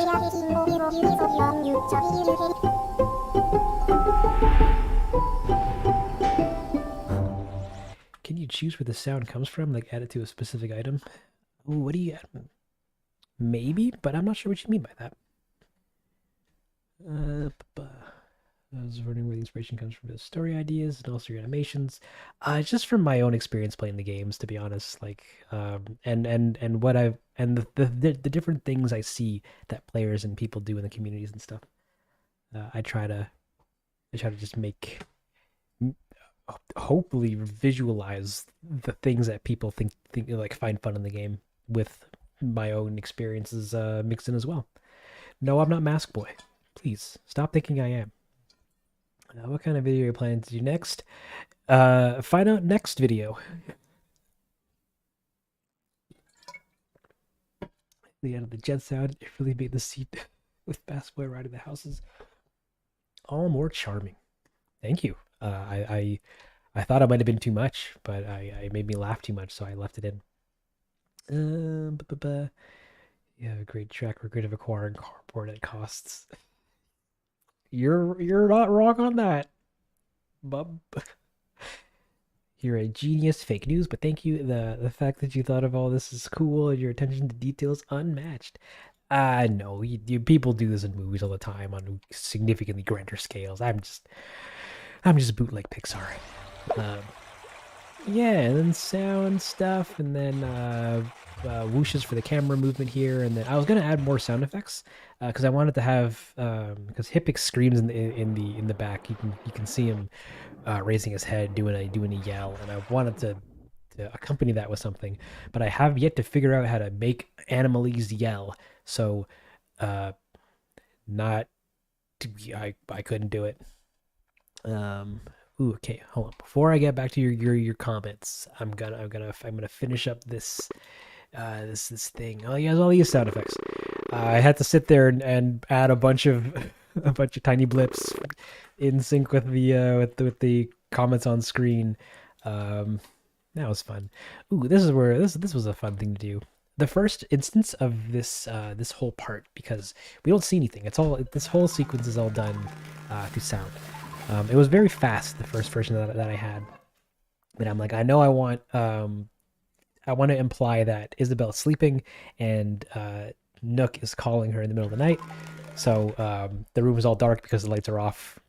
technically, and then she picks it up and you can hear it. And then you can even hear a tiny bell somewhere. No, there's only one. There's one here. Where is it? Somewhere here.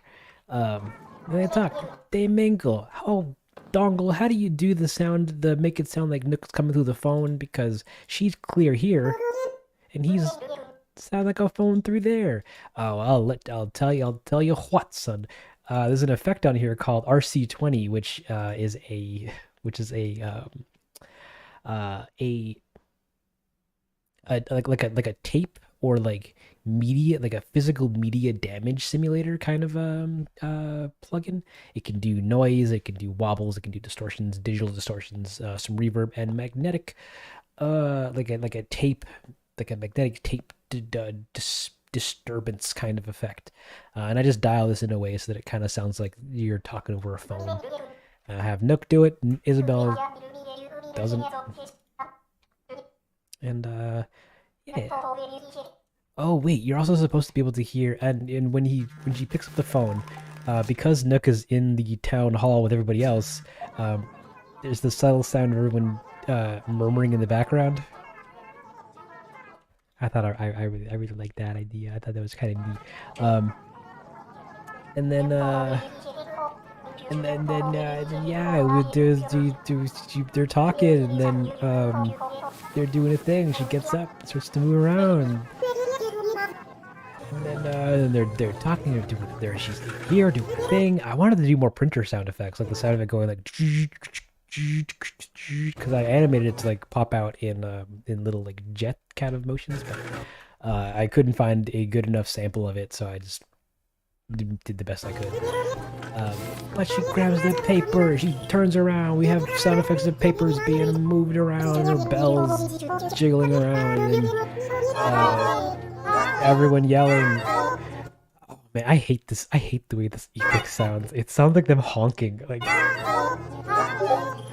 oh, it was too funny to not include. We let it stay. But that's pretty much how I put the sound together, I think. It's pretty fun time. And now we can talk about audio, or how I do the voices. Oh man, I know you guys have been excited about this. In fact, I know probably 100 other people were excited about this and wanted to know how I did it about 3 hours ago, but I'm sorry guys, we're talking about it now though. Inside of my application, my program of choice here, we have Cubase. Cubase, for those that are unfamiliar with it, are what's called a DAW, or digital audio workspace. I think workspace. Digital audio workspace.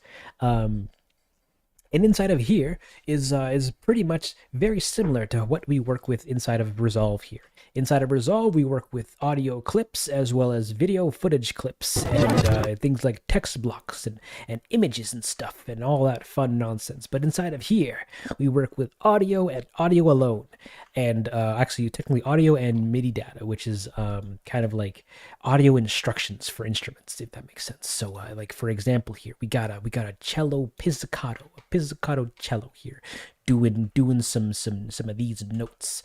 I'm not talking about music. I'm just showing what this means. But we got MIDI here. MIDI is these little blocks, and each one is pretty much an instruction for an instrument to play a note on whatever note we tell it to. Oh no, this might be super. Hold on, I gotta swap Resolve here to free up some computer life. Yeah, better. Yeah, a little bit better. It might be a bit staticky. I do apologize for that, but bear with me here, guys. And we use this piece of software to do to generate the audio for all my villagers and all their voices.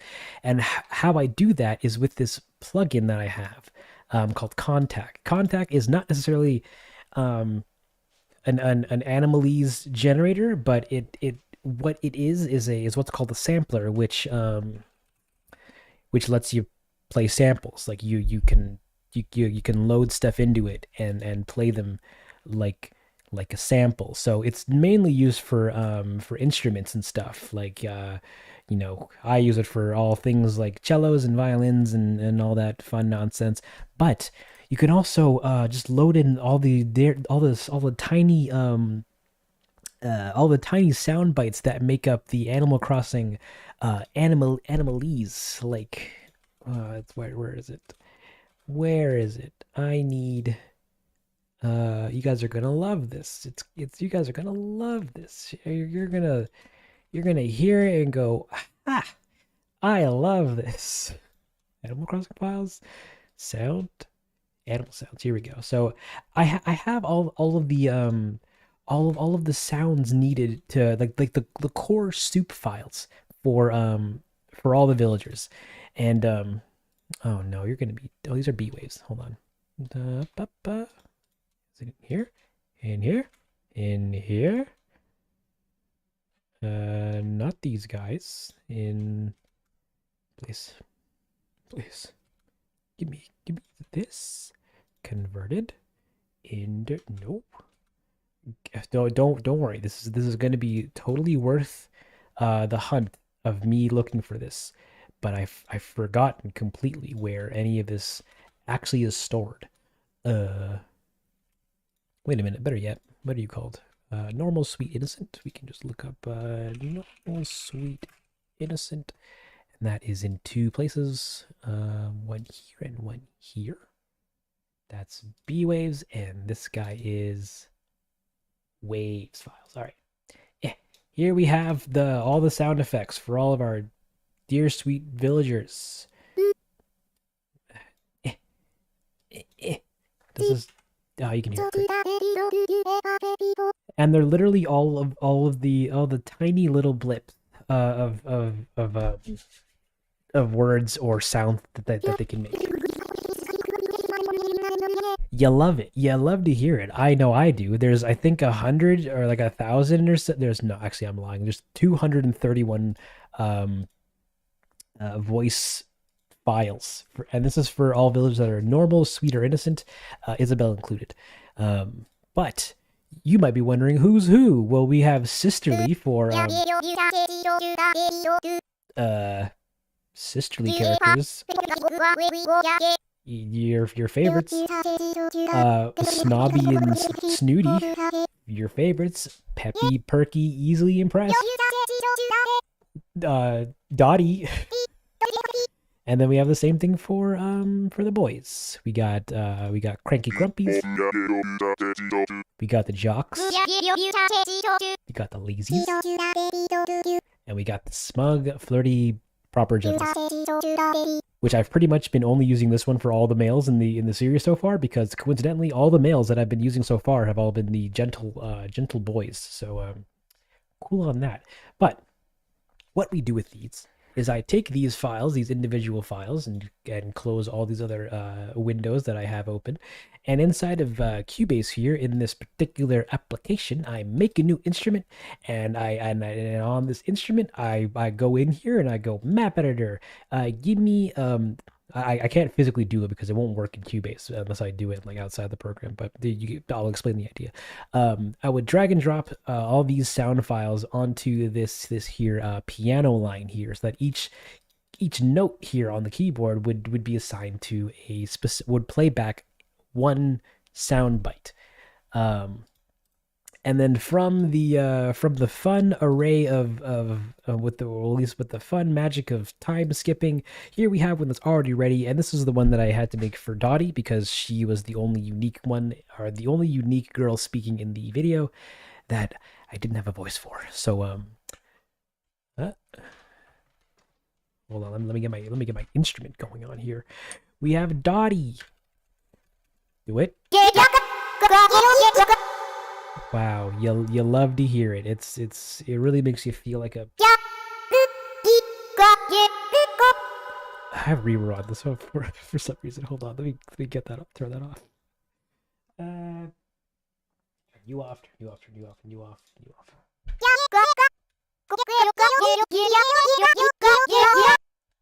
And that's pretty much how I do the voices for them. And I just go back in and then make a big chunk of them just playing notes randomly.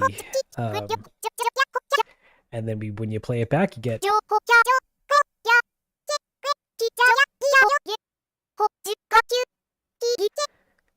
don't you just love like it's just music to your ears.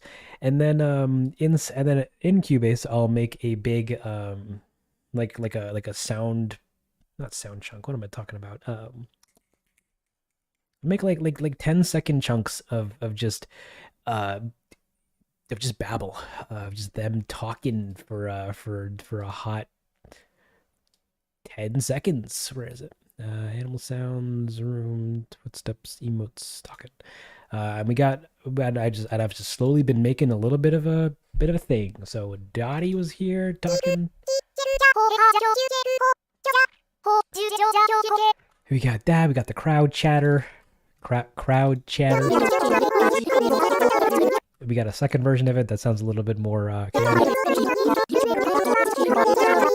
And we got Isabel's voice and Filbert's voice.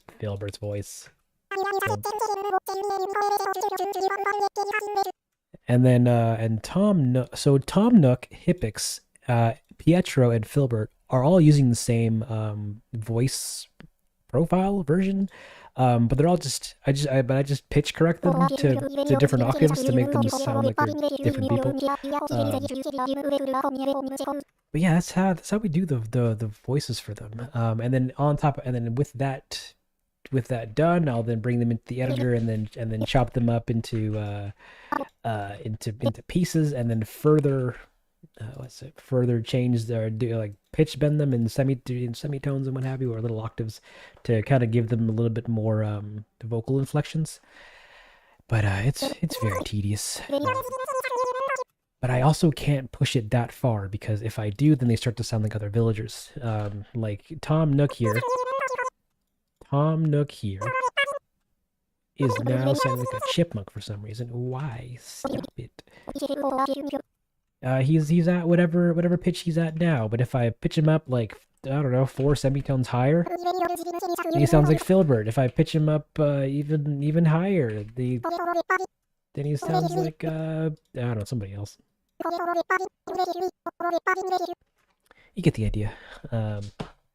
It's a good time. So sometimes it doesn't really sound too great. They kind of sound a little bit monotone, but lately I figured out another way to kind of mitigate that a little bit more with Dottie here, because now I can hit one note at a time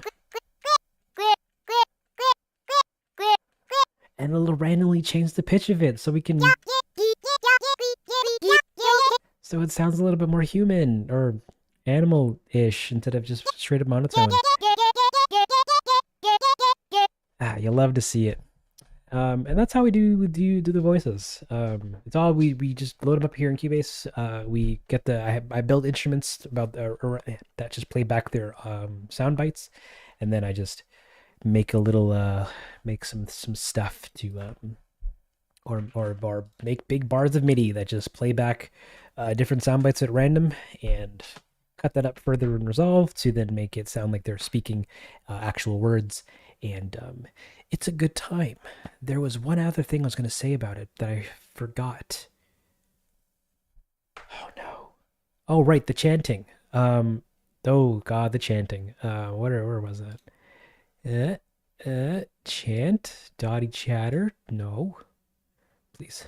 I don't want to open up that other the big file again. It hurts too much.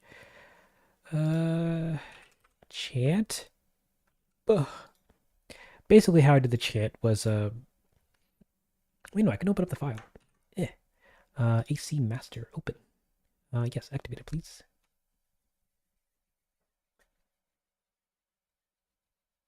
Hold on. We're almost there. I'm gonna show you guys the cool chant, and how in the same file is also where Dottie's audio was made. Come on, let me in.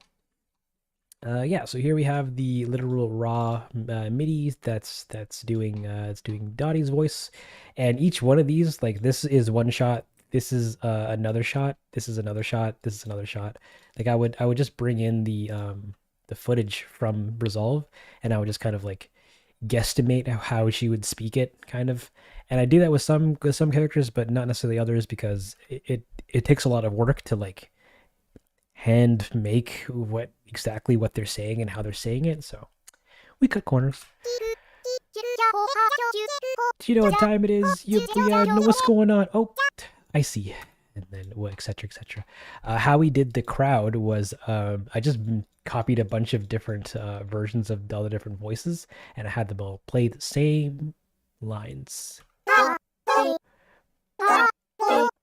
But I just made sure that they did one they said one quote unquote word first, and then with a space in the center, so that I can edit it a little bit further in Resolve to actually time it correctly, which is what I did. Can I do it in another thing? Can I just like take the footage and then put it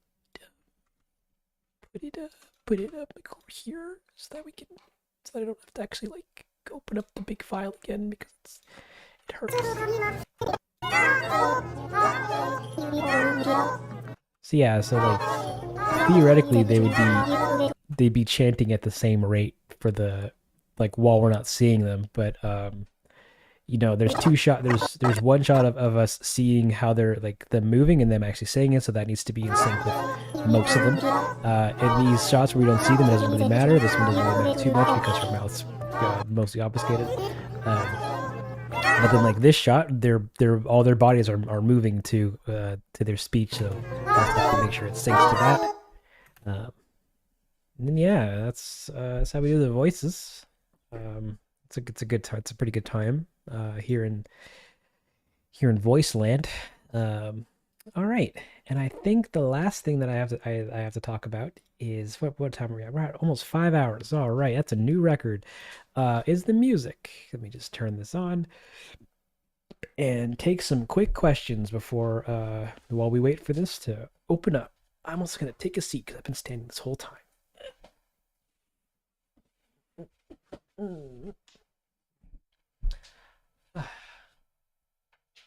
I thought I was hearing Legend of Zelda chest open music. I would love that. Did your AC is your AC character wear the gas mask in previous games? I would love to know the origin of that. The origin of that is a very not fun technical story of when I did Lolly's crafting. I didn't understand how to do the character, like the player character faces.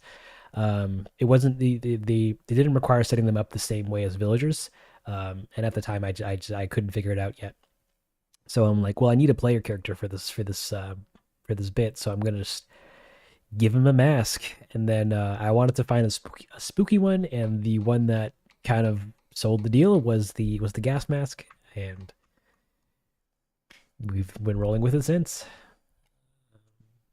What else is there? You guys were all saying things that I missed. I'm sorry. I thought I was here, and yeah, I got that already. Are all the models handmade, or did you find them somewhere? I take them from the game files. I luckily don't bottle any of them because that would take forever. How long do you stream for? Usually a couple hours, more than 4. More than 4. Quick question. Can you write me 500 words on political correctness? I'm out of ideas for my essay. Funny you ask. I have this paper of 500 words of... No, I'm sorry. Like the avatar looks at the screen when you speak up. Yeah, thank you. I'm glad you do. All right, so the tune that was in this video, I called it Terraforming, because I thought that'd be a pretty funny name. I'm not sure how much of you guys know, but I do also do music on this channel. A lot of the previous episodes of these shorts, if the song isn't, if I'm not using a song from the game, that I usually compose it myself. A great example of that would be not this tutorial, but the song from Town Meeting, where Pietro sees his house is burning down. Please, internet, I need you to load curve fast enough. Called Pietro's Turmoil. Do it. Do it. Do it.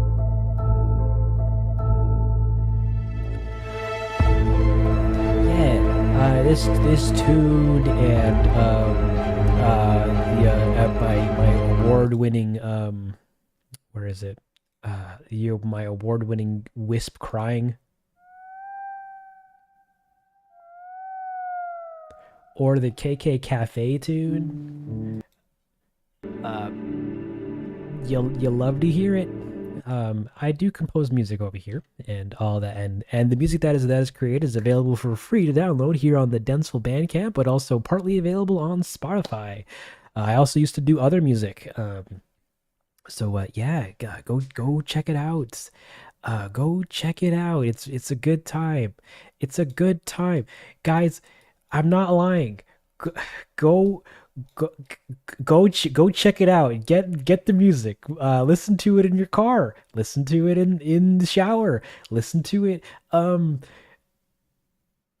don't know. In other places where you listen to music. But it's all free. You can use it in your own projects and videos if you like. No credit. Oh no, sorry. My only request is credit in return. Get it. So anywho, this song was a tune called "Host Waiting." Is so this the track for this episode was a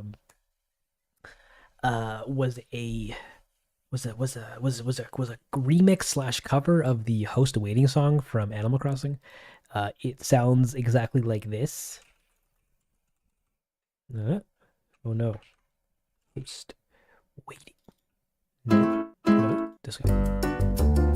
This tune. I put this in because I thought I thought it would work. I thought it'd be pretty funny. It's quite jazzy. It's quite simple.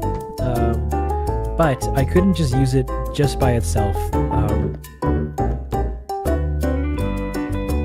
Because I needed it to be a little bit more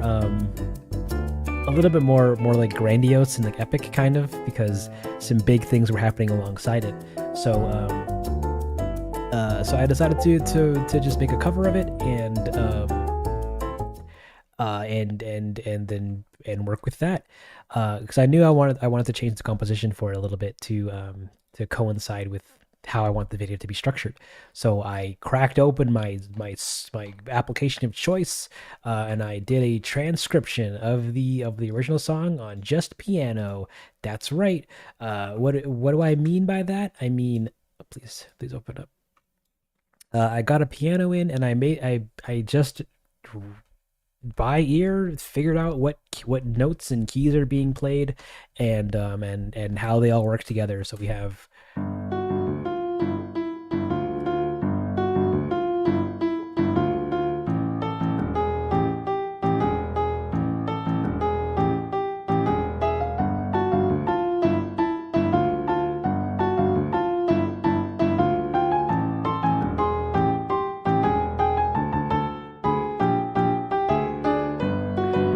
You get the idea. It's a song. It loops, like it pretty much just perfectly loops at the end as well, back into itself. And I said, that's great, but I don't need that. I want this part of the song to be when montage stuff is happening, and I wanted this portion of the song be a nice chill area / breather space when we do the bridge sequence, and then I wanted to slap back into doing a when we get back to the big main stuff. So I'm like, okay, let's take these pieces and then let's rearrange them a little bit so that we can make a tune that works for the video. And we get over here. This bit, which is basically me just taking all those pieces that I've transcribed and just reorienting them into a different structure for the song. So now it has an opening. Now it has a bit of a builder, and then that it further layers itself onto, and then we have the first verse or whatever where we can do some montage stuff, and then start the cough and show some stuff going on. And then after that, we get a break period, or no, break period is here. We get a break period where we do the bridge sequence, and then I had to make sure that this was long enough so that I could do the bridge sequence, but also not too long, so that I'd have to animate too much stuff or make it too long, if that makes sense.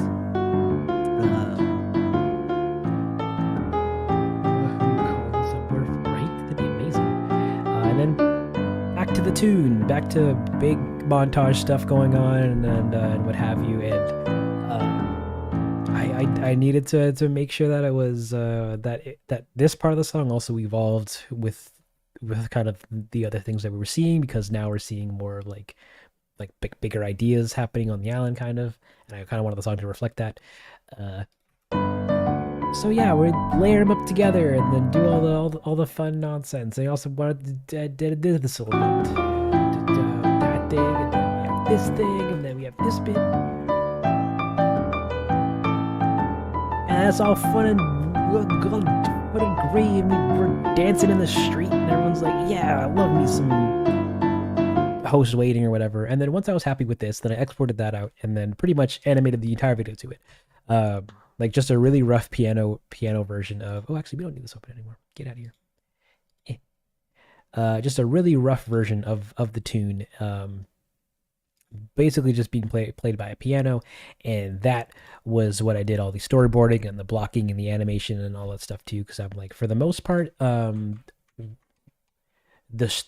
core structure of the song is pretty good. I think it works. We just need to make it sound big and grandiose and big and grandiose. So I then took all that and said, what's the best way to start this off? That's right, a double bass. So I put one of those in doing the bass line, and then we started and we just start layering things up. All right, we get this Eldon violin pizzicato thing doing the melody, and that was a cute silhouette in the foreground. Can interact real time while on live through voice react stuff in OBS here. Oh yeah, and there's also a marimba doing some marimba stuff. Yeah, then there's another cello down here. The song is pretty much like all strings. Like it's just 30 layers of strings and then some other teeny things here. There's also another piano, and then another violin, and then what are you? And then Tina coming in with the horns. There's also another bass down here. Do another. It's a great time. Oh, I also had the intention of adding KK slider to it. He was supposed to do some of this.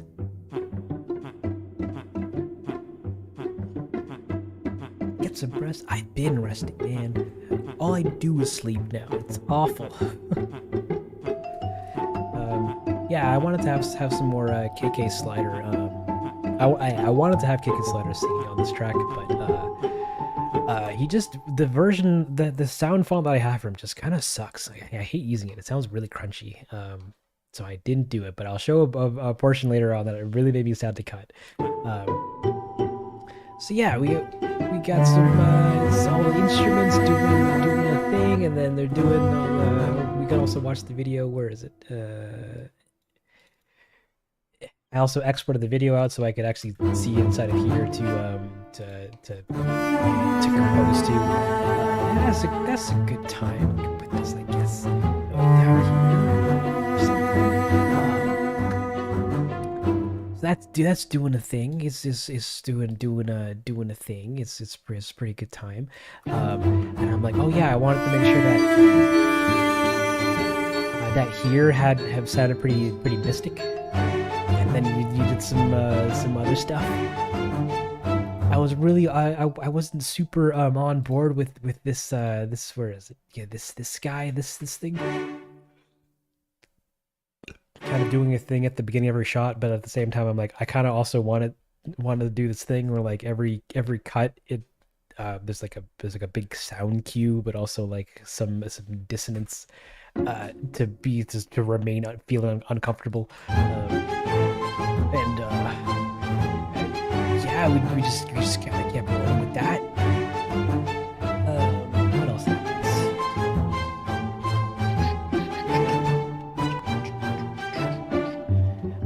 During the break here, I'm like, all we need is like a couple instruments just playing the bass line and maybe the little harmony.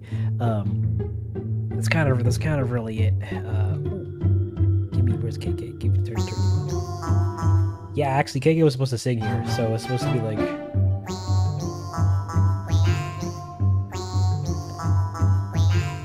but it ended up sounding kind of not that great, so I just didn't do it.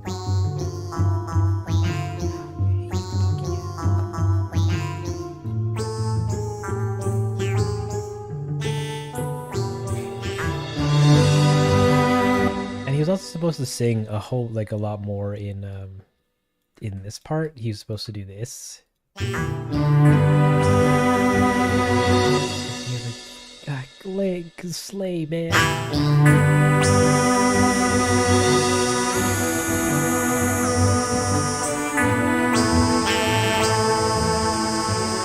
But yeah,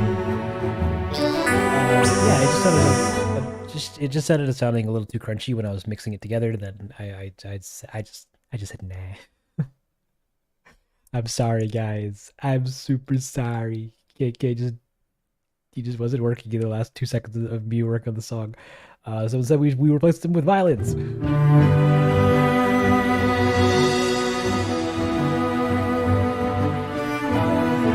Yeah, and I just needed to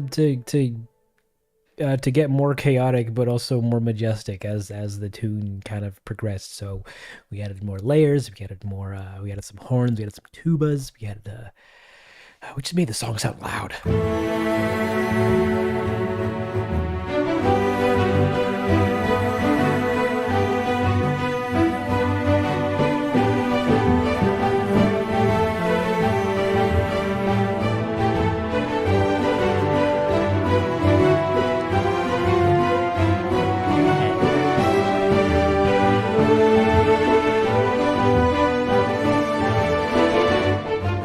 Let me get to this part, which I initially thought wasn't gonna sound that great because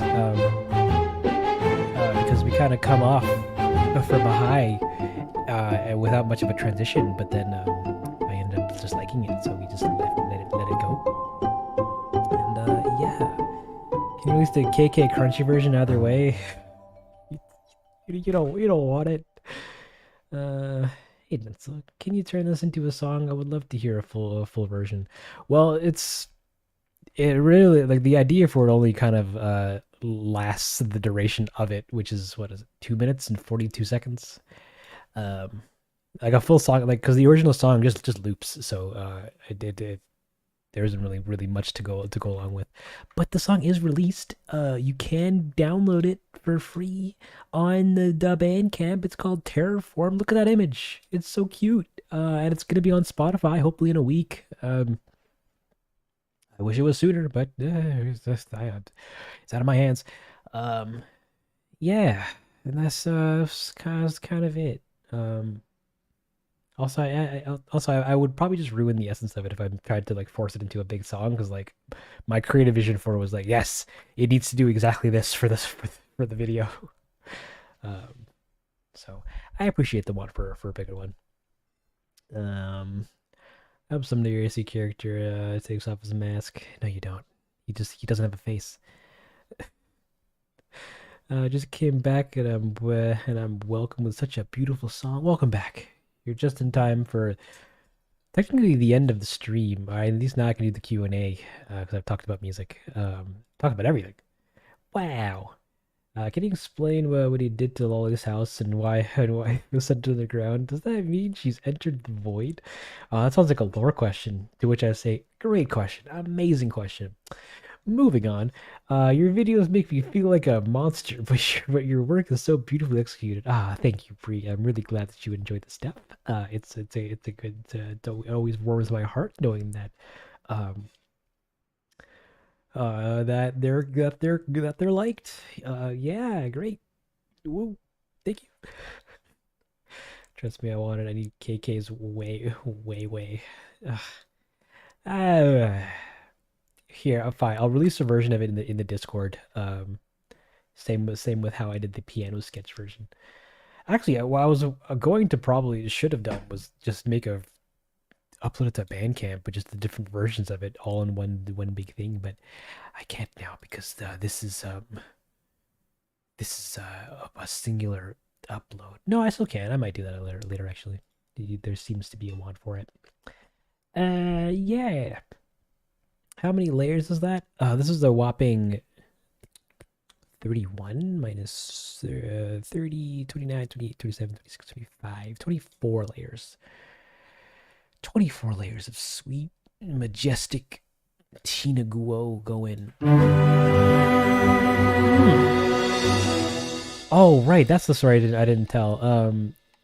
I was working on this track. I put this together in the last like 2 days of working on the video. Like it was the sketch version of it for so long, and then I was like, well, I need to make this a big song eventually, so we're gonna do it. And I did open up me some Cubase and was layering all the instruments, swapping out different violins for different violins, and getting everything going. And for so long, but by so long I mean for like a whole day. I was trying to just get. Let me turn this guy off. I was trying to just get this transition to sound like fuller or like more yeah, very like grand and ethereal and like woo wow big moment going on. And every time I did it, it just didn't sound that great. Like I was adding in all these violins and all these other instruments, and like it all just kept sounding flat. And no, and I was on the verge of just going, I'm just gonna leave it. I don't care for it anymore. I'm done. You guys will never hear any of the other versions of it, so it doesn't really even matter. Like I can release anything, and you guys will probably still go, wow, this is really neat. But I was it was hurting me super deeply. So in one last attempt, I'm like, okay, what if we change the violin to a piano? This is technically a piano. It's a whatever this is. And also changed made Tina play the melody again. And then we get her brother Mark to come in do some Mark staccatos or whatever the thing's called, and their brother Simon doing some of this. And I'm like, oh, okay, this is working. It's working a little better now. And we added a little tuba and his friend Huba doing some. You can't even hear them at the bottom. They're so quiet. Oh my club. But it's cool because tuba and Huba come up loud at the end.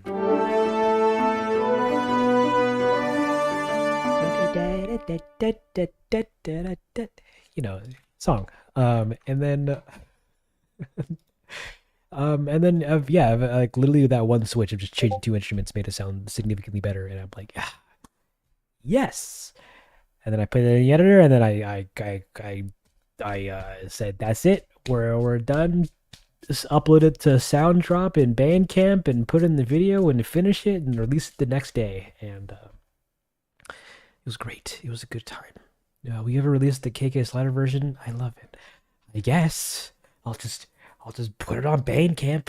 So watch out for that. I guess I'll make a community post about it later today, tomorrow. I don't know. We'll see. I'll release it and I'll let you guys know. Don't worry. What else was there? Technically now I can just go into fun production story times. Like because I don't know how I'm supposed to segue into this portion, but I need to talk about this graphics card and this computer and what it was like to work on this video during the move. So we're gonna go over to comment corner. Okay, do you guys want the regular comment corner which has fan art, or the other one that's me at Isabel's desk but I change poses? What does the crowd say on these further vids? They can use it. It's all free, so as long as you just credit. I just want people to know where they can find more of me if they like it. Fan art. The second one, okay, here, yeah, let me show you them. We have the first one, which is with fan art, and we have fan art that will randomly shuffle, that I've been acquiring over the times. Or we have the other one, which is me at a desk, and sometimes I hold a pen. Wait, please. Okay, sometimes I also hold a stick and point at the chat and what have you. I would put this one on the other one, but but the black on the suit kind of doesn't work out that well. So so yeah, it's only kind of okay. But actually, okay, here, better yet, I'll take the fan art. And let me copy this so that we can get both. And then go over here and then paste it as a reference. So now we get fan art and me talking like this. All right. Oh no. My eyes are burning. One sec. Okay.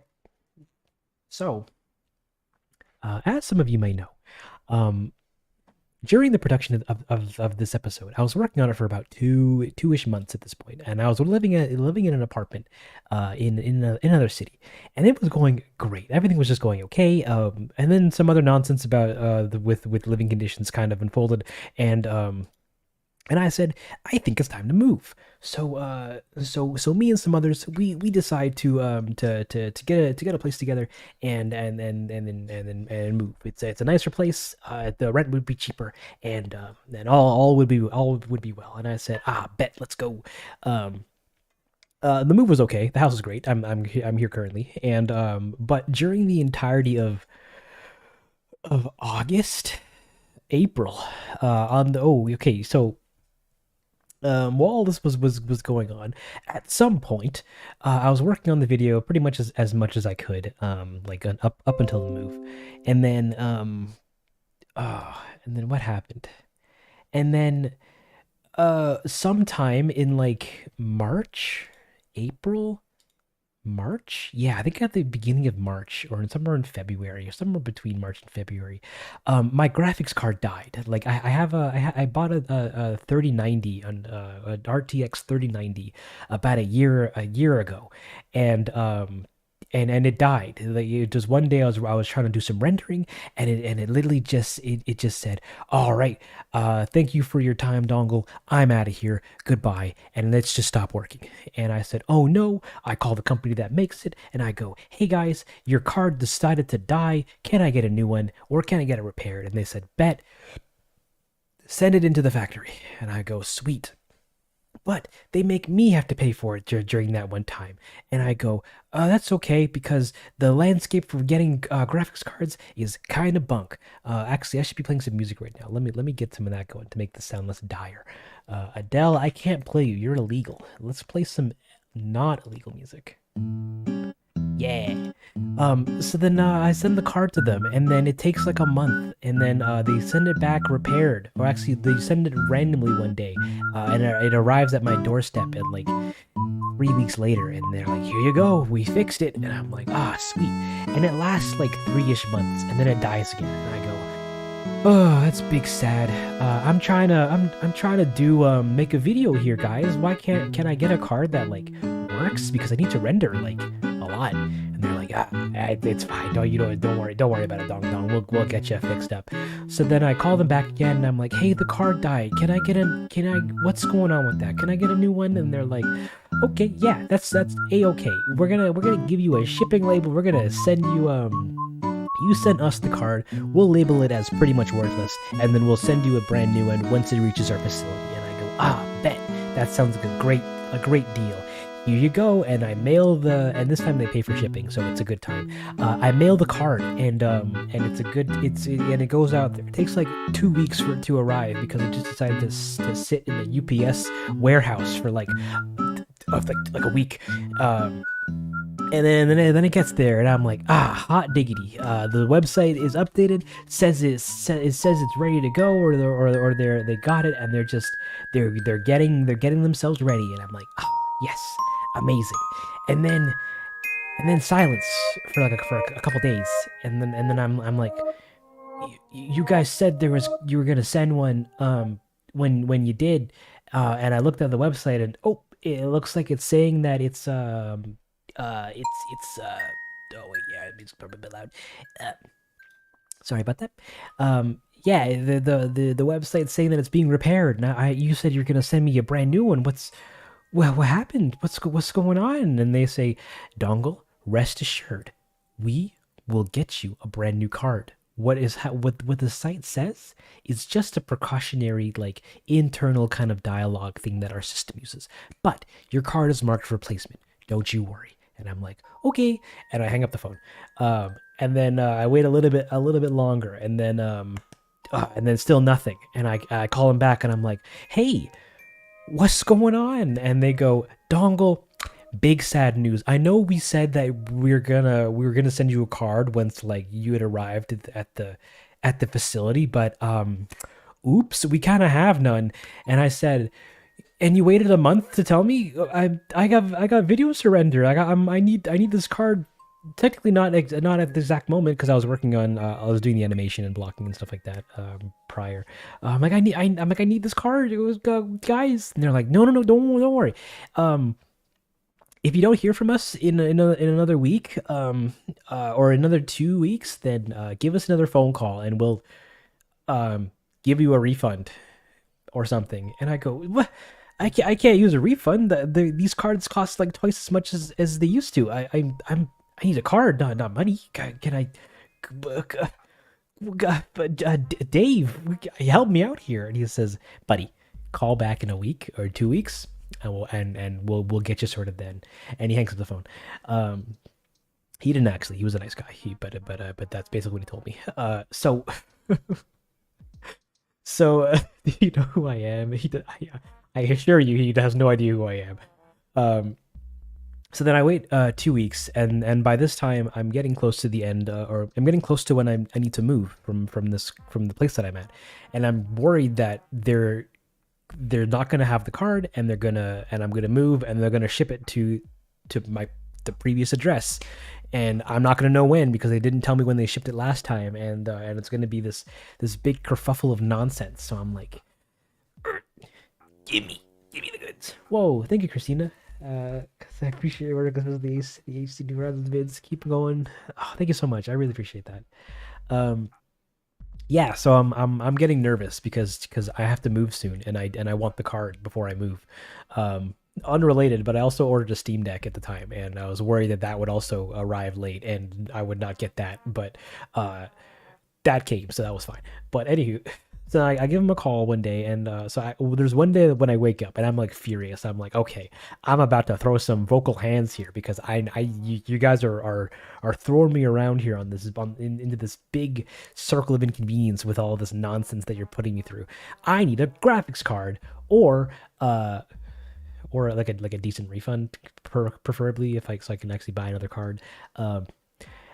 And I wake up that day, and I'm like, let's go. And I checked the website one last time, and then it turns out it shipped. It shipped the day before, and they didn't tell me. So I'm like, wow, thank you. You lit the Steam Deck? Oh, Steam Deck Q&A afterwards. No, the story is just getting juicy. So then it turns out that it shipped out. They managed to get a new one, and they shipped it. They just didn't tell me. So I called them up again. I'm like, hey, what's going on with this order? The site says this, and I didn't get anything for it. And the guy was like, oh, really? Oh yeah, you should have got an email for it. I'm like, you didn't send me one last time, and I didn't get one now. So, and he's like, okay, yeah, no, sorry about that. Here you go. And I said, wow, James, because it's a different person every time I call. But I'm like, wow, thanks, James. You said, hey, bet. And then and we hang up the phone. And then a week passes, and a new card arrives. And I'm like, yes. But the day it arrives it was like a day or two after I dismantled my computer. So I'm like, I couldn't test it at the time. And I'm like, okay, well, we have the new card. We should be able to get going with it when I get settled into the new place. So a week or two passes, and during this time I can't work on the video, so I was set back like 2 weeks. Not that big of a deal, but it happened. Big fun. And then I also decide to order a new desk because I would be getting a new room and like a nice office space for to do this all in. And yeah, I want me to get a new fun desk. Oh, you can barely hear the background music. It's fine. But the desk takes like like a week and a half to arrive or so. So I'm like, okay, well, I'll just set my computer back up on the kitchen table so that I can get back to work, because I was pretty much settled in for the most part, and I just wanted to do stuff again.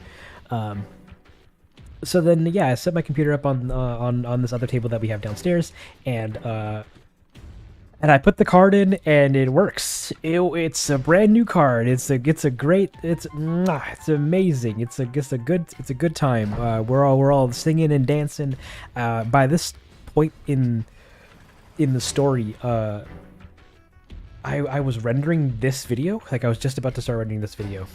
So I was able to render for about a week. And then, hey there, Kayla's? Welcome to the stream. So yeah, it works, and everything. You're right, everything was coming up Millhouse, and it was a great time. And then my desk arrives sometime at the end of the week. So I spend some time just building that, setting it up, and I'm like, sweet.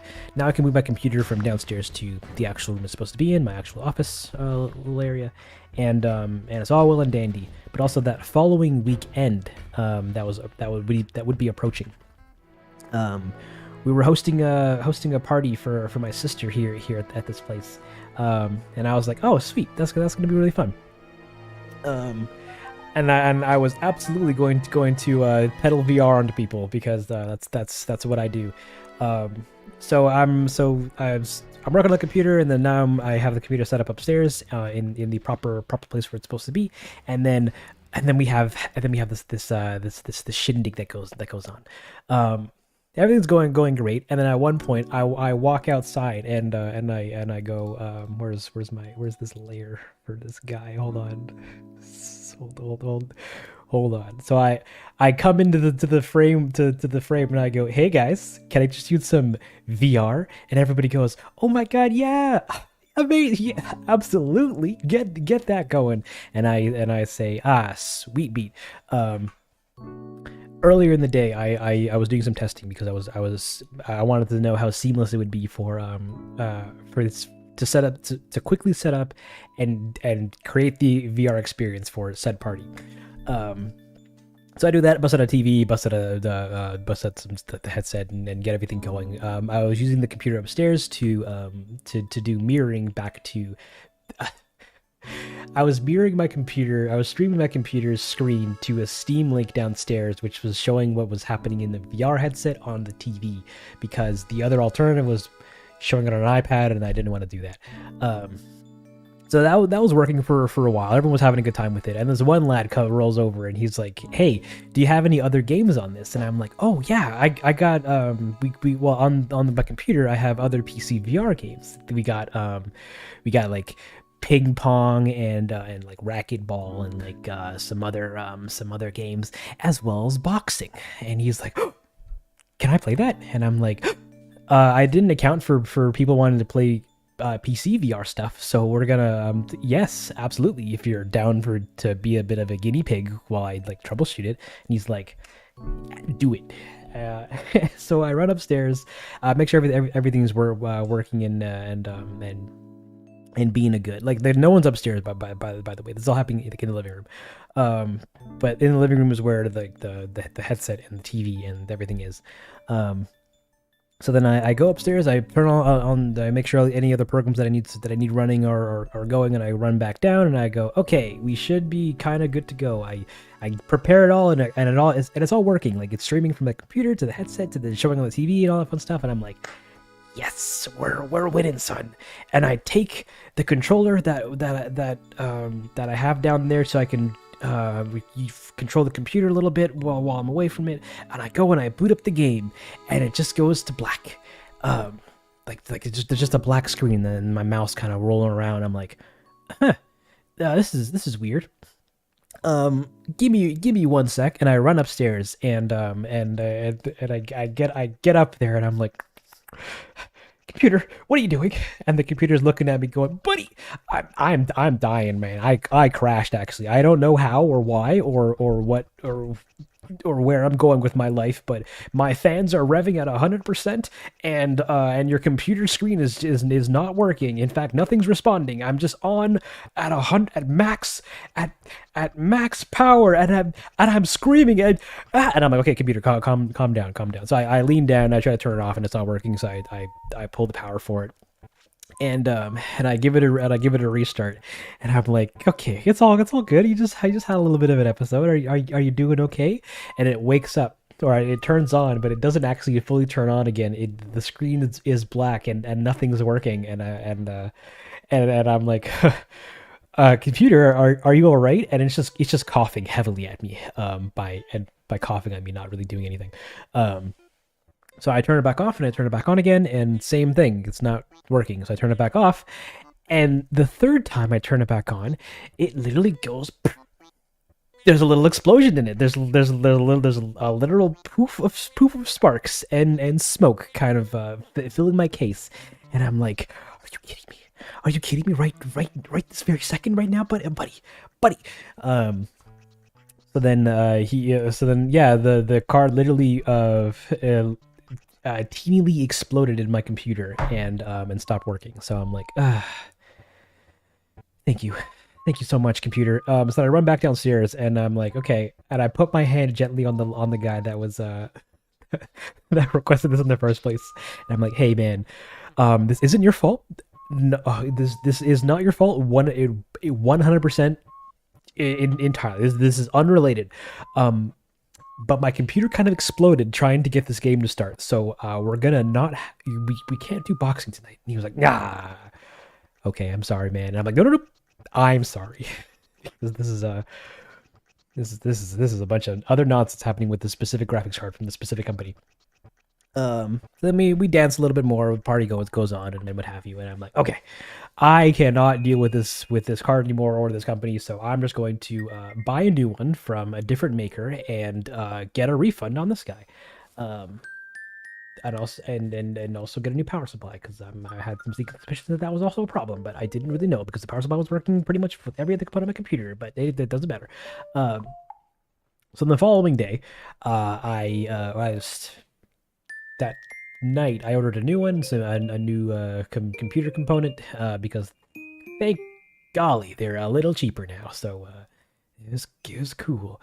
And then a couple days later, I call company and I go, hey, who is this? And he goes, oh, my name's Ryan. And I'm like, hey Ryan, I got some bad news for you, bub. Can I return this card and get a refund? It kind of exploded in my computer, so I want to be done with all of you guys, just completely. And he was like, oh, yeah, okay. And I go, thank you. Take care, Brooklyn. Thank you so much for coming around, hanging out. It's still wholesome and mysterious. Thank you, Lemoon.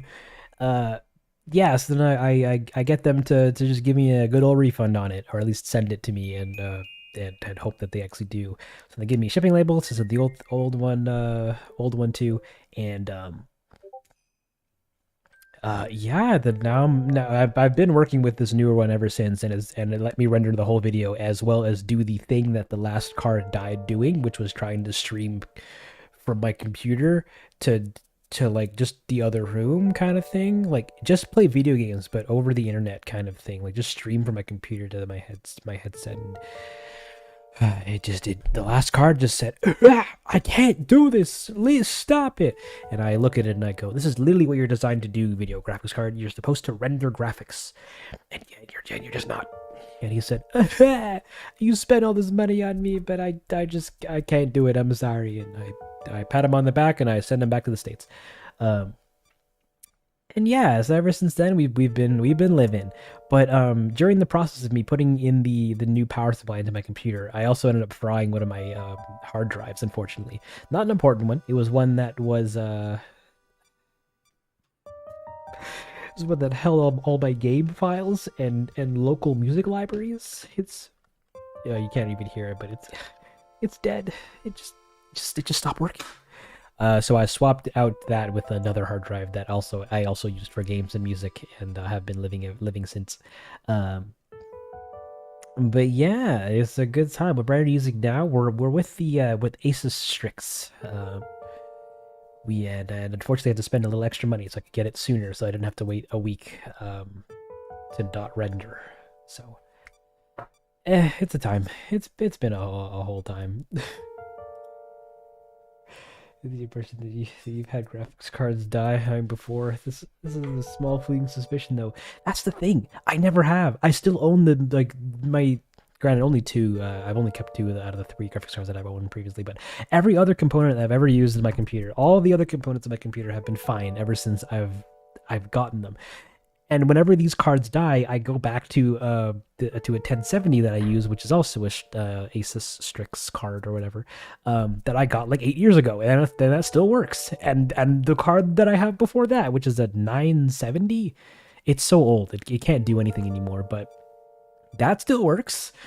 Everything's fine. It was just this one specific GPU, and I cried. I cried really hard that night, guys. Not actually, but I was very frustrated. It was very unfortunate of a situation. But yeah, now we're winning. We got a fresh baby that looks to be doing the job. I was able to render the whole video with it. That was pretty neato. Yeah. Yeah, we're living, we're winning, we're doing the jives, we're dancing, and it was a good time. I feel like I had more stories to tell, but I can't remember any of them. Yeah, the move's been okay. I moved here a month ago, so I'm pretty much settled in, and now I'm just trying to get back into the swing of live streaming again. That's good times. Yeah, the mess of it all. It was quite the doozy of a fiasco. And now I'm still waiting on that refund to come in the mail. Please just send it. I just want my money back. Yeah. I guess now I'm pretty much, I think, done talking. I think at least of things to remember to speak about. Does anybody have any questions or Q&A stuff?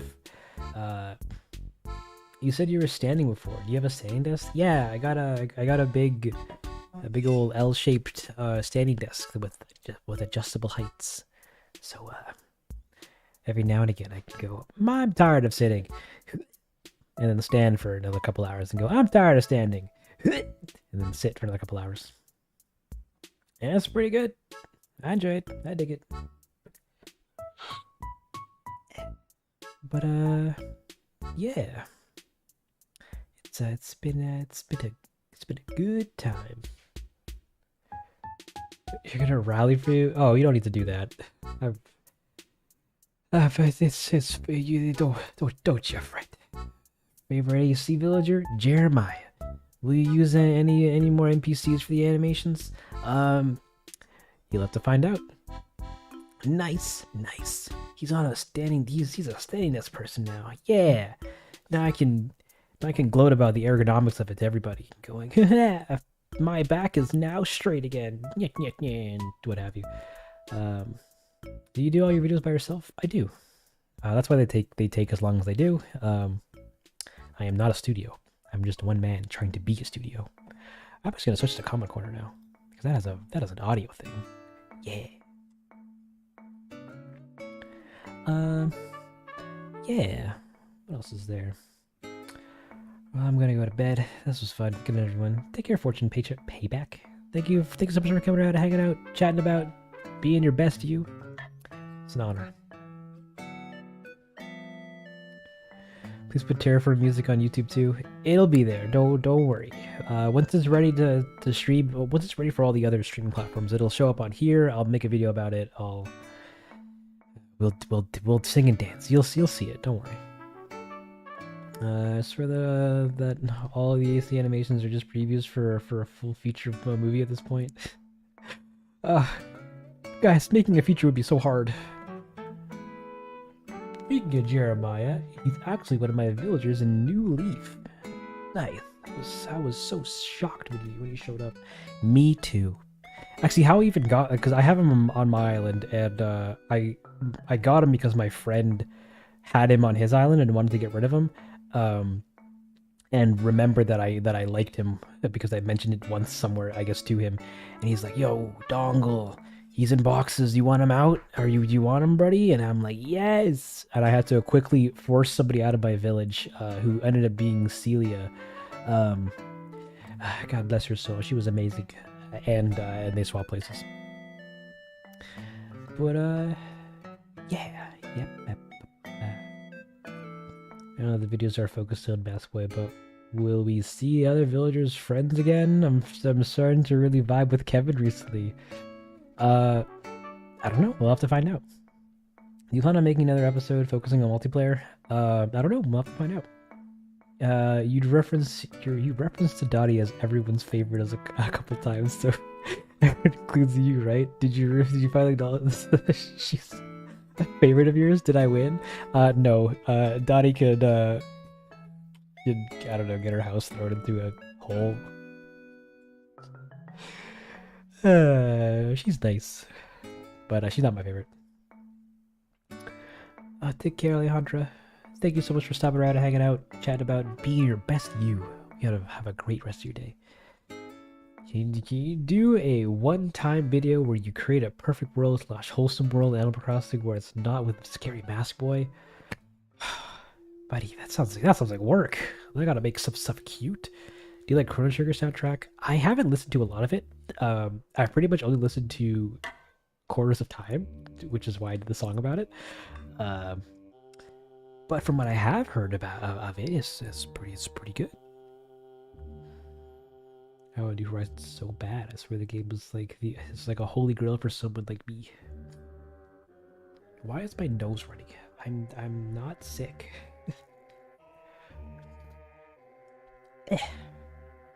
How often do you stream? This is my first time being here. Streaming is kind of random. I try to do it throughout the week if I can, like past 6 p.m. Eastern.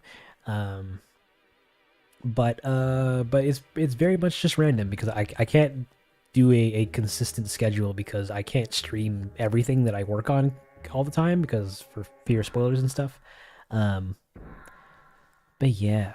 But on the weekends, sometimes I haven't done them recently, but I'm trying to get back into them. On the weekends, I also stream me playing video games in the Discord, where we have these little couch parties where we all talk and mingle for a bit, while I die a whole bunch in Control. So if that's your fancy, then join the Discord. Oh no, I took a quick peek at the Discord, and there's tons of people that have joined recently. Thank you. Thank you. You're so wholesome and have dark art. Come on, who really wants wholesome stuff? You guys only want to see Mask Boy, I don't know, throwing villagers off cliffs and stuff. That's what you really need. I'll shamelessly step in to fill the role. What are your villagers in your game? I can't remember all their names. I got Bree. We got you got Pietro. We got what's his name? What's his name? What's his name? He's a kangaroo, and he's a grumpy kangaroo. Kurt or something? No, that doesn't sound correct. Actually, it might be. We got Phoebe. We got Blue Bear. We got Jeremiah. We got May. I think her name was, or Maeve. We got Walt. That's it. Thank you. Oh my god. And he's actually, I really like him actually. He's absolutely become the town dad. And I approve of that. I also have a koala, but I forget her name. I also have and Antonio, I think his name is, an anteater. The boy kangaroo with his baby. He doesn't have a baby. He's a single man. Did you have prior experience with 3D animation, or did you learn it through creating the series? I have prior experience with 3D, with working 3D. I used to work in the VFX industry. Um, yeah, I used to work on movies and stuff and TV shows, and then I said, let's try doing YouTube for a bit, because it's more me, and here I am. What time is it? Oh, don't worry about that. Would you continue your cool animation vids on the specific version of AC if they made a new one? Maybe, but also probably not. This very much was like just a big old like phase for me to try doing it. It just happened to be pretty popular. So I'm unfortunately not an Animal Crossing channel, guys. I'm just a guy that makes animation stuff, and I'm currently on an AC bender. So yeah, subscribe if you like the style of the content, but I'm gonna be doing this type of animation work, this type of quality of work, for a whole slew of stuff outside of Animal Crossing once we're finished. So yeah, if you like me and how I do things, and like how the stories I tell, and the kind of effects and stuff that I do, then like, yeah, you're in for a great time. Stick around here in the Densle channel. But if you're here solely for Animal Crossing, then I got some bad news for you when when I do something else.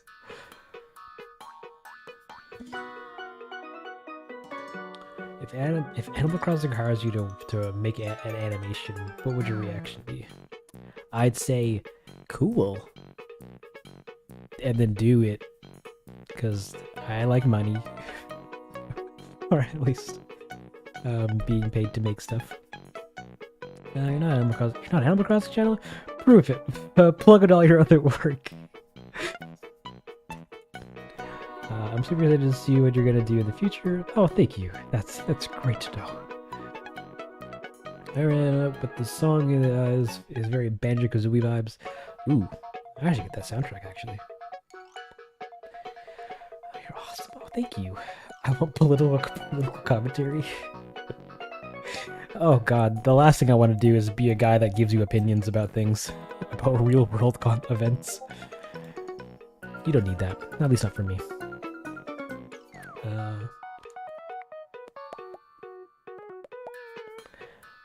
What would you do if Nintendo took down all your vids? I'd say they have every right to. They own it, technically. So, like, everything that I'm doing is technically just fan art. So, yeah, that does not give me express permission to do everything that I do. But here's hoping they don't do that. Probably something you do naturally, but any tips, or like, how do you manage to learn these many skills in the animation pipeline, especially Blender, since you said you're self-taught? You self-taught yourself that. Basically by just making these videos. Since they required to know so many different kinds of facets of 3D, they're at least for me, they were a really great excuse to like to learn all these different facets of 3D.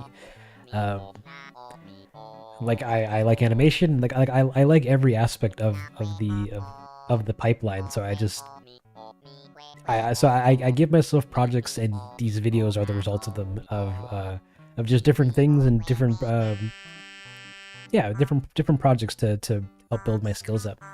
So I'd say, yeah, if you want to improve on the whole animation pipeline, then like just do a whole animation, like from start to finish. Do some modeling, do some animation, do some shading, do some lighting, because you'll only get better at it the more you do at any aspect of it. You'll only get better at it the more you do it. So yeah, just do it. But also don't give yourself too much, like don't give yourself huge kinds of ambitious ideas or projects to fulfill. Like, start small and then work your way up. Like, the first video was 30 seconds or was 60 seconds long, and it was it was Lolly and Mask in one room, and I only had to animate 2 characters, 1 per shot, kind of, and then slowly from that, I've just been understanding my limits and figuring out where I can stretch things and where I can improve and and how to improve on the things that I want to improve on comfortably without burning myself out. And yeah, and now making 7-8 minute long shorts that that look pretty decent. Because because the whole process has been one big learning curve.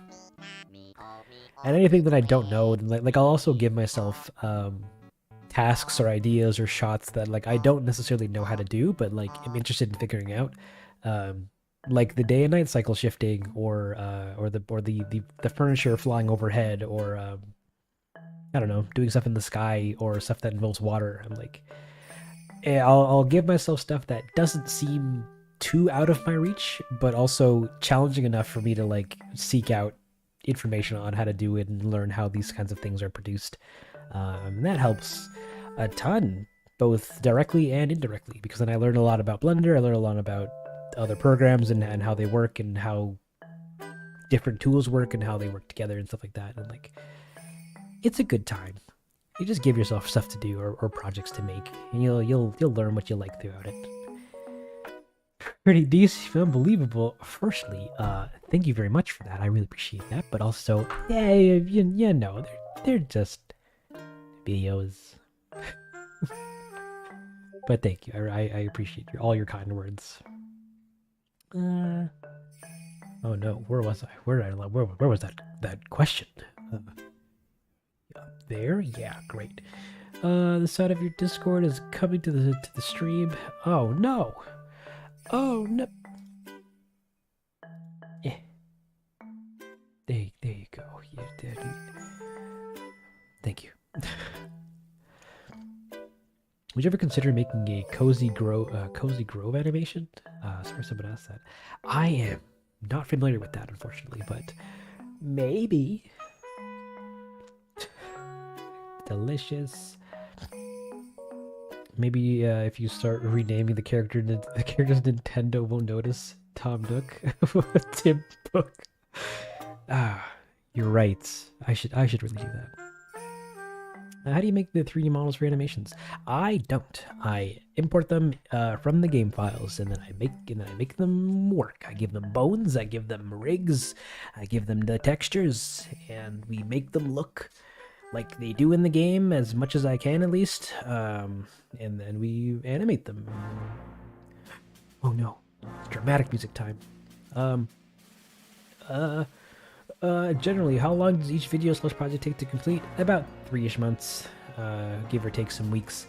There's a scene where Mask Boy looks back at his island after terraforming, and I noticed Dottie's house has random stairs placed by it. Yeah, sometimes you just put some stairs down and you don't want to move them just yet. Yeah, it's daunting getting into projects because you just can't help wanting to make it big. And learning a new program as well. Yeah, that's pretty much my go-to with like how to learn anything. I'll just give myself a project for it and then figure out how to do it, and then do the Guggen, do the making, living the lives. And eventually it all starts to, one day it clicks and you go, oh right, I'm doing all this wrong, and then you get better. But it's a good time. It's too big and burnt out. We'll see what to do again. Yeah, always start small with projects. Like, keep the big grand ideas. Like that's okay to have and think about. But like when you're actually doing them, like start on a smaller scale. Give your and make sure you finish it. Like even if it's garbage. Like even if you don't think it looks nice. Like make sure that you bring yourself to a point where you're like, okay, it's done, so that you can start the next one. Because also like the discipline or whatever of actually like finishing something is a lot more powerful than you think it is, than just leaving something like to be continued or to be finished at some point or unfinished. Because yeah, it really stinks when you got a whole hard drive full of unfinished projects that are like that could technically be done, and you can technically like leave them off your like get them out of your mind if you never have plans to come back to them again. Just say they're done and then move on. That was not a cohesive answer, but yeah, learn to say this is finished. That'll help a lot. Prior CAD experience is what makes it so much harder for me to fully commit to Blender. Modeling for production versus modeling for animation is a whole different experience. It is. But you at least know modeling and some practices and I imagine some principles and philosophies also overlap. So you're at least not going in blind. You're just going in confused.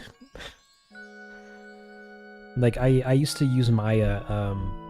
I like in all the places that I work, it's all Maya. Maya's the standard. So when it came to doing my own stuff here, I'm like, well, I can't afford Maya, so I'm going to learn Blender, and the learning curve for it was ridiculous. Not painful, but just not as smooth as I'd hoped it would be. But I eventually got over the hump with tutorials and the internet and stuff like that. And now I'm like, wow, I love Blender more than Maya. Yup. And life is pretty good. Can you animate a game more than AC? Like make a story from the game Mario? Maybe. Find out next week on the not next week. Find out in the future when we do other things. I was sorry. I saw Among Us and couldn't resist. I forgot. No, Fierce Gem drew the Among Us stuff, I believe. Yeah. Thank you, Fierce, or Mira, I think. What else do we got? Every animations gives me life. Oh, I'm glad you enjoy them. How do you get a whole model from the game files? Oh, right. I guess I'll just show it. Okay, let me open up a nice instance of Blender here, and then swap on over to home. So here we have Blender, everyone's favorite 3D application. AX. I have all the models kind of already exported somewhere on my computer, and I hate going to it, so I use this program called Everything Search, which scans all your hard drives and everything like that, and then just gives you a nice Google-like search for your computer to find any file that you need. I want to bring in, I guess, not someone specific. Maybe a dog character or a sheep or something. So I know that the naming convention for these characters is, I think, SHP. And I know that the files for them are end in .dae. So I can just type those two things in, and then oh wow, here they are, all the sheeps. You got sheep normal 1 through 15, and if I open up one of those where that file location is, then I have all their textures for them as well as all their faces and eyes. Then I can just take this file, this folder location, and then in Blender here I can go to File, Import Collada default DAE, paste that directory and import that sweet looking guy or sheep character or whatever. And then from that we also see that they have a separate mouth and separate eyes and separate bodies and bones. What are these?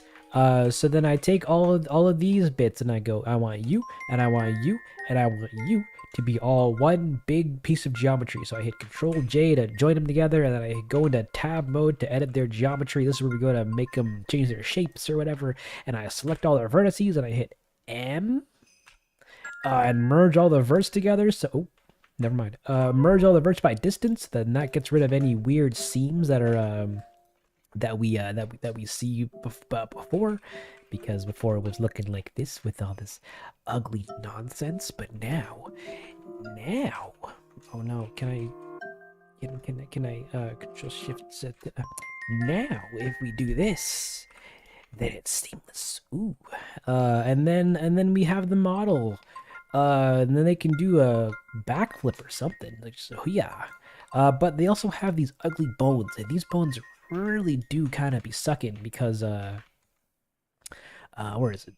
I need pose because we can't really animate with these. These are kind of nonsensical bones here that are that come along with the character because this character is meant for a game engine. So these bones come from I don't know, Maya or whatever program that they used to make them previously, and this is how Blender interpreted them.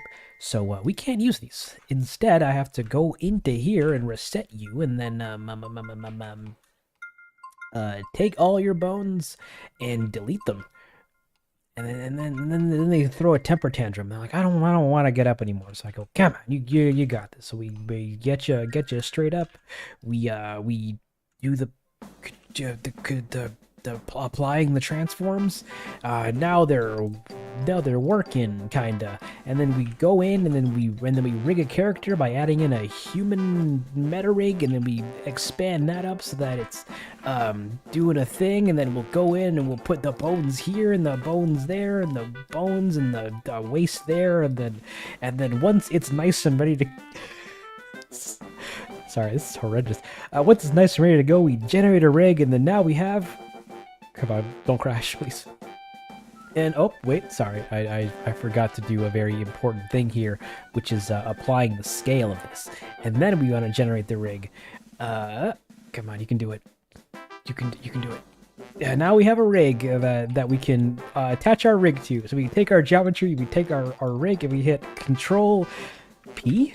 Yeah, and we do an automatic parenting or automatic weight painting. So now our character is fully rigged. and yeah, now we have controls for them, and can animate all of our fun. Why is your other horn not attached to your hand? But now we can animate our sweet character doing the goods. So give us a backflip. Buddy, he's gonna go location rotation. He's gonna he gets it at dissipation, and then he goes wait, hold on, he goes and then he's got to stick the landing, so he has this pose, and then he comes back down, and then he lands it. He just heckin' lands it, man. He's like and then but back to the beginning, and then we hope to gumbo that actually looks any good. By nice. All right, we're gonna take these keyframes and we're gonna just make them a little bit faster by bringing them closer together so that it takes less time to get from one key to the other. And then we get a nice backflip. Oh wait, that's actually looking pretty butt. Let's make that. Yeah, there you go. And then we take all those keyframes, because right now they're in step tangents. So what that means is pretty much it sticks on the frame until it gets to the next one. So right now it's like static, and then we hit this next keyframe, and then it jumps to the next pose. We get static, and then jumps to the next pose, then jumps to the next pose, and then jumps to the next pose. There's no interpolation between these keyframes, so it's just kind of popping around frame, kind of. So we're gonna take all these, and we're gonna turn them into Bezier, which turns it from as you can see here, straight lines to curvy lines. Ooh, pretty neat. And then now when we play it back, we get sweet backflip animation. Whoa, that's crazy. And that's how every single shot is animated, or that's pretty much how everything is done in this program. And then once we're good with that, then we take the frame range here and we make it down to the frame range of the shot. And we go, wow, that looks so good. We make sure it looks good to render. Yeah, the textures look pretty okay. How does that look with some lighting? Actually, let me close Resolve here. I don't need this open anymore because it's just hurting my computer resources and this folder, or this project. And yeah, now we can render it, so we can just get our sweet rendering renderer going. We can add some lights, add some shadows. Oh, we should actually probably also add a ground plane, just so that there's a nice ground plane, and then and that's it. And then we just and that's pretty much the animation. Then we'll render this out, we'll put that in our editor, and then put it on YouTube, and it'll be pretty cool.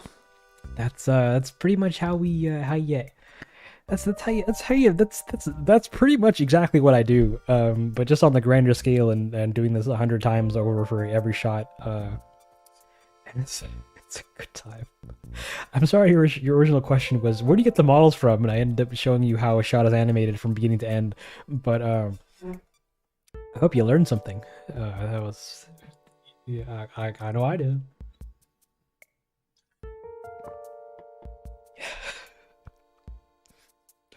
But yeah, that's what we do here in in in in animation land.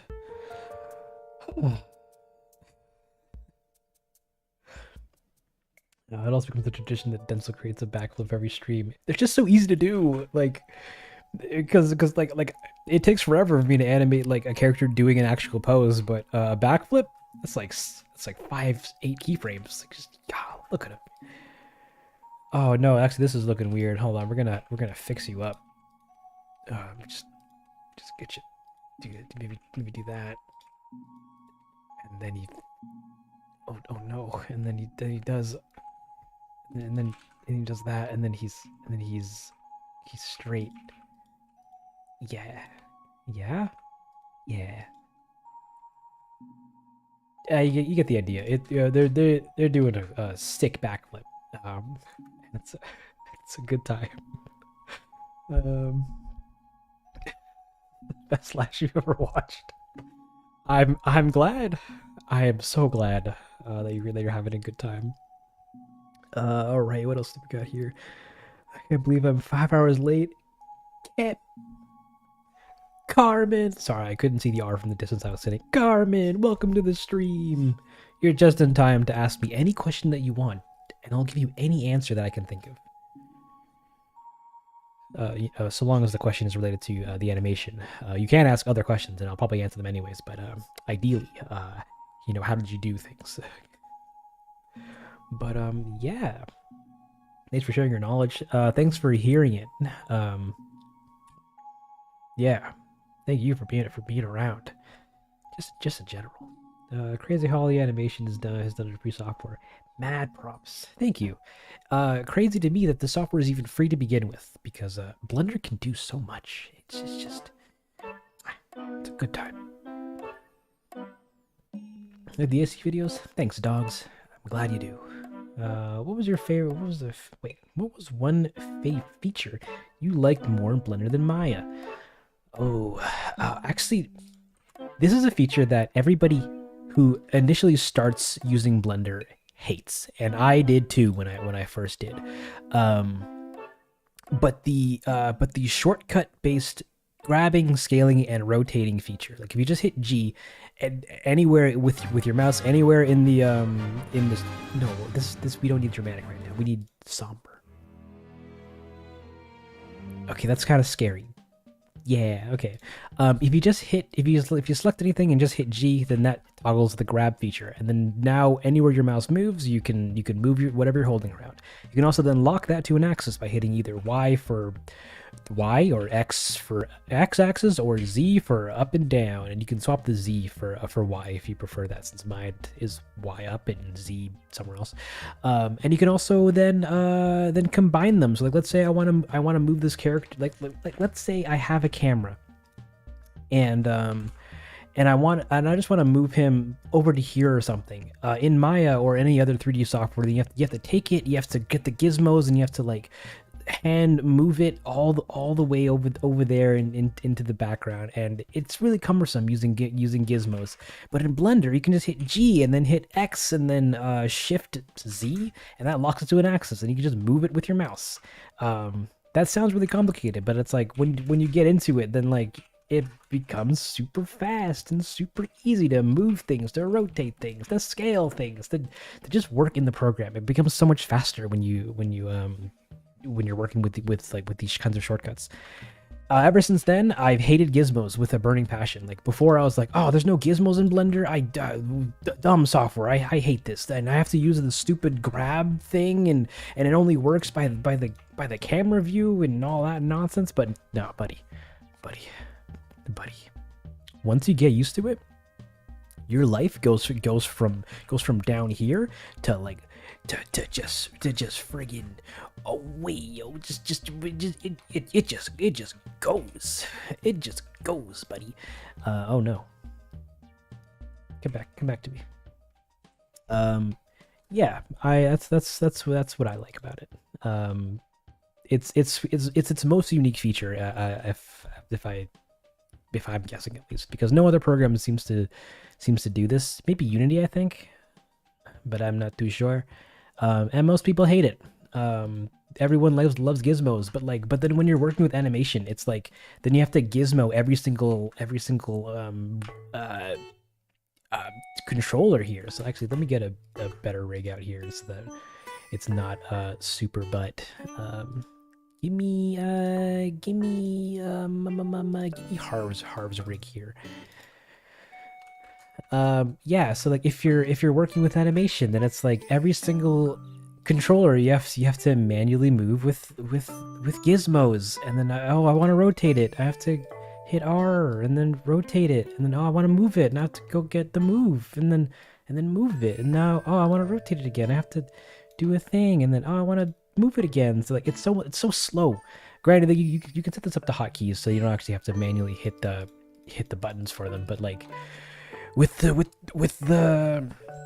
hotkeys, it's like grab, rotate, rotate again, rotate, grab, put the thing in here, rotate, do the thing, rotate, do the thing, do the stuffs, and it's all well and dandy, and it's all so fast. It's just so fast. Yeah, that's the one thing. That's pretty much the biggest thing that I like about Blender. It's just like it's very fast to use as a program. Like once you get used to all the hotkeys and all of its other nonsense, because there is a lot of dumb things that it requires you to do.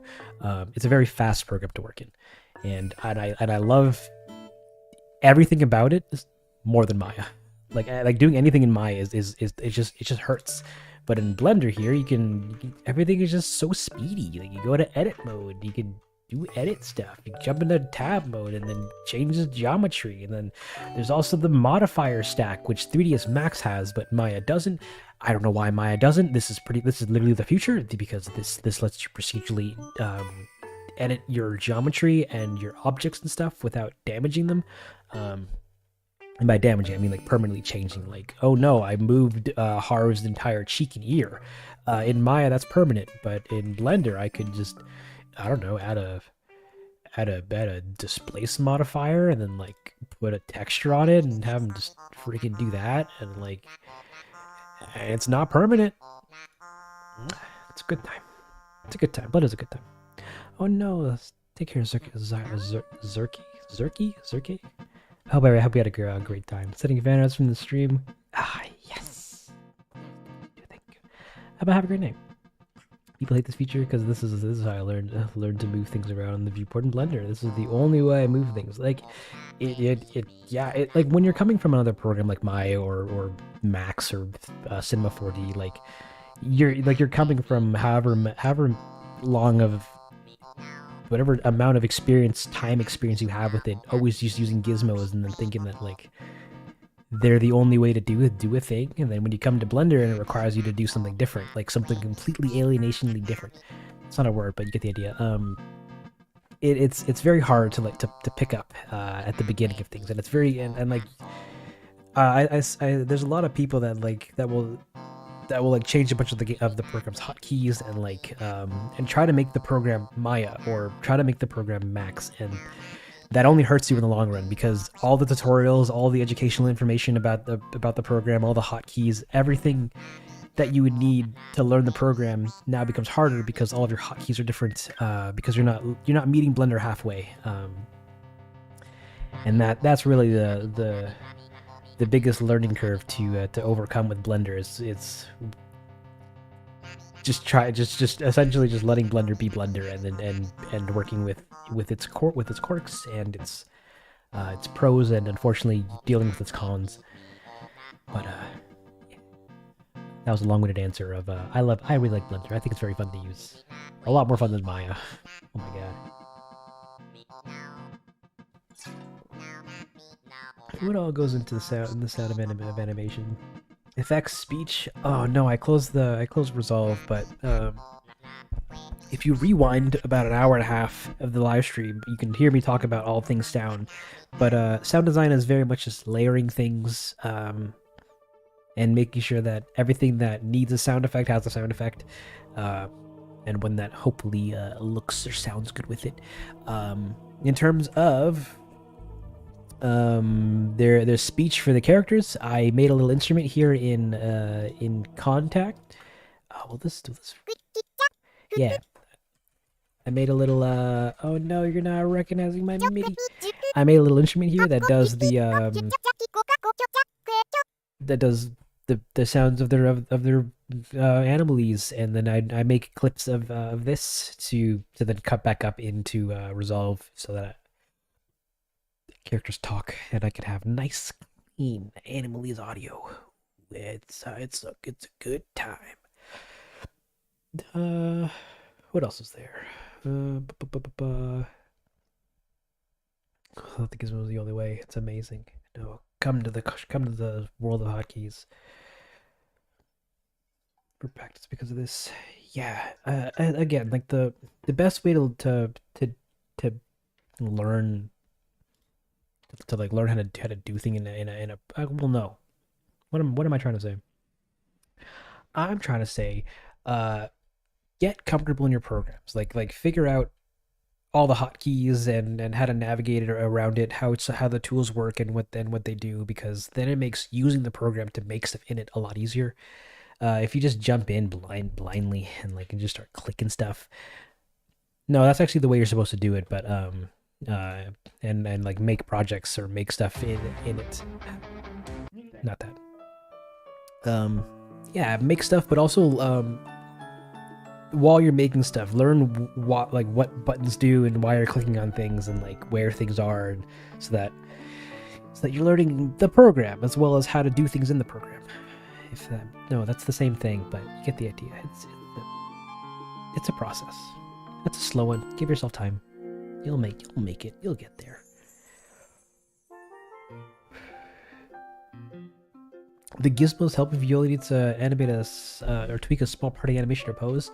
That's the thing. They don't, because you can also hold shift and control for fine-tune minute control. So you can be like, oh, I need to just rotate you just ever so slightly. So you just hit R and then hold down shift, and now you can just very subtly move them around. Then you can hit R twice, and then you get free orbital rotation or camera locked rotation. Or you can also do the axis locking as well, and shift to multiple axis locking. And it's a good time. You make it work. You can absolutely make it work. Has to mention not sponsored. I'd love to be sponsored by Blender, but they don't know who I am yet. But we're going there. I'm gonna walk up to Ton's office and be like, "Hey, I use your program to make lighthearted, family-friendly Animal Crossing content." And he goes, "Cool. That's great to hear. Actually, I'm glad you're enjoying the software. I hope it's been going well for you." And I go, "Yeah, it has. Thank you for making it, Ton. You're truly a savior in the 3D community."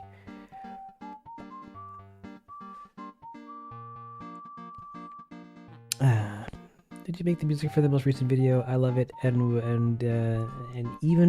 would even want it released separately. Emily, you're just in luck. Yes, I did make the tune. If you were here earlier, I talked about it and how I put it together. It is available to download in the link in the description. There's or if you just go to densle.bandcamp.com, there's a release for Terraformed, the song from the video. I actually might re-release it because apparently everybody wants to hear the Kick Slider version of it that I didn't do. But yeah, I'm a music guy. I make the tunes. Assuming it's not me using the game's original soundtrack anyways, but yeah.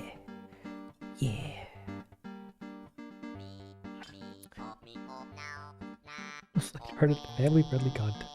Exactly. Yeah. I think that's pretty much it. Oh yeah, and the song is going to be on Spotify at some point. That is happening sometime eventually. It's something you get part. Let's go Starboy. Well, they'll get wind to me eventually, because I use the program, and Blender is really generous in terms of like acknowledging the creators that use it. Not to say that they have to or that they should or like they're I'm gonna hold a gun to them if they don't, but like it'd be neat if they did.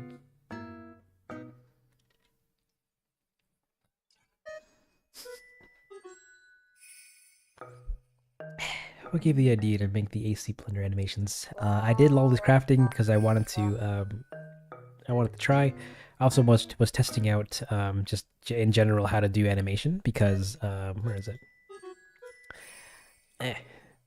I was coming off the high tails of doing Lancer and this Patapon video, so I made this video, and I was like, okay, this came out kind of okay, but like I want to be better at making 3D animations and stuff. So let's do a one-off where I get the assets to Animal Crossing because I got wind that I could get them or that I could acquire them, and let's make a little short. I also made a Lancer tune from Deltarune, and then I made the first one, not in the queue.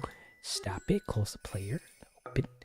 And I made the first one. I just tried to do it to see if I could make another animated short, just with a nice, well-written story, and it being its own little thing. And then it started doing numbers, man. It went viral on Twitter and on not Twitter. It went viral on Reddit, which then helped it on Twitter and Instagram and everywhere, and everybody loved it. Everyone was like, "Wow, this is so great! Can you do more?" And I'm like, "Oh, okay." So then I quickly made Great Pietro, and then and that didn't do as well at all. Actually, it kind of did significantly worse than I thought it would. But it did well enough for me to be like, okay, this is the most successful thing I've done on my channel since I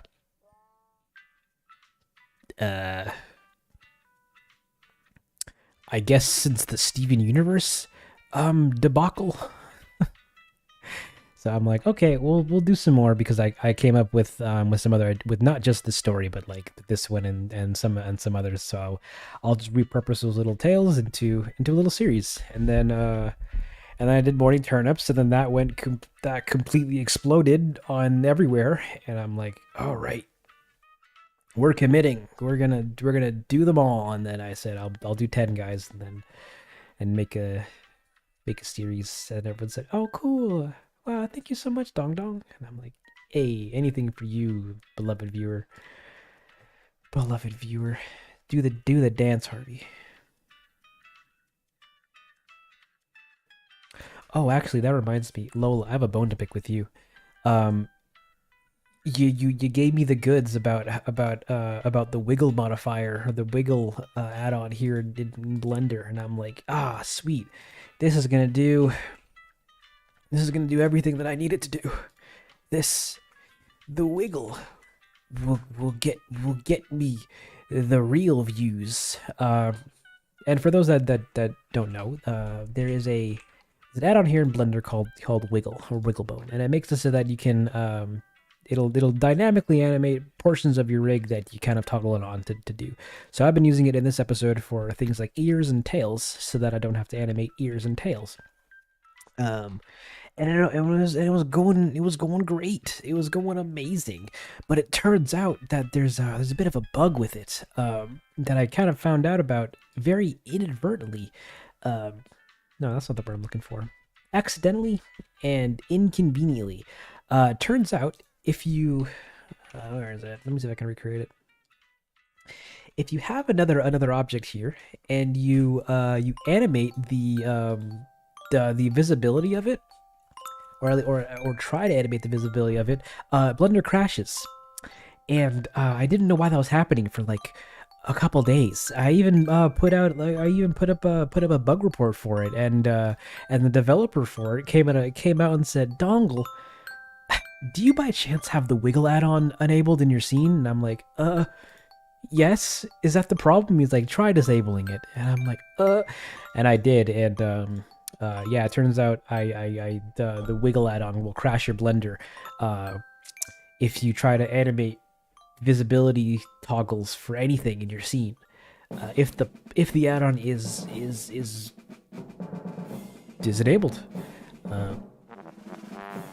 And I said, okay, cool. Which it wasn't that big of a deal because it was necessary for this shot. It was just necessary for this shot so that because I had Mask the hat he was holding go from him holding it to him being on his head and the thing being a transition. This particle effect here, where is it?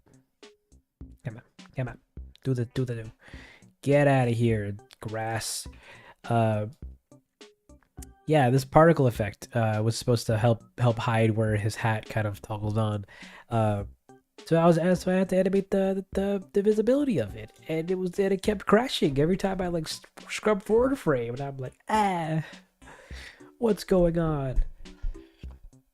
But that's it. Other than that, it was very useful. I used it on all the ears because basically it's just I turn it on, I do the animation for it, I bake it out, and then I turn it off, and then animate the rest of the shot. And it was good. It was very helpful though. Don't worry, you're not actually in trouble.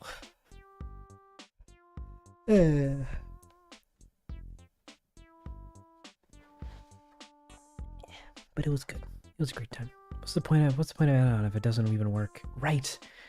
No, it did work. It saved me a bunch of time because before, which is why I didn't like animating Isabel a whole lot because her head is all ears.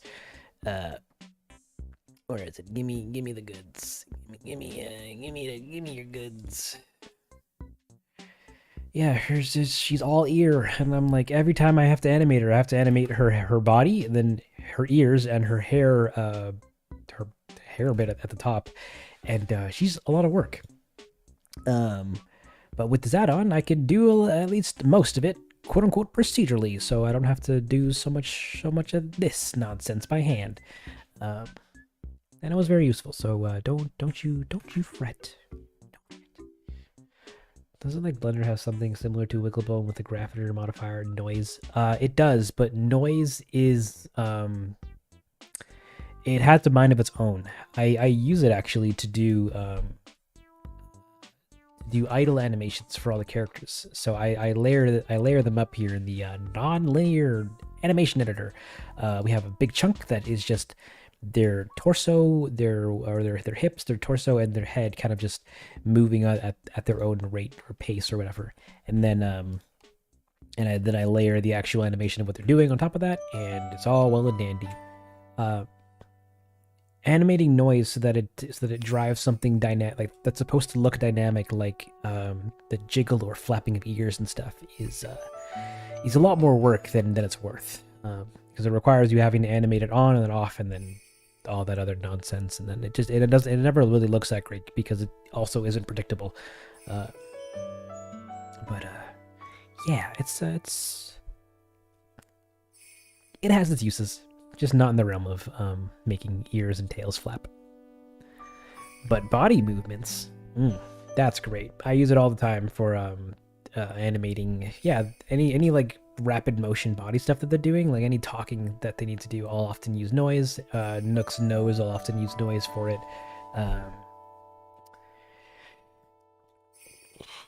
Oh, the camera and all of its handheld camera animation looks, it's all noise, and it's a good time. No, this is another video. We're not talking about that. It's a good time. Good time. But yeah. Okay. Wow, I thought I was gonna not live stream as long as I did. But I never get out of that. Or I never get out of doing it. No, what am I trying to say? I never end earlier than I think I will. How long the most recent video I took to put together? I started it in the beginning of February, I think. And then I only managed to get it out at a week ago. So, Yeah, about almost 4 months. About three-ish months. April was kind of was kind of the ending of March, and then most of April was I was moving, so I couldn't work on it as consistently as I'd hoped. But about three-ish months. Are the RIP models pre-rigged? Technically, yes. But they come with a rig with a bone system that isn't usable, at least by my standards. That isn't usable to do animation with. So I clear them out and I re-rig them to do what I need, so that Nook here can do his own backflip, and then I can actually have tail controls and ear controls that move his chin. That's ugly. I'll fix that later. And nose controls. Amazing. And every character requires a little their own specific rigging needs, so I give everybody their own special rigs. Thankfully, because the game reuses the animal types, so like there's like 13 cats or whatever, and no, not a lot of cats, 6 cats, 13 sheep or whatever. If I need to reuse a character type, I can just swap out their textures and not have to re-rig a new character. So that's a good time. Except for Nook, he's special because he's his own man. But Mask Boy, for example, he's just a player model with his own hair, and a mask on. All I need to do is just change his clothes, and then I can make anybody. Which is pretty much how I made all the other characters, like Susie and Megan and Kevin and the other two that we see in the flashback sequence of Isabel's dream.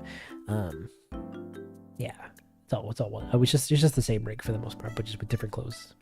So it's a good time. It's a great time. We want Nook backflip or we riot? Oh, I can't do it in this shot. There's too many keyframes. But yeah. Just the player model of the Audacity. Yes. He can do a backflip just like the rest of them. Oh, that was broken. Garbage. Yeah. Beautiful. Yeah. That's that, I guess, for that. He's just some different breed. I keep wanting to like make him jiggle, because he's on the larger side of things, and I thought it might be funny if he jiggled. That requires extra work, and more wiggle baking, and I don't think I want to do that. But other stuff that I'm trying to think about doing, contemplating doing more cloth deformation for like their jackets and stuff. Where is it? There's your displace. Give me the wind. Give me the wind, but on an object and on the wind speed. But like, yeah, doing some doing some fake procedural cloth deformation to make them look like they're blowing in the wind. That'd be pretty fun. Might try that in the next video. What else is there?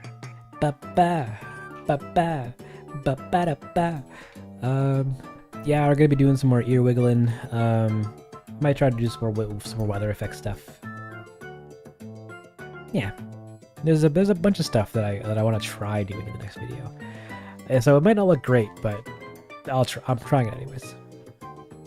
Wiggle baking? Yeah, actually, so let me pick a different shot so it doesn't crash. But what's a good idea or a good shot for that? We're gonna open up Dottie's rig here. So let's say we have ourselves a character that's doing a thing. So Dottie takes her head and she moves it. She rotates it this way and then rotates it this way and then moves back to the center. Right now, as it stands, her ears are doing a bit of a a bit of you know, just looking going straight up. So then I have to go into her rig settings and make them follow her head, so that instead of it always pointing upwards, it points with her head's direction.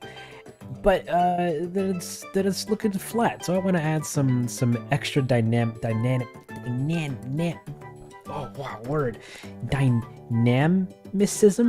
I want to make them look more dynamic. You get the idea. So we're gonna go in. We're gonna toggle on the wiggle add-on, the wiggle bones. We're gonna make these bones wiggle. So we're gonna take these, and then we're also going to then just toggle on this here wiggle bone feature, and now they jiggle. Ooh, wow, they jiggle. But I can't render this. Like I can't just render it as is, because technically this calculates this jiggle every frame, and that's no good. So I'm actually gonna quickly set something up here so I can where is it? Here, and then do this. Take her animation and chunk that down into an animation layer chunk block or whatever. Yeah, so I can't render this because this is generated and animated dynamically, and because of that crashing issue, I don't want this add-on on when I need to render or work on other elements of the scene. So one of the features that it actually includes is, where is it? Let me in. Is a bake wiggle feature. It also lets you select all the bones that you have this applied to. But yeah, you select that, you hit bake, and then it just turns all of everything that it was kind of figuring out and doing animating by itself into raw animation that now is on the rig. It just converts it into raw animation keys, and you can. And now I don't need to have this add-on on anymore, and it also automatically disables itself as well, so it doesn't overlap with more animation. So now I can go and turn off wiggle bones, and her ears are still flopping and jiggling. And it's pretty cool. Now I can render it without worrying about the program crashing or her ears flopping in different ways on different frames, because the animation is now solidified. It's concrete. It's written in stone with exactly how these ears are supposed to bend. That's nice. It's a pretty good time. And then the only downside too is that if I need to change them later, then I have to delete all this information and then re-sim it and reinitiate it and all that fun nonsense. But that's water to the bridge. All right, you guys got me for another 20 minutes, and then I'm out of here. I'm backflipping out the window, and I don't know, going to eat something, I guess. Oh, thank you for the smooth particle animations and stuff. I didn't do that earlier, but thank you.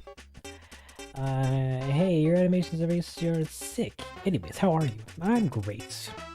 It's what? It's Wednesday now, apparently. But I'm doing wonderful. I'm living. I'm currently on a break, technically. Everyone's gonna yell at me if I try to work on the next video, so I'm not doing that. I'm watching movies and catching up on TV shows and playing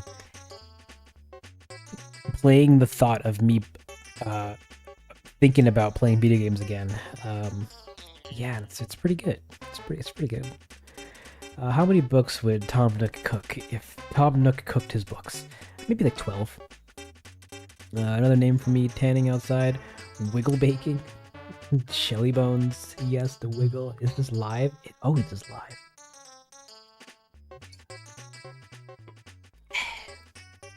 That's it. Yeah, if you guys have any other questions, spill the beans before I spill my beans somewhere else, I guess. In the meantime, here's what Dottie's house looked like. This is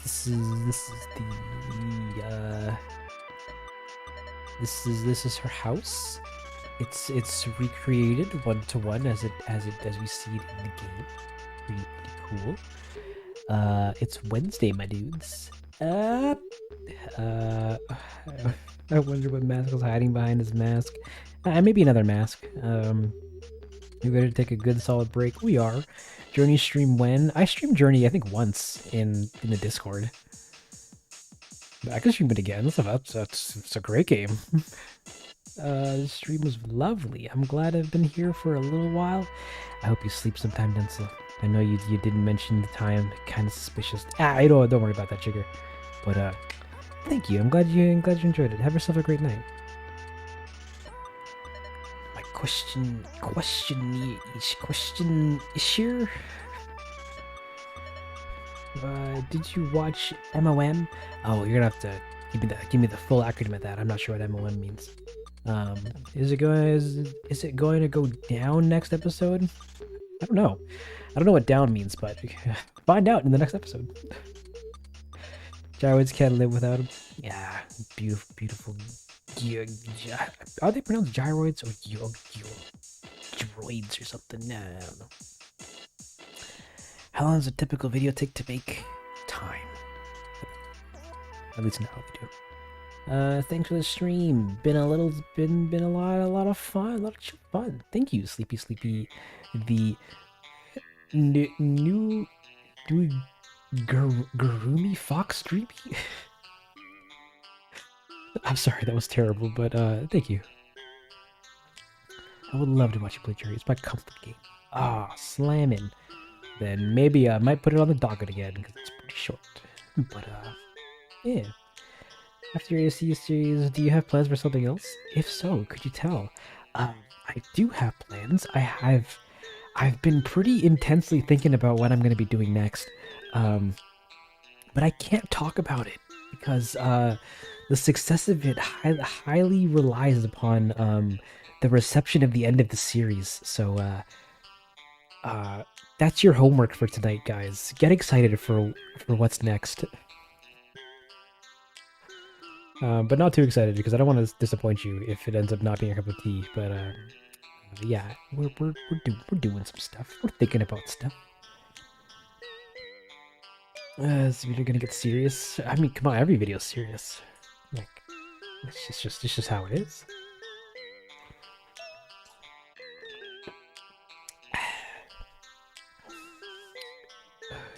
Equals plushie. New Romi? Whoa, that's a word. I'll never pronounce that correctly. I'm sorry right off the bat. Is it possible to give villagers items like boba tea or other handhelds from the game? Technically, yeah. I tried doing more of that in this video. With them holding sandwiches and sprayers and books and stuff. Yeah, it's really simple. It's just kind of connecting to their hand, but it's just it's just the process of getting it into their hands, which oftentimes isn't necessary. So we do when we can. What's the usual render time for an episode? About 2-ish weeks. I render when I go to sleep. Let's see if I can load up some deadline. I think I only have one shot currently ready in this program, but throughout the day I'll work on animation and stuff, and the lighting and the rendering and what have you. And I could actually be on the director's commentary screen, but oh well. And then at night or while I'm finishing up shots and when I think they're quote unquote ready to render, I'll submit them through through the Prism application that I mentioned earlier. No, don't shake it like that. Stop it. Open the Blender again. And from that, you can hit render, and you can select whatever frame range you like for it, select which camera you want to render from. The frame rates that you want, give it a little note, give it a little screenshot, and then submit that to the farm. And then this guy is pretty neat because it lets me figure out, or lets me kind of like micromanage how I want each shot to render. And then I submit that, and then that goes up into this program here. And all this program does is it just opens up an instance of Blender, hits render, and then pumps those frames back out of the and it just saves the frames wherever this other program that I'm using told it to put the frames into, which in the case of a shot like this shot is oh no, is in production shots, the sequence name, the shot number, the renders folder, 3D renders, lighting, version 3, and the beauty, and then oh, there's nothing in there, and the beauty of the first version, and then we got all the renders, and then in the morning I will I'll queue up as much shots as I can every night, and then I'll just let it run while I go to sleep. And then when I come back in the morning, either everything's done or some of these shots have yet to finish, and then I'll just pause the render, work on more shots, load up more shots for the end of the day, and then let it continue where it left off, and then as well as pick up new shots that might be there, and I'll do that for the entire like rendering / lighting process, which takes about a week and a half or so. And then usually with every single one of these videos, there's one or 2 days where I don't really have much to do. Like the next step is compositing, and I can't composite and let my computer render at the same time. Or either I can't composite because I need stuff rendered to composite, and I'm like out of stuff to animate kind of thing. So the next phase is fixing, but there's still a good plethora of shots that need to be rendered. I'll just let my computer render throughout the whole day, and I'll just have a relaxed day or something, and then let it do its thing. Come back check it back every couple hours to see how it's doing, and what have you. And then once that's finished, then we go into compositing, and then we can make them look nice. So yeah, and the shots range from taking like a couple, like this for example is, what is this? This is a sticker, I believe.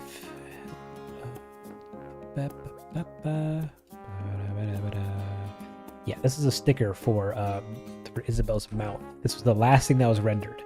I accidentally animated too much of her mouth, and needed to scale back how much it moved, so I went back in, fixed up the animation so that she talked a little bit less, and then just rendered out just this small window of pixels so that I could slap that back over top. And this took, how long did this take? I think 20. It took almost half an hour to render. Jeez Louise. But yeah, that's it. So shots range from taking a couple hours to either a couple minutes to a couple hours to render. But for the most part, I'm never really waiting more than like a day for a shot, which I try to keep that way. And then if I'm really in a pinch, then I'll use a render farm service that I have to pay for. But we thankfully have not gotten there yet. So. But no, we got there once. I had to use it for a town meeting because my graphics card died during the entire rendering phase of that, and I spent a good couple $100 just getting this shot rendered or getting the series rendered. But not anymore. We got our graphics card back. It's all well and dandies for now, at least. Yeah. I discovered your content tonight, and now you're live. Great to see we can expect more. Yeah, there's 2 more episodes left that are going to wrap up the series, and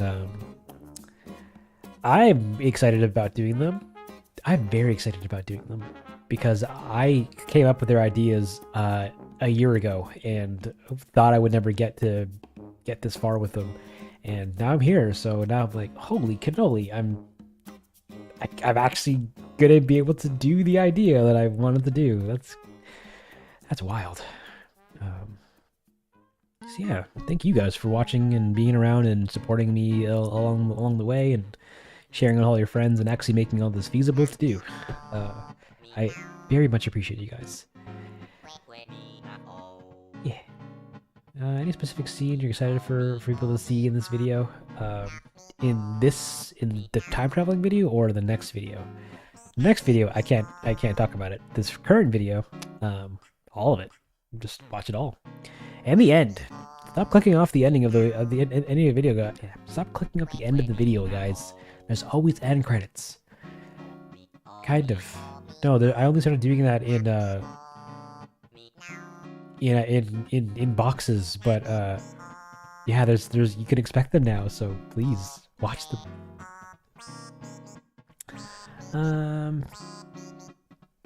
Okay. Wow. Well, no, you should go live and talk about the animations too. Thank you so much for the amazing shorts. Thank you for watching them. Are you done after these 2 episodes? Technically, yes.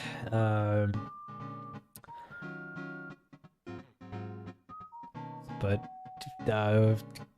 stick around.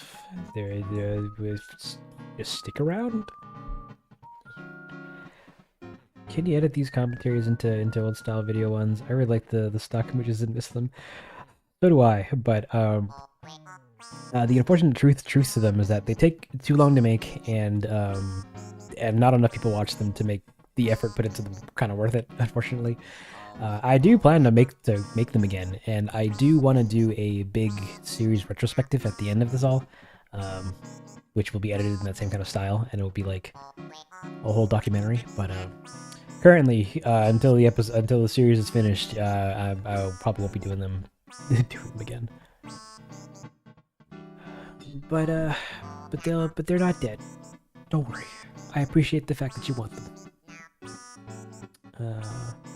Gonna support on Patreon soon. All right, only if you can. Like I don't subscribe to like guilt tripping people into like supporting my Patreon or buying my stuff or like giving me money. Like only if you can. Like if you can spare the extra couple bucks, then like it only helps.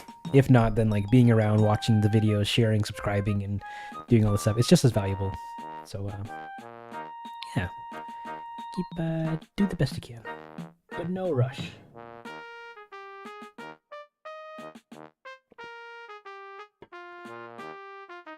Hey there's Sky Girl. Welcome to the stream. Come on, Masswood's a nice guy. He won't do that, do you? Alright, now we can go to the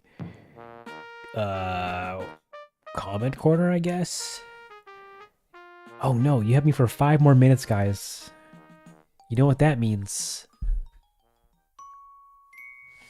Why did I say that? I actually have no idea what to do with these 5 minutes of time. Oh, I guess I could plug all my other social medias and nonsense. Let's bring this back to the home.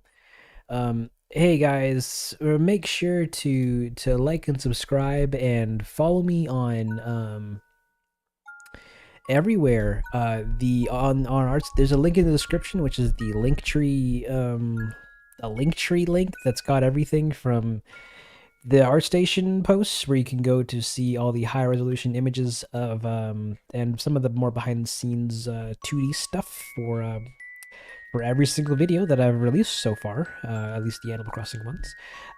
Feel free to subscribe to Densle, the actual channel that you're watching this on, if you haven't. If you're just one of the 63 people here that have no idea who I am or what I do, or are just here because you like being talked at, feel free to subscribe. I do Animal Crossing content and 3D animation and music stuff.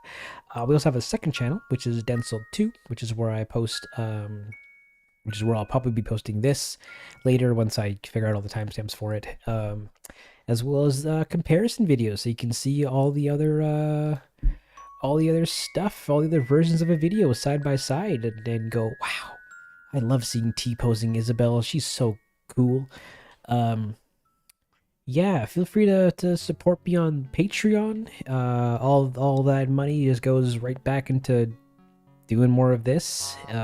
You know, buying plugins and stuff to help me work a little faster and easier. Or the YouTube membership. That's also a cool thing. For your hard-earned bucks, you get to see behind the scenes stuff. While I'm working on it, I post milestone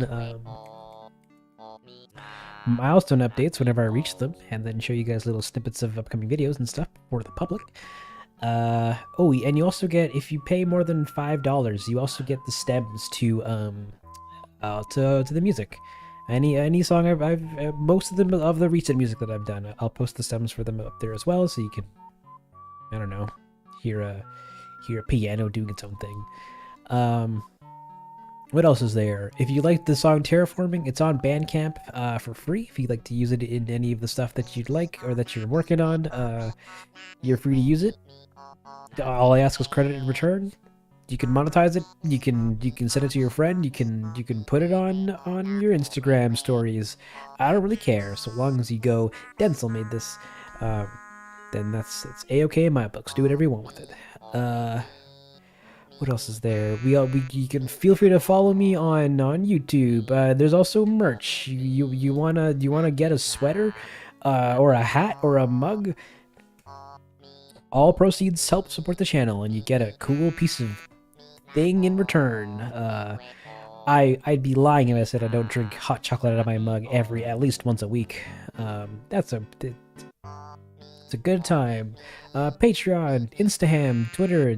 Feel free to join the Discord. We do stuff in there. We talk. I'm in there pretty regularly. I'm just a guy, so I'm in there every now and again. I'm on Spotify, Bandcamp, ArtStation, TikTok, Facebook, and SoundCloud are also technically there, but I haven't posted there in a while, so maybe don't. Yeah, that's kind of it. No, actually, I want this one. Yeah. That's kind of been it. I got a minute left, so I guess I'll quickly skim all of your sweet comments. Boneless front flips now? Sorry, can't do it out of time.